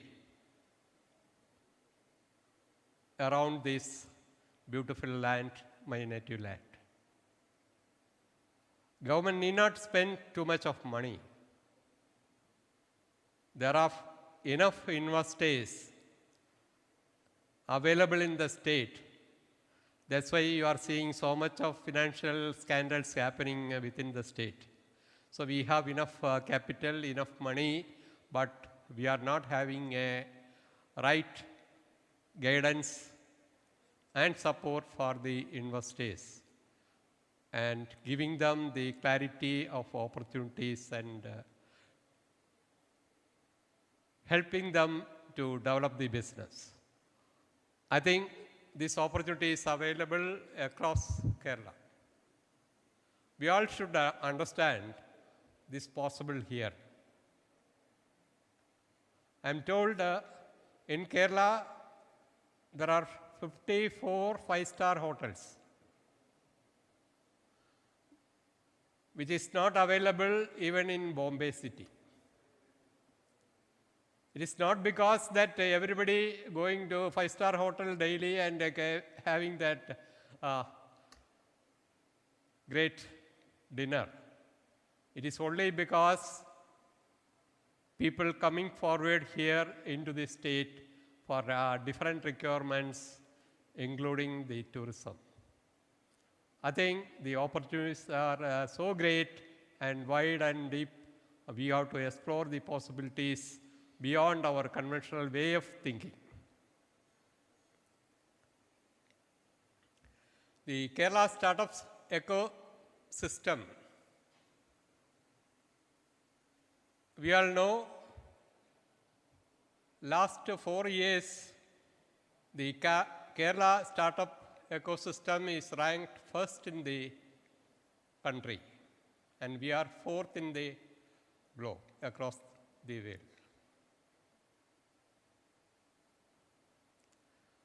It has brought in so many youngsters into the business, encouraged them to prosper in their ideas.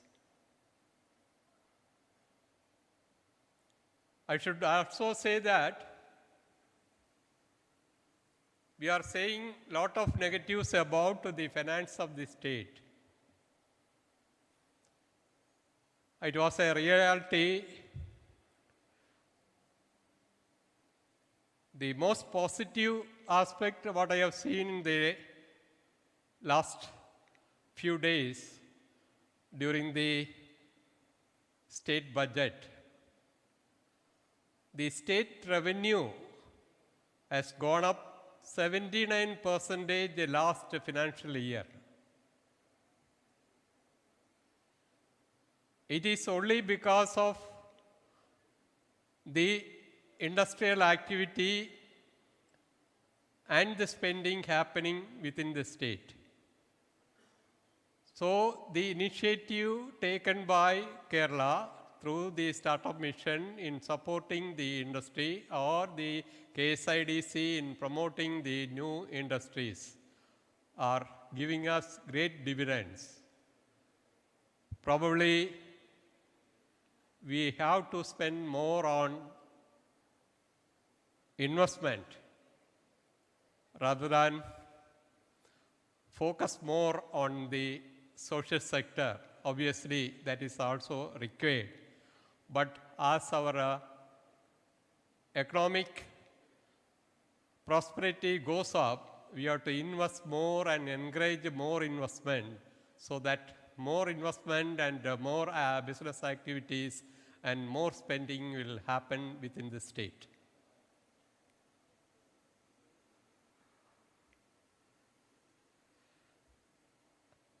I think this has been very elaborately talked about to the state industrial policy.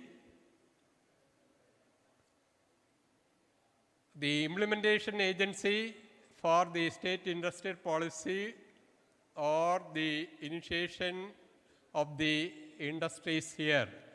The administrative part is going through KSIDC, and we are only going to enable that channel for the newcomers.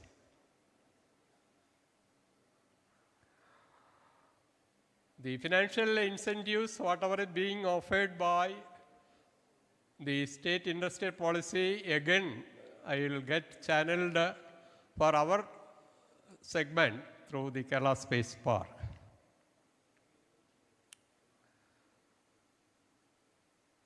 We have been hearing a lot of complaints about the state aerospace and defense policy. In fact, we are the first to propose a draft. Unfortunately, there have been certain delays. And just before coming here, we had an interactive session by the Special Secretary E&ITD at the ground floor with the industry leaders.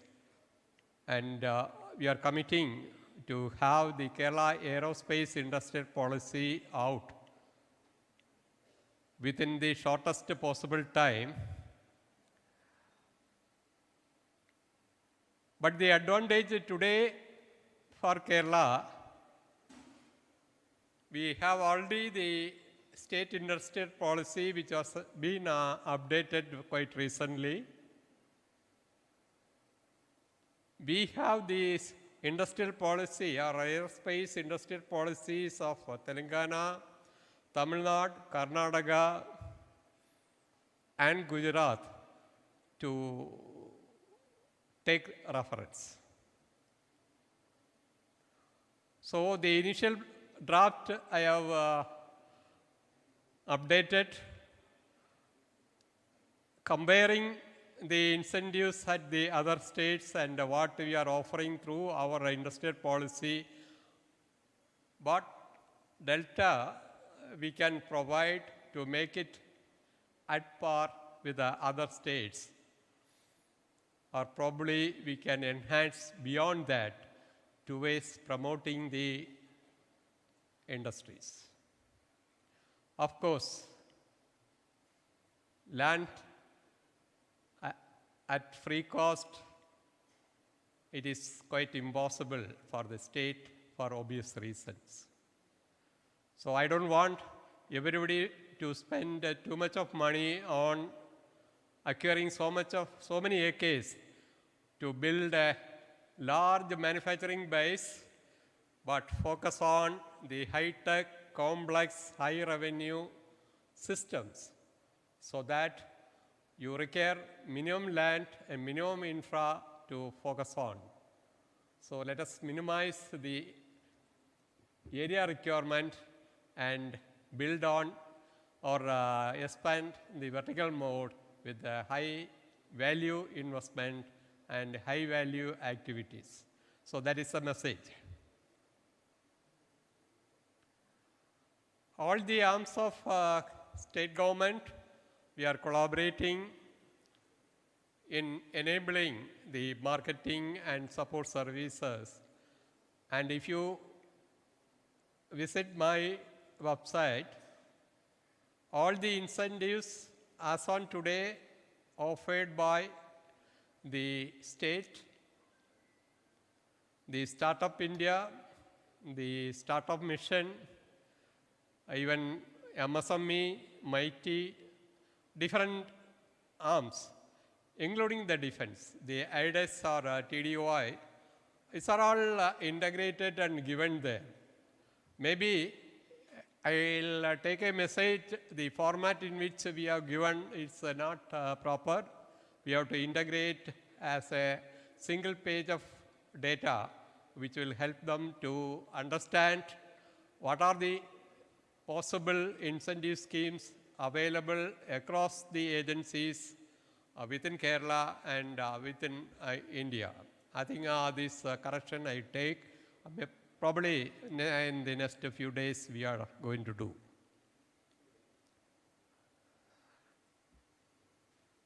I think our secretary mentioned very clearly about responsible investment. If you allow large-scale investment, which will initiate with a lot of manufacturing and chemical activities, which is likely to pollute the environment, including air and the water bodies. I don't think we are not interested. We cannot afford to allow such entities to function here. Reasons are obvious. So this is one of the major policy, industrial policy guideline or strategy we have fixed. We have to be more concerned about the environment, and the third is our encouragement of the startup innovation happening here. I think we are doing enough. We can do much more, and the rich dividends are before us, as I told. And the days to come, our estates are going to do wonders, and they are going to be the giants which are going to be respected by the entire globe. We want to have the high-tech systems manufacturing industry 4.0 or the next generation 5.0. The additive manufacturing, etc., is already taken root here, and even ISRO has already initiated action or already implemented many complex systems which were designed by the generation what I belong, has been more simplified by the youngsters staying back or currently working with, within ISRO now. Okay, I will not dwell on the efficiency and potential of the public sectors. We started worrying about business. We started understanding what is business. It is not the investment and spending. No industry can survive without profit and without decent profit. As a societal thing, we can make it free. Then we should not call it as an industry. Every public sector entity should work on a competent business model which can be acceptable to the business community. I think the directions are very clear, and the results we have already seen. I think more than 44 public sector undertakings are now on profit. The days to come, the chief executives will be made to make decent profit, and their performance will be evaluated based on the performance of the institution. My institution is so young, we are not having any revenue as of now, and the last 2-3 years. We have to do a lot of canvassing to manage the administrative expenses.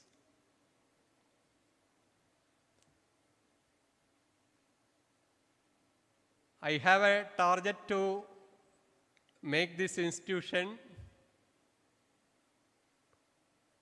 a profitable one before 29-30 financial year. We are working on that. So that is a model everybody has to follow. No business can survive without profit. No industry can survive without giving a decent payment. No industry can survive without adopting the technology what is available.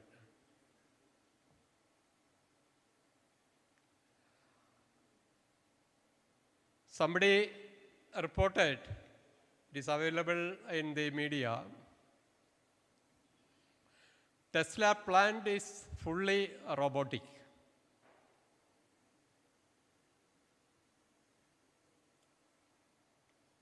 Fully automated. The number of people working within the plant are very limited. We cannot jump to that scale today, but we have to work for that. Maybe in an incremental way, we are supposed to do that. Otherwise, we are not going to survive. Or no business can survive without attaining or adopting the technology to improve the efficiency of the business.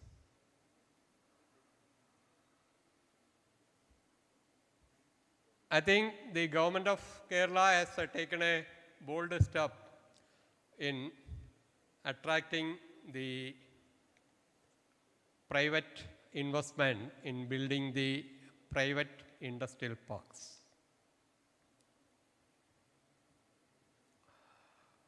Just now we are targeting for 100 private industrial park which can have a maximum of 15 acres and a minimum of 10 acres, and individual enterprise can go up to 3 acres of private industrial park. Government has already given clearance as on date 29 institutions or private industrial parks so far. We are changing definitely. Our methods and process are changing drastically.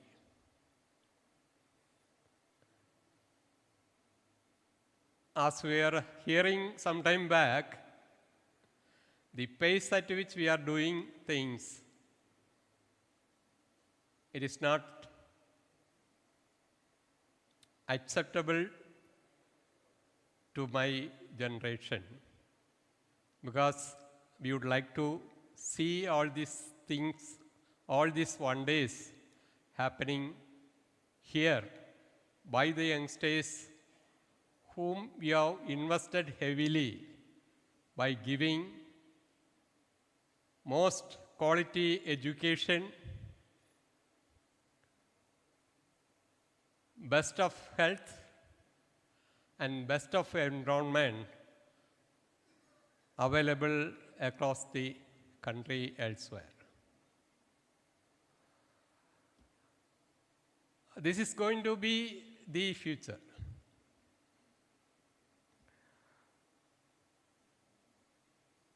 Now, the vibrant ecosystem or support for the entrepreneurship, there are different agencies working.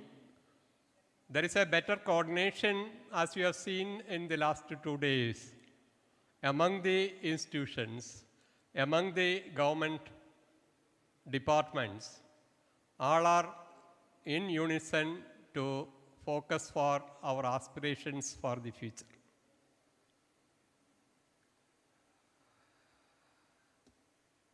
I think we have already dwelled on all these enabling policy areas which will help in the rapid industrialization of the state in the high-tech, high-value domain.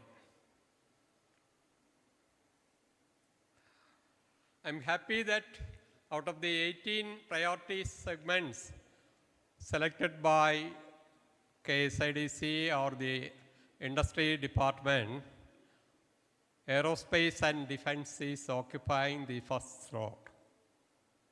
At last,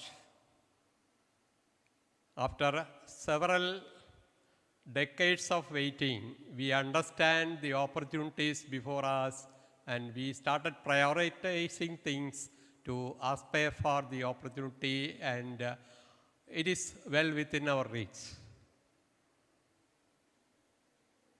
The entire system is more focused and oriented to attain the final end objective. I'm sure all of you will support this great journey. I think we are all seeing what is happening within Kerala in the last few years, how oriented we are, how the institutions are supporting the priority area, investment and business. That is bringing a paradigm change in the attitude of the system, of the enablers. We are in a slightly different domain filled with a lot of enthusiasm and optimism for the future of the state. I will not speak more about the aerospace industrial policy because it is yet to be formally announced. We will hear the industry partners while finalizing this industrial policy. I'm sure it is going to be at par, or in certain domains we are going to be better off than the other states. That is my promise. Okay? I think, but for the final approval, you have to bear with me before I can make it public. But all the stakeholders are going to be consulted in while evolving this policy. And I have a promise from none other than the Special Secretary, Sri Sriram Sambasiva Rao, just a few minutes before, while we are having an industry meet with the industry heads during the last time in the ground floor. Definitely things are going to take a change for the future, and change in attitude, philosophy and the orientation. It is happening. The collaborations and the cooperation agreements, the significance and the value of those interactive ambience, it is being felt across the state, and I want all of you to be partnering with that great journey.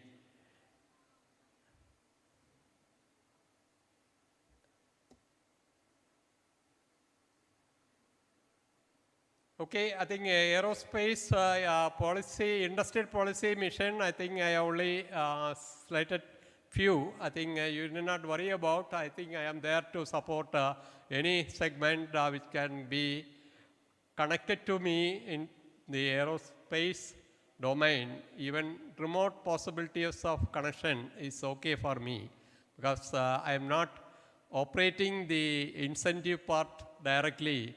The rest of the thing, I can do it myself without making any expenses.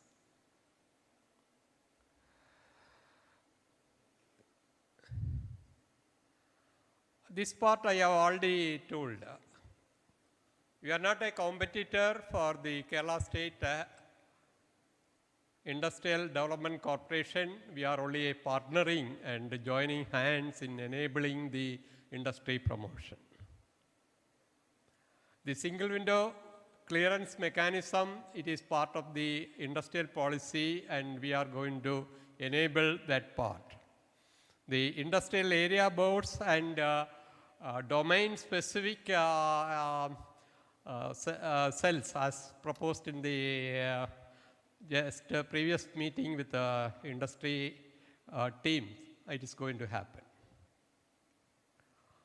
I think I have already told what you are supposed to do and doing and what you are going to do in the coming years. Thank you very much for your patient hearing. Thank you. Thank you, sir, for your insightful and a forward-looking address. Now, I have the honor of inviting Group Captain Mr. Sunil Raj, Indian Air Force, to kindly felicitate Shri G. Levin, sir, with a token of appreciation.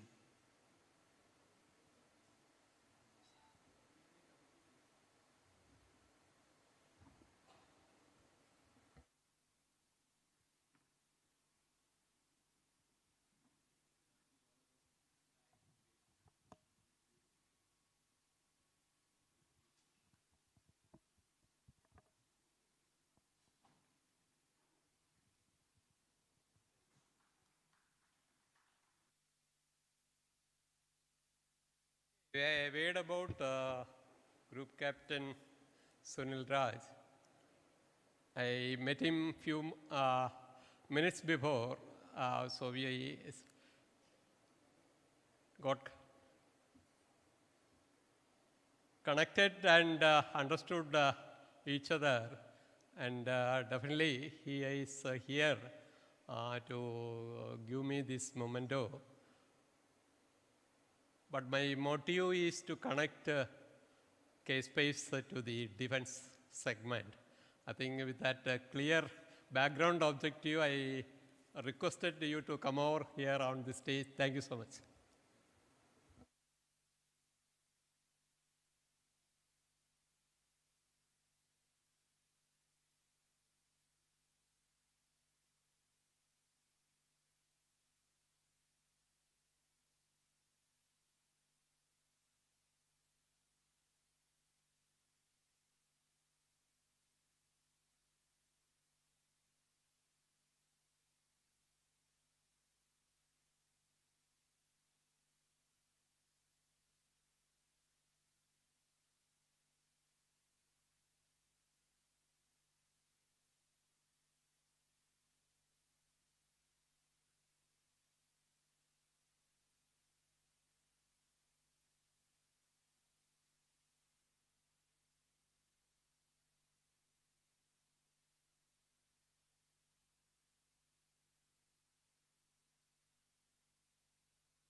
I request everyone to kindly settle down.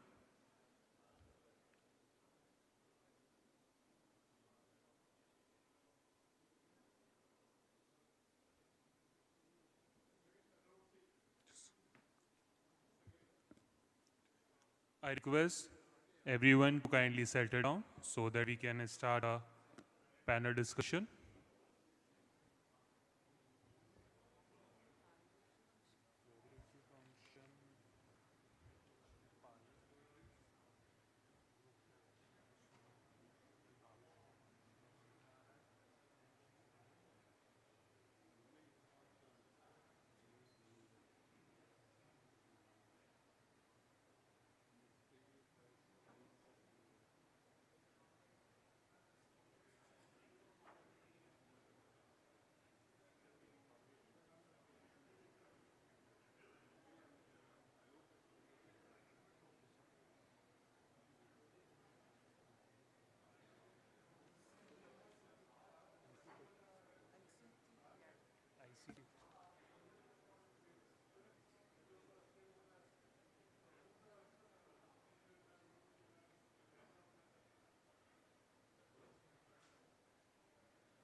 We now move on to the next panel discussion titled Knowledge Economy and Startup Ecosystem in Kerala.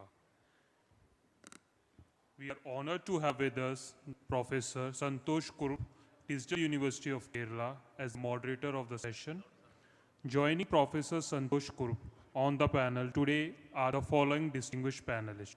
Shri Anup Ambika, CEO, Kerala Startup Mission. Shri Murlidhan Maningal, CEO, ICTech. Shri Samuel John, MD, Mistio. Shri D.S. Sheila, Director, Space Lab Analytics and Dynamics Private Limited. We welcome all the esteemed panelists and look forward to a rich and insightful discussion. Over to you, sir.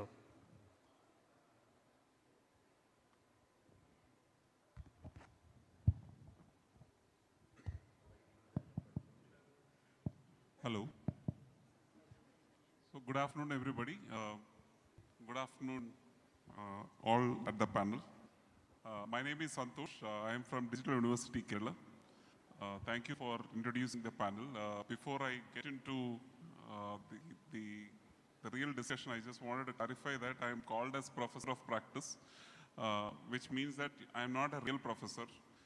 I'm only a professor of practice, means I come from a different background and do some things in the university, so that should demystify who I am.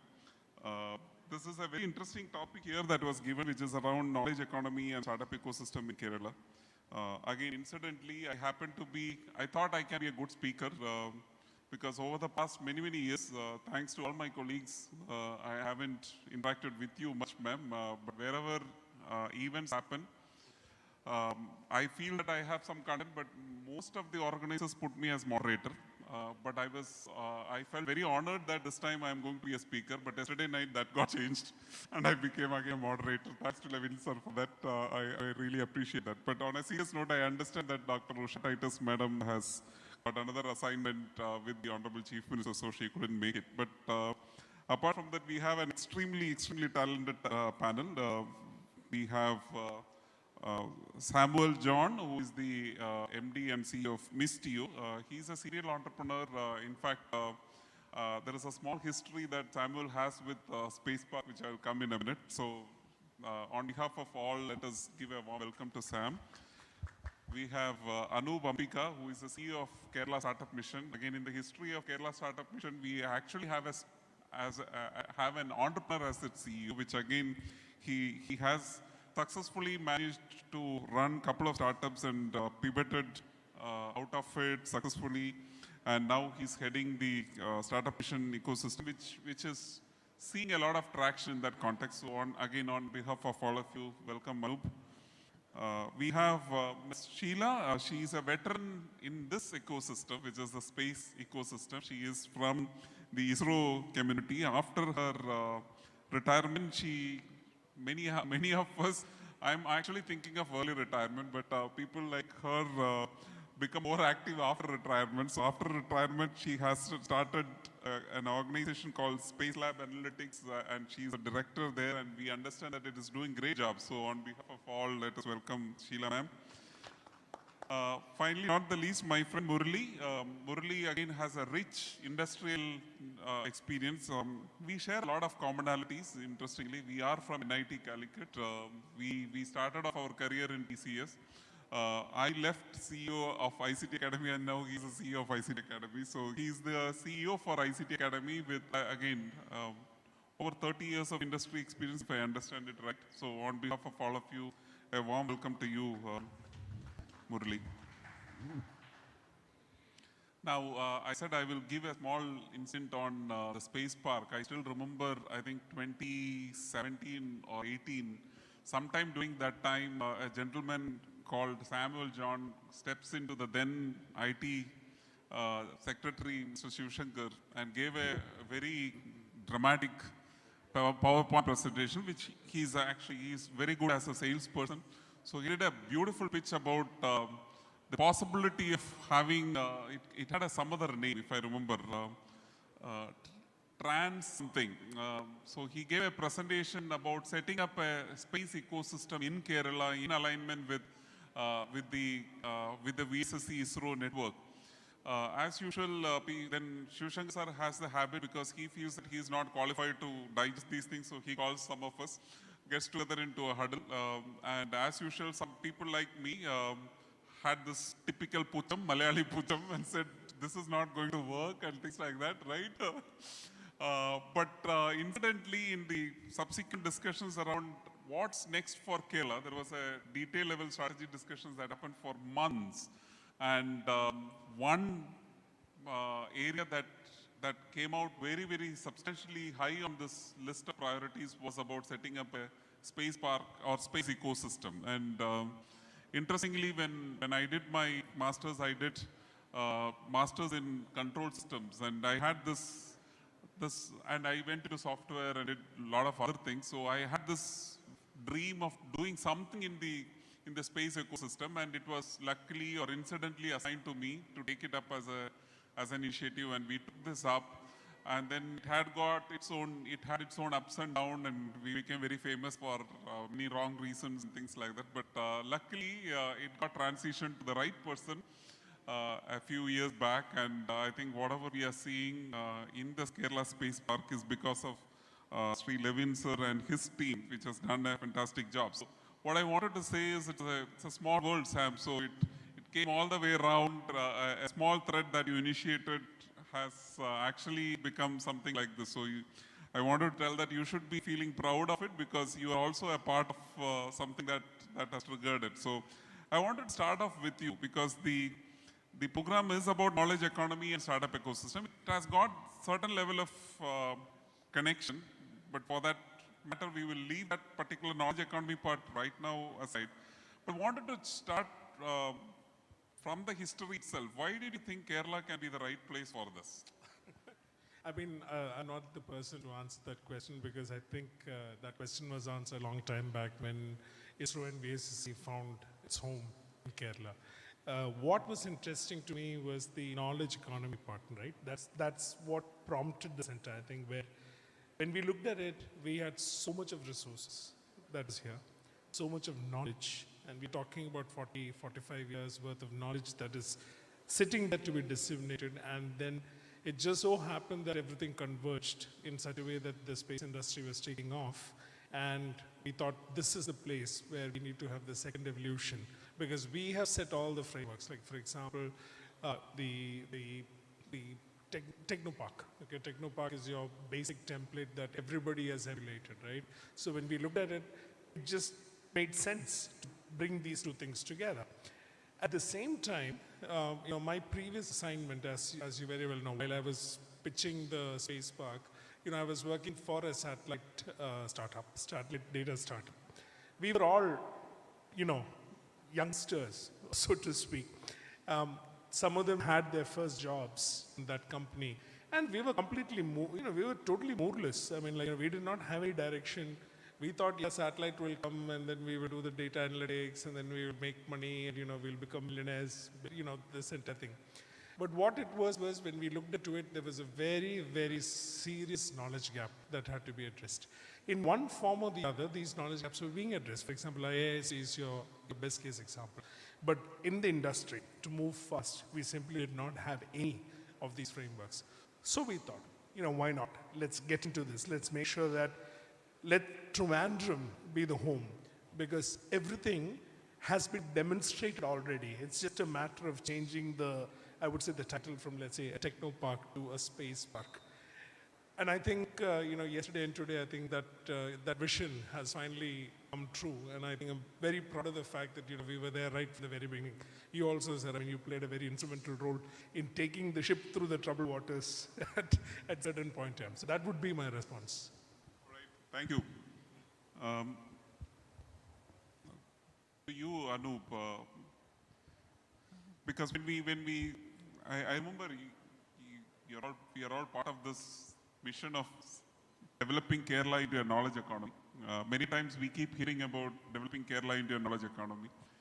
This again was a part of a small coffee table discussion which initiated, and then Dr. Abraham sir forced us to write a strategy paper, and then forced us certain targets and things like that.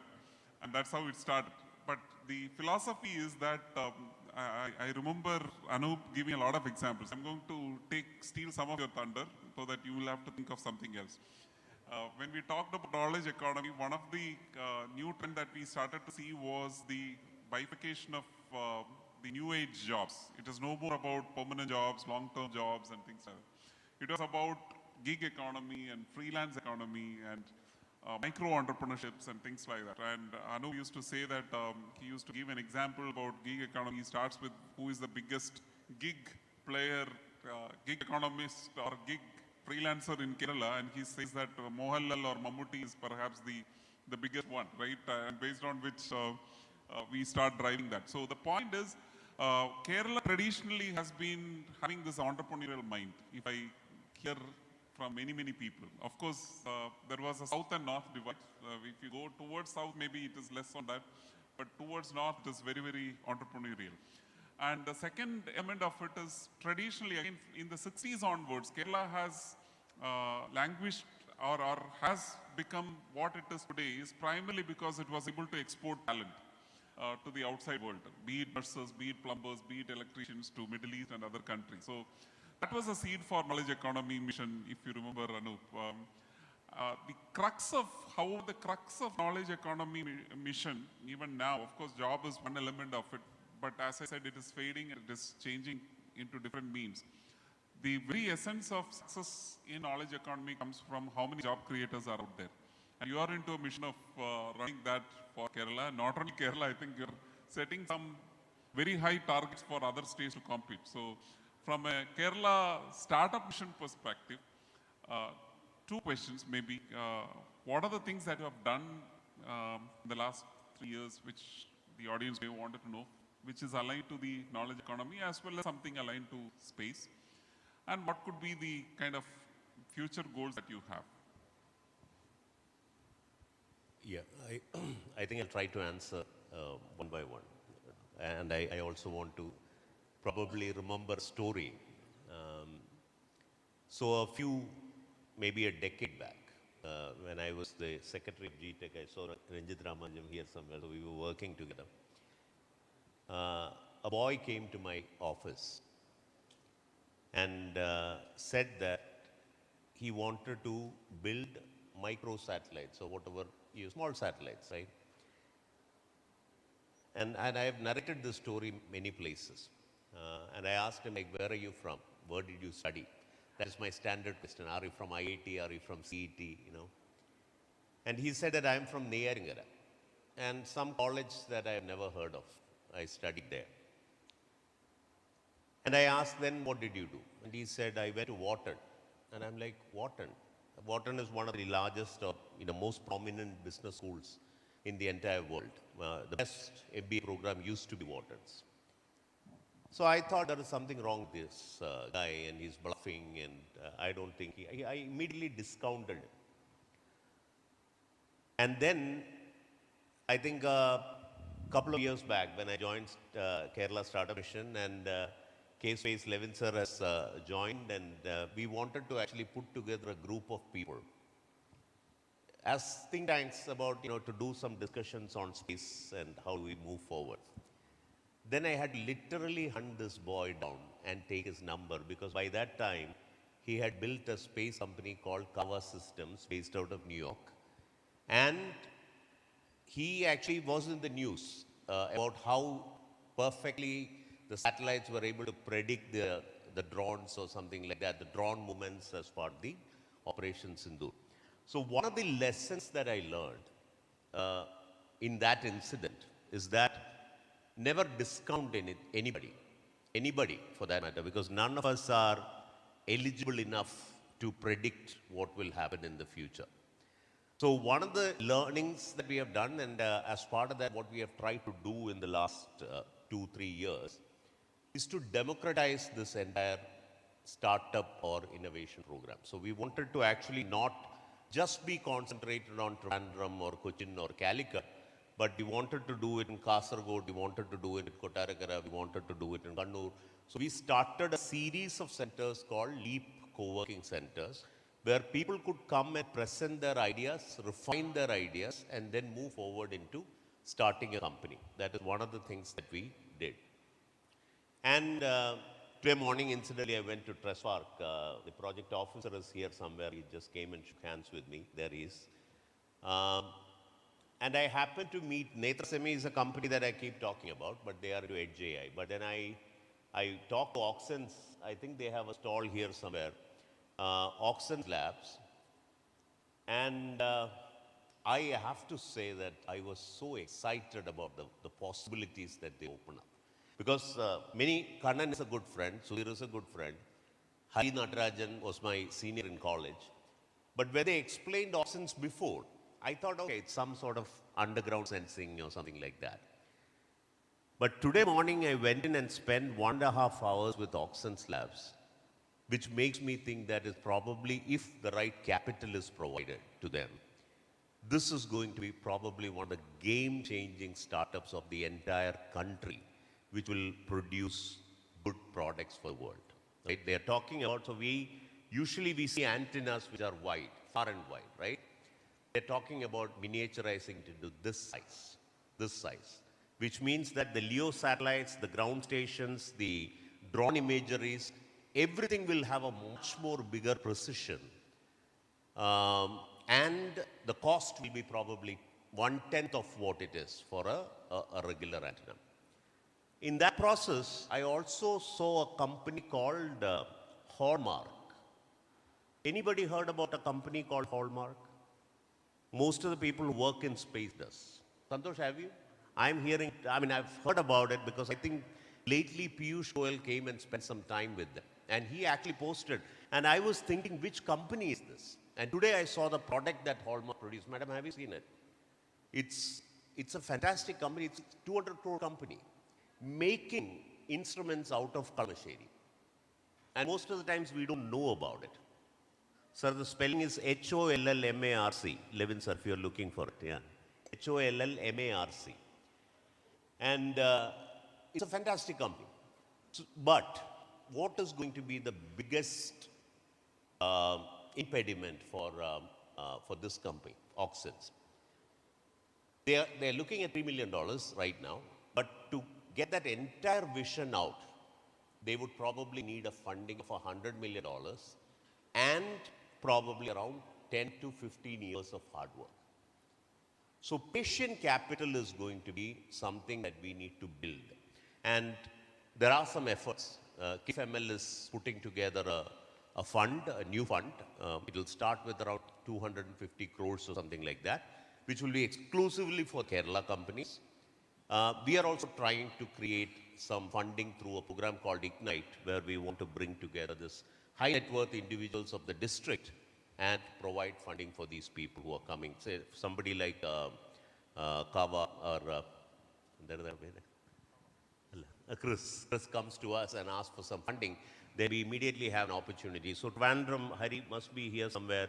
We have created something called Trivandrum Angel Network, and we are slowly trying to put together a process where we can do it in Trivandrum. So capital is something that we are constantly working on. Through our fund of funds, there will be around 300 crores that will be in circulation in the Kerala startup ecosystem over the next 2-3 years. And we will see, 10 crores has been put to Netra Semi. I'm hoping that we'll be able to get $3-4 million to Oxen's Lab. Today we have connected with a few, Chirtai and Kalari and all those people, and we should be able to bring funding into this. The third and the most important part is the go-to-market, and oftentimes we have a problem in Kerala.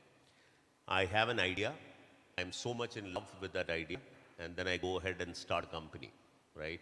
And I build and build and build and eventually realize that there is no takers for it for money that I want to charge. So we are doing some programs like international market acceleration programs where you put it. Deepu is actually doing a program called Beyond Borders, this 28th, wherein he wants to bring in all the founders who have been successful and use them as conduits through which we will be able to reach out to the global market. So go-to-market, funding, infrastructure, and mentoring are some of the areas that we have been working on, Santosh, over the last 3 years. Fabulous. Maybe I will park the future part into the next round.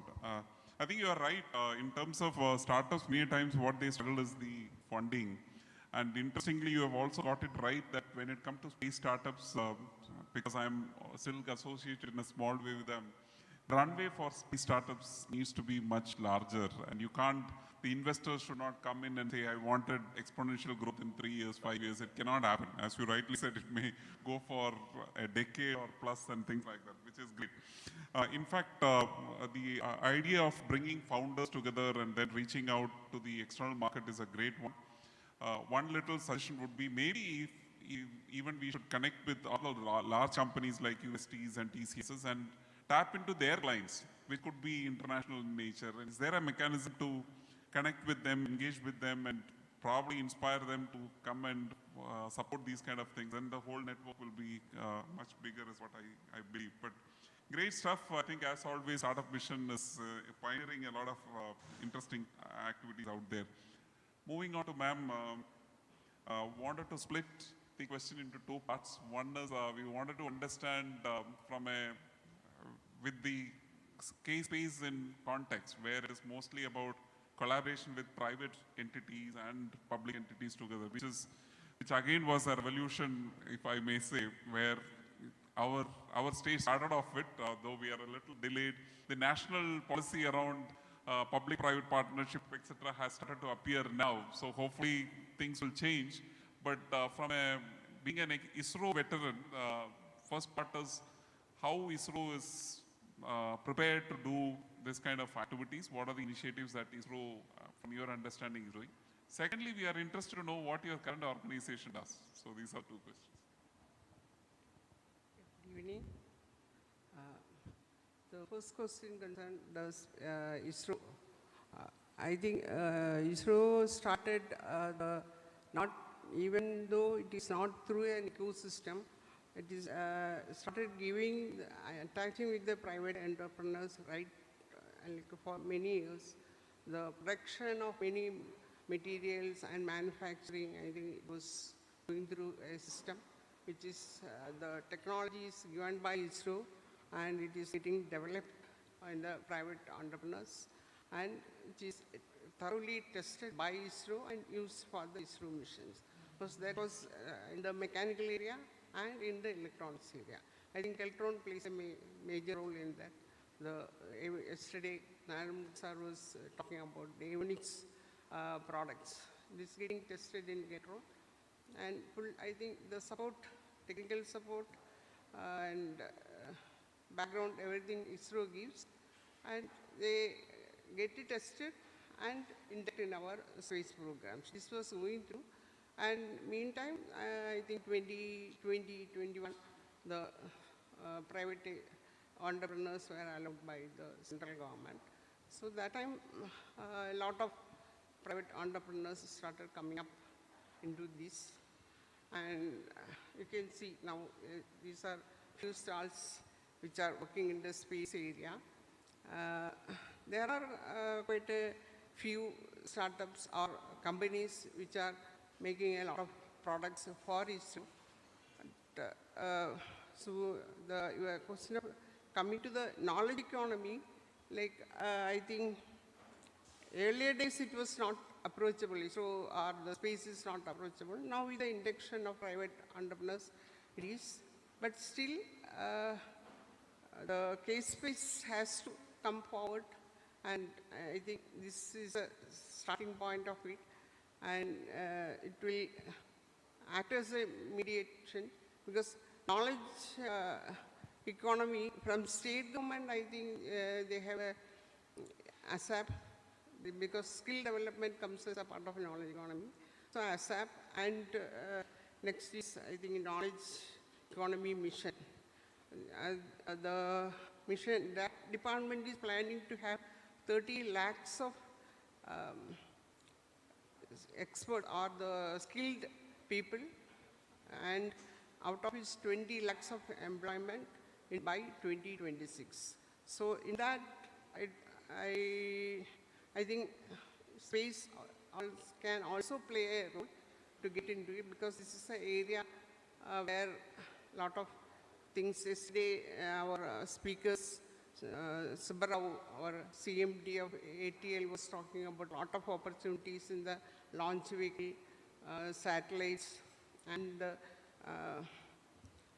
downstream activities of ground system development and applications.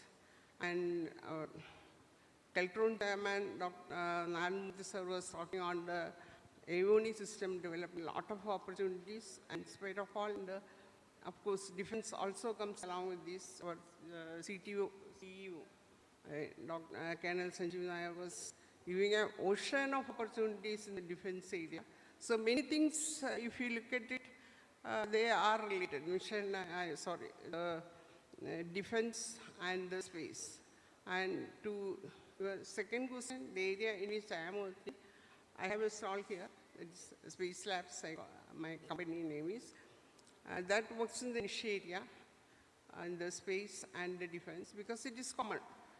I have developed two software, one for the mission design and analysis, and second is for the simulation of the systems. So additionally, I am now developing a navigation guidance and control system, which basics remains the same for any, either for missiles or projectiles or for the satellites. Or only thing is your hardware will be different. Accordingly, you have to tune it. The system, the basics remains the same. Like you will have a sensor, you have a navigation software, like what you call, you close the system with this with the actuators, but the hardware will become different. You have to tune your system and design accordingly. So that's what my company is doing now. That's from IIT. We have a project. It's a mega project which is going on well, and I have 12 employees now. Started with the 2 and I was with 2 for the software development. Now it is slowly coming up. Okay, fantastic. What a good second innings. I think it is very commendable. I would sincerely request you should come to Digital University Kerala and address the faculty members, not only students, to make them understand that there are a lot more available at any point in age. You are right, ma'am. I think Kerala Knowledge Economy Mission is trying to bring in a change to the Kerala ecosystem, whereby they are bringing in job seekers as well as job providers together. In fact, Digital University is a small player in building the systems there. They have got around 18 lakh registrations into the system. So some of the startups out here, if you are looking for talent, maybe digital workforce management, it is called DWMS, you may get an opportunity to look into it and find some good talent. There are around 7,500 employees that are registered in the system as I see the thing.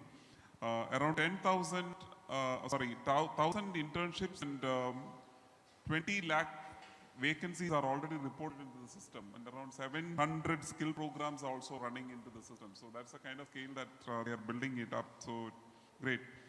Which brings the point to you, Murali. I think ICT Academy, being a skills development organization, is the core towards feeding, apart from the financial capital, the next biggest capital for any one of us in the knowledge economy space is talent. And I understand that ICT does a lot of things in that space. Would you be able to brief us on what are the areas you are working on currently associated with this? And second part of the question would be, is there any focus that you may want to take up specifically on the Kerala Spacepark related talent requirements? Okay. First of all, congratulate them in the Spacepark for this great event and this major milestone. Let me give a context about what is ICT Academy. I am sure some of you are familiar with that, or if you are those who are not aware of that. So it's an organization established about 10 years back by Government of India, Ministry of Electronics and IT, Government of Kerala, in collaboration with IT industry, some of the IT industry leaders in the region, TCS, UST, IBS, Quest, and there's a Sophonic Educational Trust from Shibulal. So with an objective, with a mission of bridging the skill gap and enhancing the employability. So that was the objective of ICT Academy. So they work with, so we work with academia, we work with the government, and we work with the industry in creating the skill resources that's required for the industry. So that's all objective of that. So predominantly over the last about 10 years, I think we would have trained about 1.3, 1.4 lakh learners across different types of institutions and a lot of teachers as well. But however, I mean, the way we approach the training is that we look at what kind of requirements we get from the industry, predominantly in the ITES sector. So what kind of skills are required for the IT, and we look at that, work with the IT industry in identifying the various roles and what kind of training programs are to be carved out. And the programs are designed in discussion with the IT industry experts.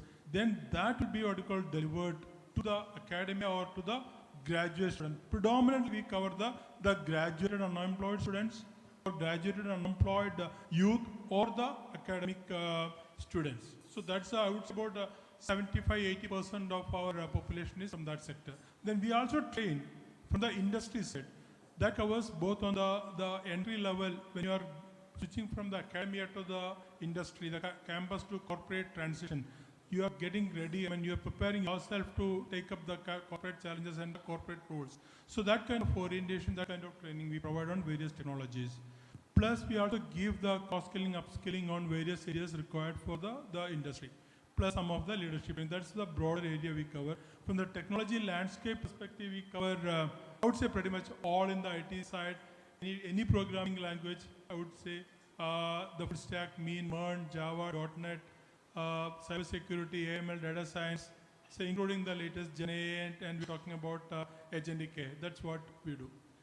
So when we do that, I mean, in context to Santosh's question, I mean, what we do from the Spacepark perspective, we are not doing much on the Spacepark, to be honest, except the few specific trainings what we are doing it for VSSC. That's on the IT related, the ML trainings we have done. We have done Python trainings, and we also have done FEA training to the VSSC.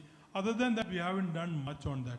Likewise, we haven't done much training on the mechanical and electrical engineering segment. But while listening to the yesterday's afternoon session, we had a wonderful session of 1.5 hours.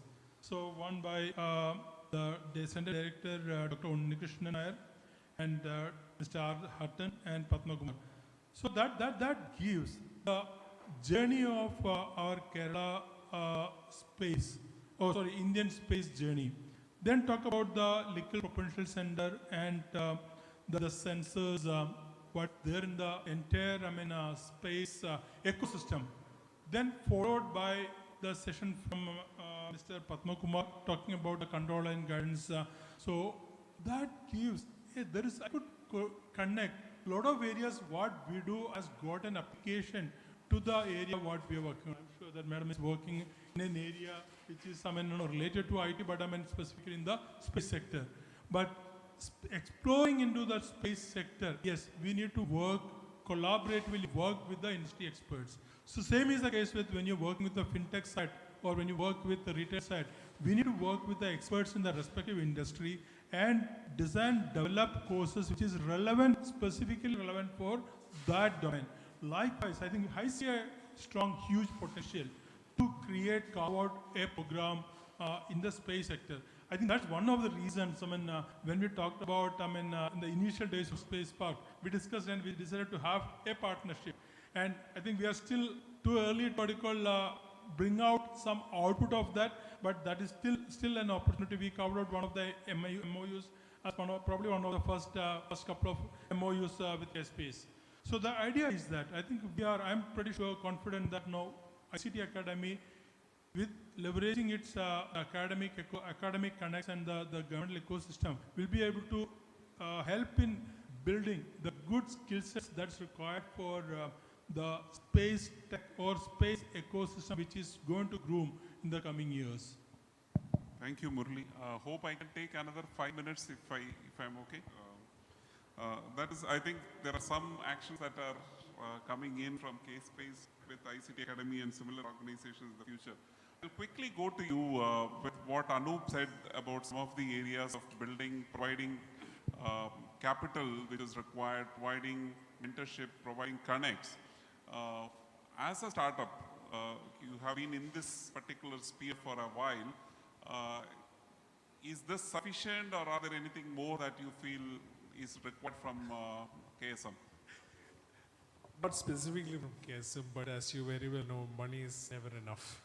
That would be a very, it's a very, brief way to put it. Patient capital, Anubert actually touched on that, right? Patient capital is very important. And I think we should also move capital away from the optics part. Space industry is always linked to rockets, right? You send something up and then you have satellites. But, as Mr. Subbarao perhaps would have explained yesterday, there's a whole, universe of applications that is there, which is beyond the launch and the satellite itself.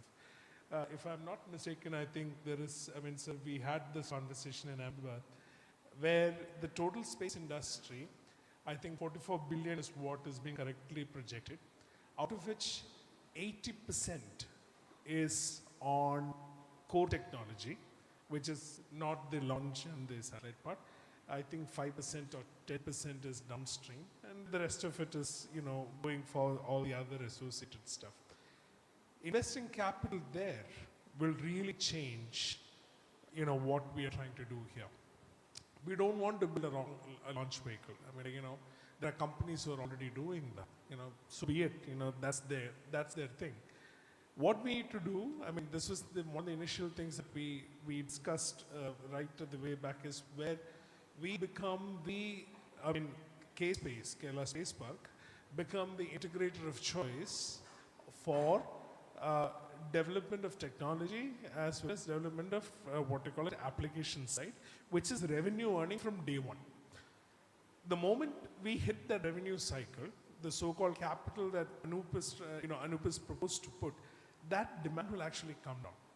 This is basically, at least from my personal perspective, the first 3 years of our life, it was Kerala Startup Mission who supported us right at the very beginning. But the moment when we hit the capital, we could run on its own. We could run on. And I guess that's the same with every single space company that we have currently is going through. The second part is that, again, this was a conversation again which was part of the CXO meeting that we had a couple of weeks back. The investor does not know anything about this industry. They come in, they see rockets going up, yeah, we need to be in that. They just come, they just commit capital without really understanding what if one of those things goes up, explodes, like we have seen a couple of days back. That money is just, they're just burning. That's what it is. So I would say to a large extent, there needs to be not just the knowledge economy for the people who are working, but also for the investors and the moneyed people to come in and say, this is what you're putting our money towards, right? So you please split in, we'll see, like it's a bank account there, we'll see you after 15 years, 10 years, or 5 years. Maybe 10 years down the line, we are talking about revenue cycles that will generate it within 5 years. Then of course the other part is none of the startup founders, including me, I raise my hand, we are extremely bad at financial management. Okay, so this is something that we need to bring up because space is very expensive. One wrong move can tank you. One right move can scale you. It is that fine line between tanking and scaling that all of us are operating.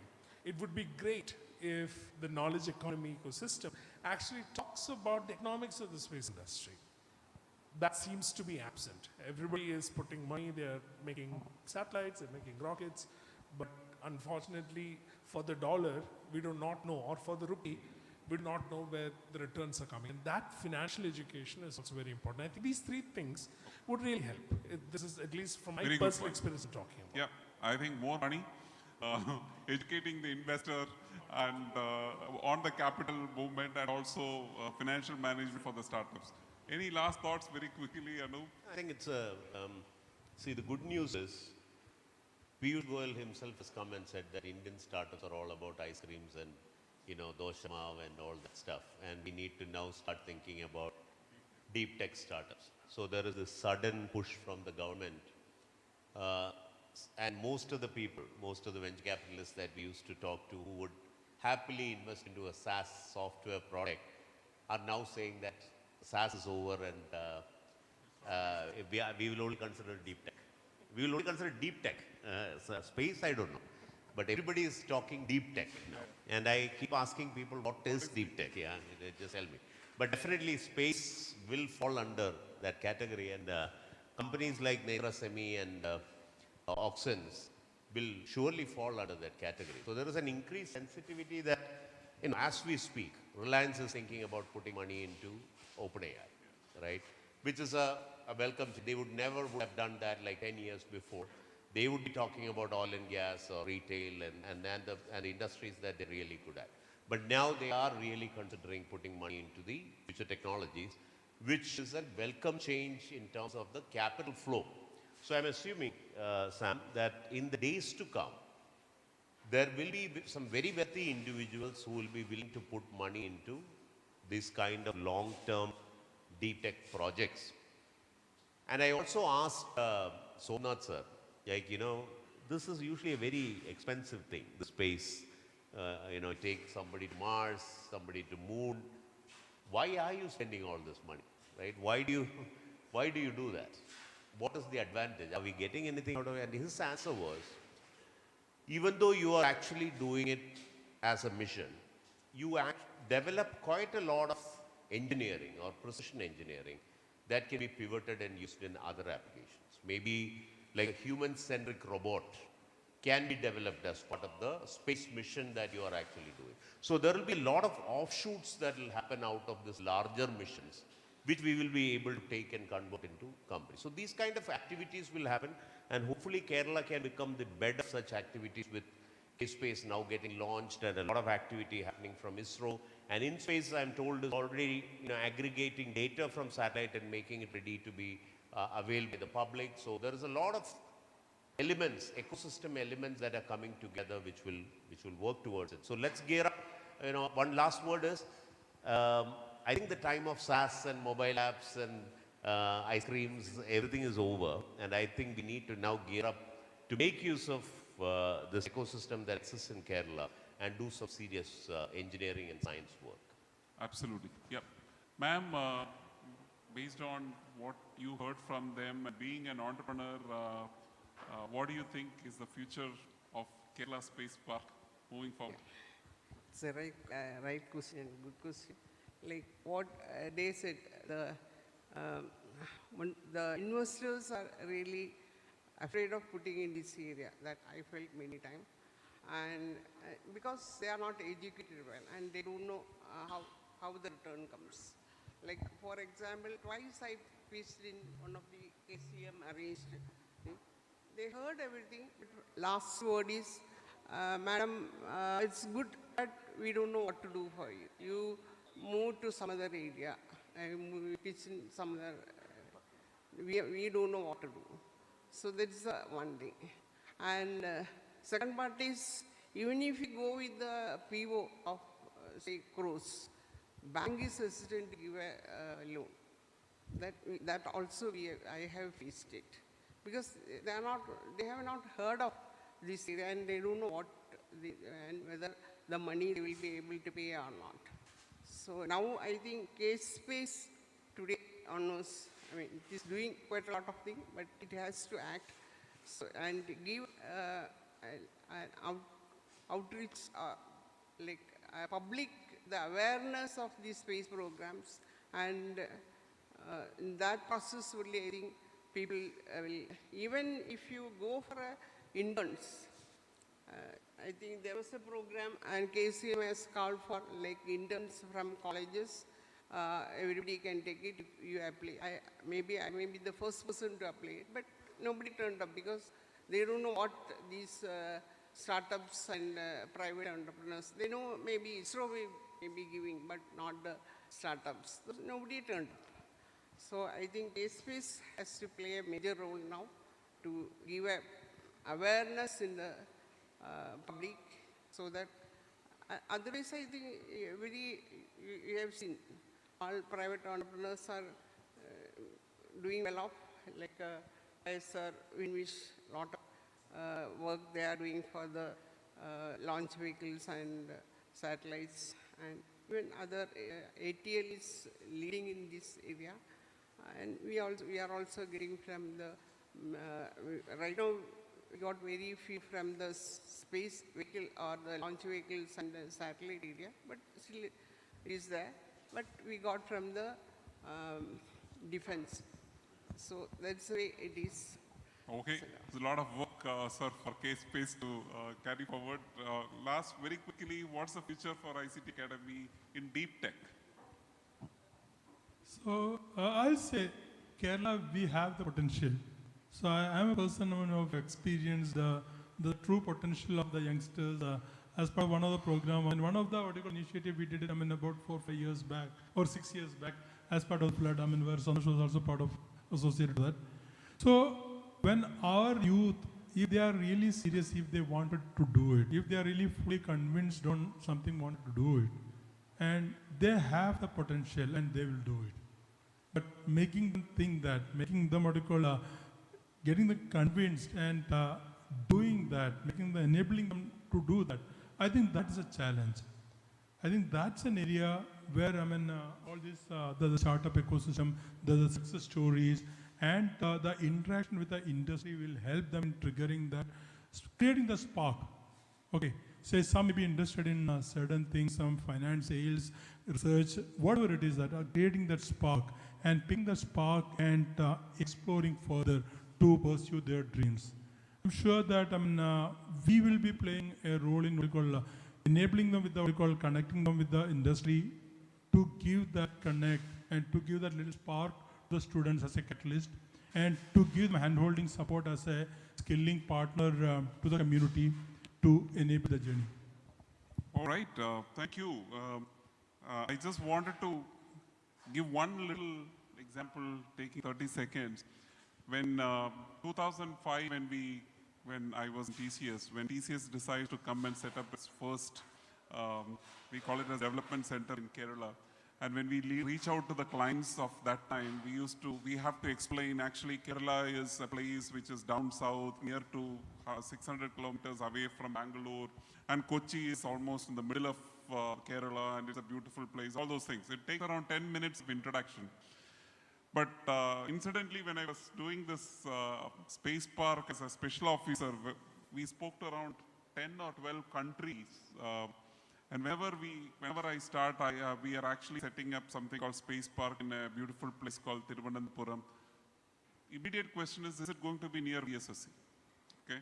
You don't need to give any introduction. The introduction is only about me and what is KSPACE, right? So that is the beauty of the advantage that we have here for Kerala. I don't think we have this advantage for any other industry. This is I would say this is the hidden dragon which is waiting to come out. And I think this esteemed panelists have given enough templates for you, sir, to work on about capital, about patients' capital, about education, perhaps. That's a very small thing, but it is very important. About economics for the startups and as such. I'm pretty sure that in the days to come, we will definitely hear a lot more wonderful things coming out from KSPACE. Wishing you all the best, and thank you so much, panel members, for a wonderful time that you have had. And thanking the organizers for giving me this opportunity. Thank you. Thank you to our moderator and panelists for that insightful discussion. Now I would like to invite Dr.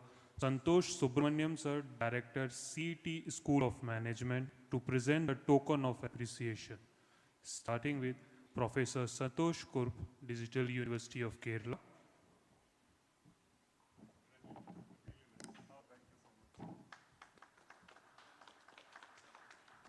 Shri Anup Ambika, CEO, Kerala Startup Mission.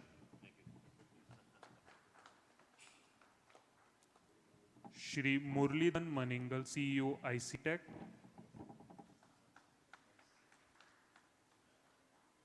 Shri Samuel John, MD, Missio.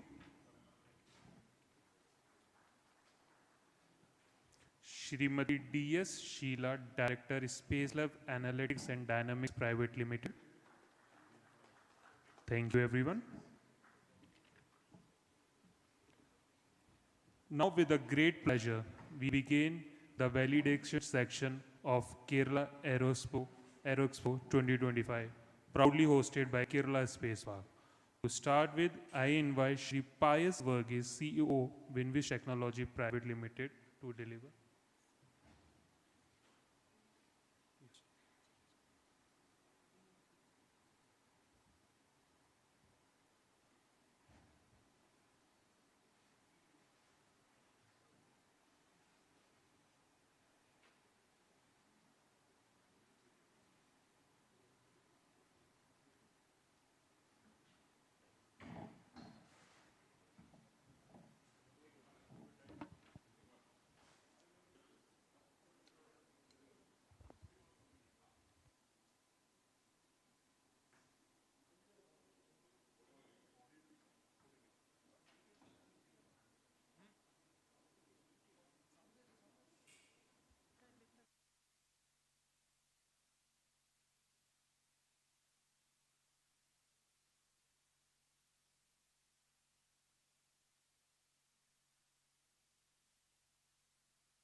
Now with a great pleasure, we begin a feedback session of Kerala AEROXPO 2025.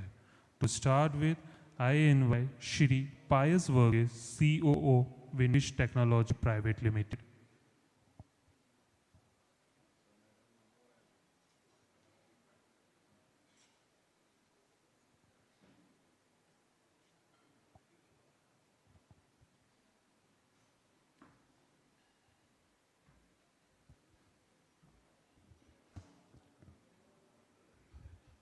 Good evening.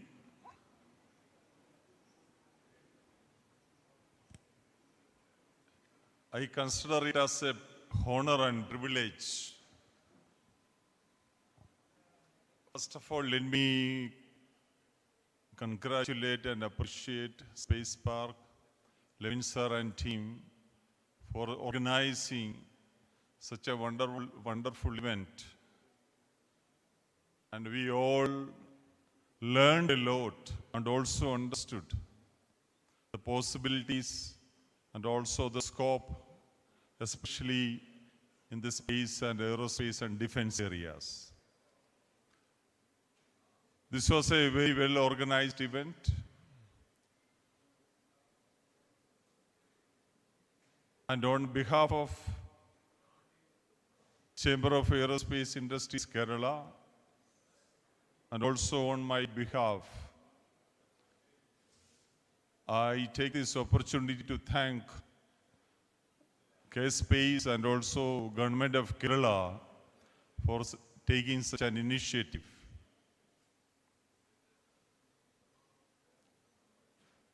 For the last almost more than 3 years, we have been hearing a lot about this upcoming Spacepark, and finally, yesterday, we laid the foundation stone of this upcoming Spacepark. Especially the space and aerospace industry, we were eagerly looking for this venture, as once the park is completely opened, this will give immense opportunity for the sector, and also we will be able to develop an ecosystem in place. I have participated so many exhibitions in the last 30 years. Yesterday morning, when I came here at 9 o'clock, when I came to my stall, 2 people came to me with a welcome drink. This is my first experience in the last 30 years. When you participate in an exhibition, especially on the very first day, people are coming to your stall with a welcome drink. This was totally a surprise. What I mean to say is that this was very well organized. Especially, I have asked for few more tables at the last minute. I got it in minutes, few minutes. And also the program, each and every session, I really appreciate the panelists and also the speakers. It was an insightful event. And the response from the industry also was very good. Everything was well organized, including the food and also the entertainment event yesterday evening. And we thoroughly enjoyed the last 2 days. And I again really appreciate the efforts put in by the entire KSPACE team to make it a success. I know that this is only a beginning. Many more things are going to happen. And definitely we are all eagerly looking for more things to happen. And also today afternoon, we got an opportunity to interact with the IT secretary, the special secretary. And I was really impressed because usually it is very difficult to meet this kind of officers. Now, these kind of people are coming to us and spending time and understanding the problems and concerns of the stakeholders. It's a good sign. And they have the patience to hear us. And they heard us very well. And we are hoping that in the coming days and years are going to be golden era for Kerala space and aerospace industry. And once again, a big thanks to one and all for attending this function and also for arranging this wonderful event. Thank you. Thank you, sir, for your kind words. Now I invite Shri Bhavish Kumar, MD, Vias 3D India Private Limited, to deliver his address.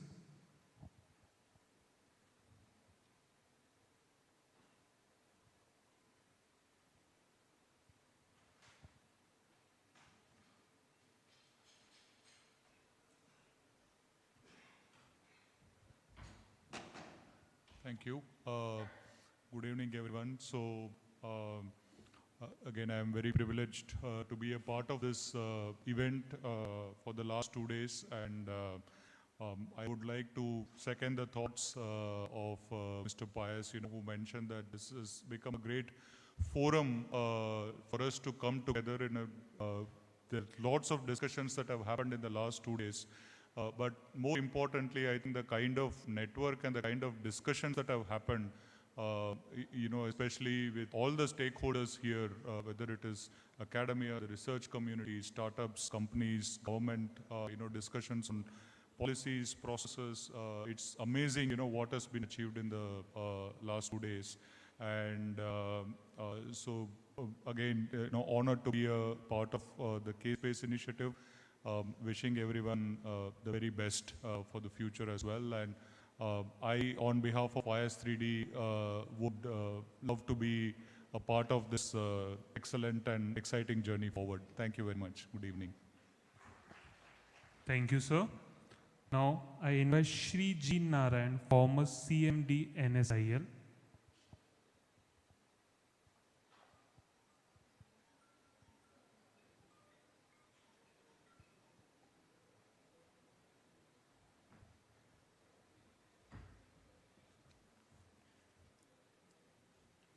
Good evening, everyone.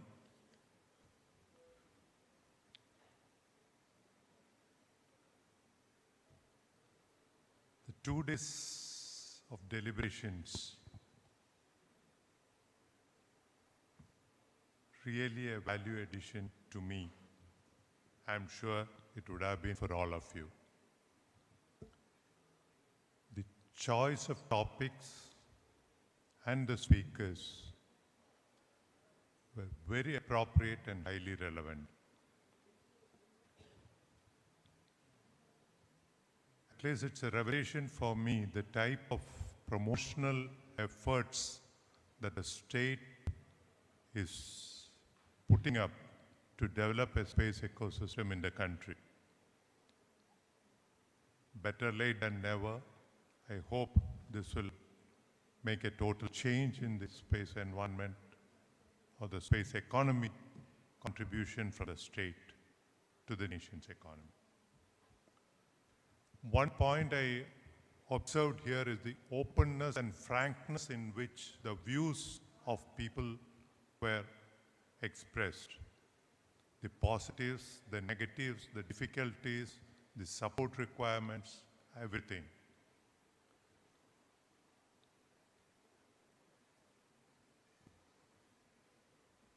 We are all talking of MSMEs and startups. I would also request KSPACE and our state to take examples like Anand Space. They were a fairly big company established in Hyderabad. They smelt the benefits that space could offer in Trivandrum and moved to Trivandrum. It was really surprising at that point of time. But I think the sensory powers of Dr. Subbarao was too powerful that he sensed it and moved here in a very small way, but grew into a very large establishment within a short time. It shows there are opportunities for such medium-sized companies also to come and flourish here. Probably that can be taken forward.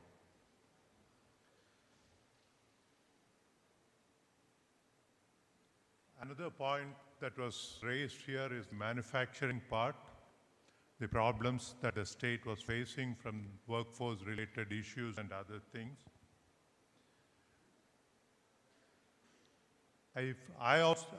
Having spent most of my part here in this part of the country, I find a total change in the militant nature of the workforce that used to be prevalent in the state. The workforce has also become conducive to the changing environments, and find that many industries are thriving in the recent times. I hope the trend will continue and that will add as an asset to the state economy. One thing I found missing is that when you talk of the space economy, the major part comes from the applications part.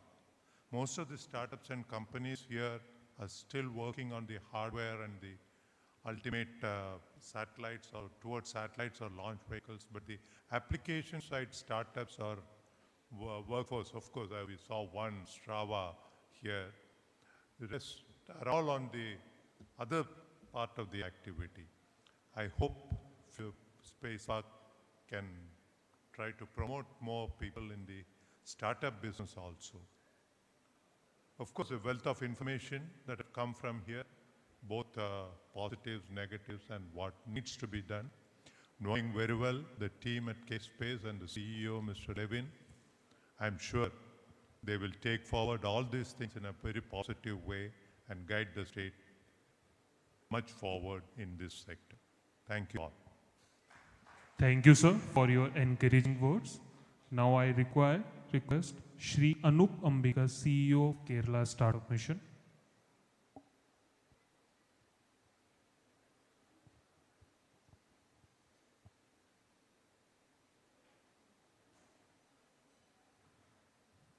Now, Shri Murlidhan Maningal, CEO of IC Tech, to deliver his address.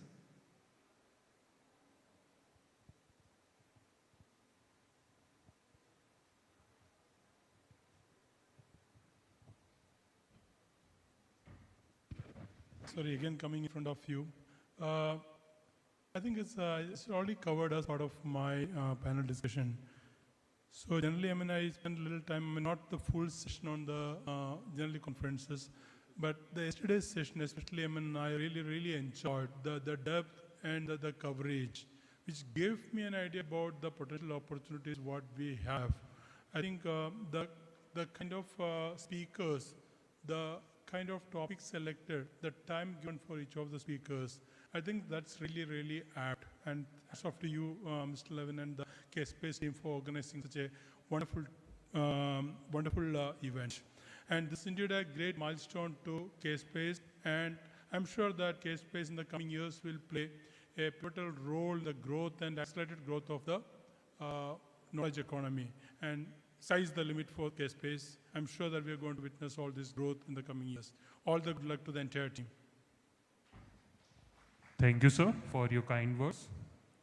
Now, I invite Shri G. Levin, CEO of Kerala Spacepark, to hand over the certificate to the official of esteemed sponsors and exhibitors.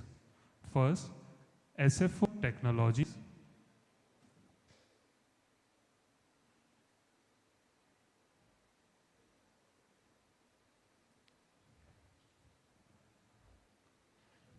Official of SFO Technology, please come to the stage and take this appreciation certificate. Party.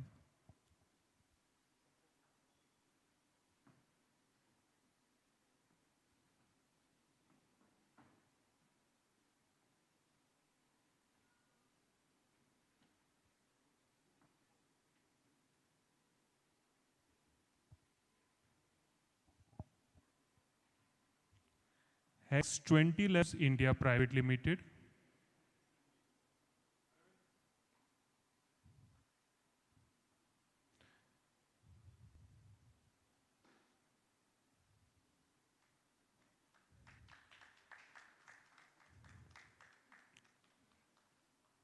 Winwish Technologies Private Limited,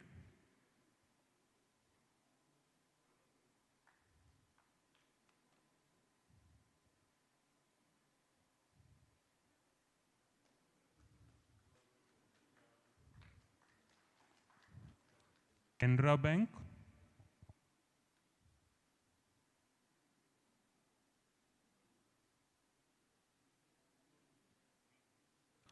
Canara Bank,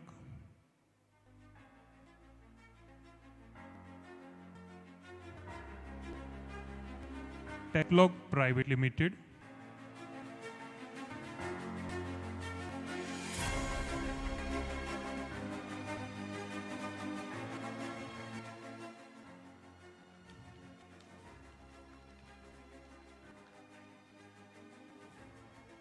Vias 3D India Private Limited,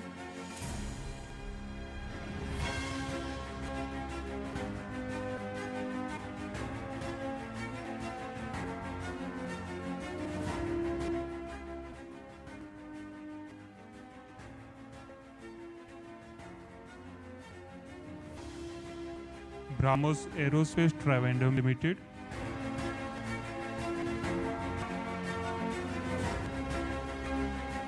Space Lab Analytics and Dynamics Private Limited,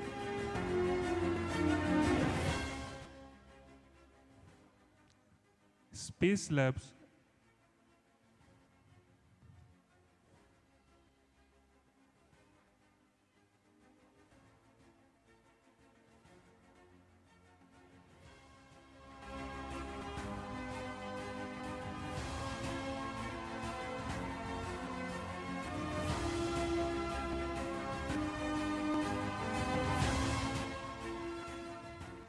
Aero Precision,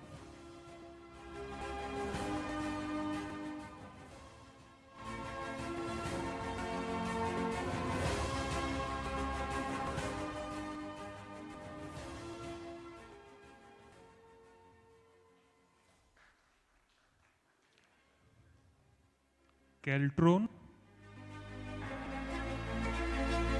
CDAC,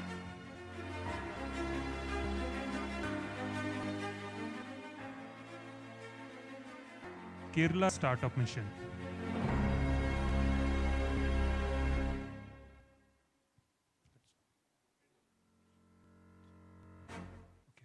Thank you, everyone. Now we are officially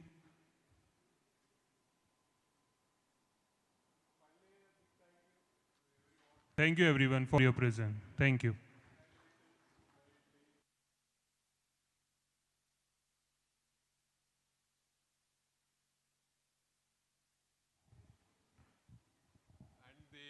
Hotel management, I think 2 days have gone very well. The speakers have made the program so enriching and beneficial for the community. There are certain takeaways, lessons, assignments given by the speakers and our partners. We have to act on the actions and carry forward the journey. I'm sure all of us are together in taking this journey forward. And about Kerala AEROXPO 2025. I want to say it is only a first announcement what you have made. My vision is to make it a major event in the coming years where we will get more partners, more collaborators, and a bigger scale. We have to do this event. Probably we are going to meet again within the next 1 year. Thank you, everyone. Once for all. Thank you. Bye.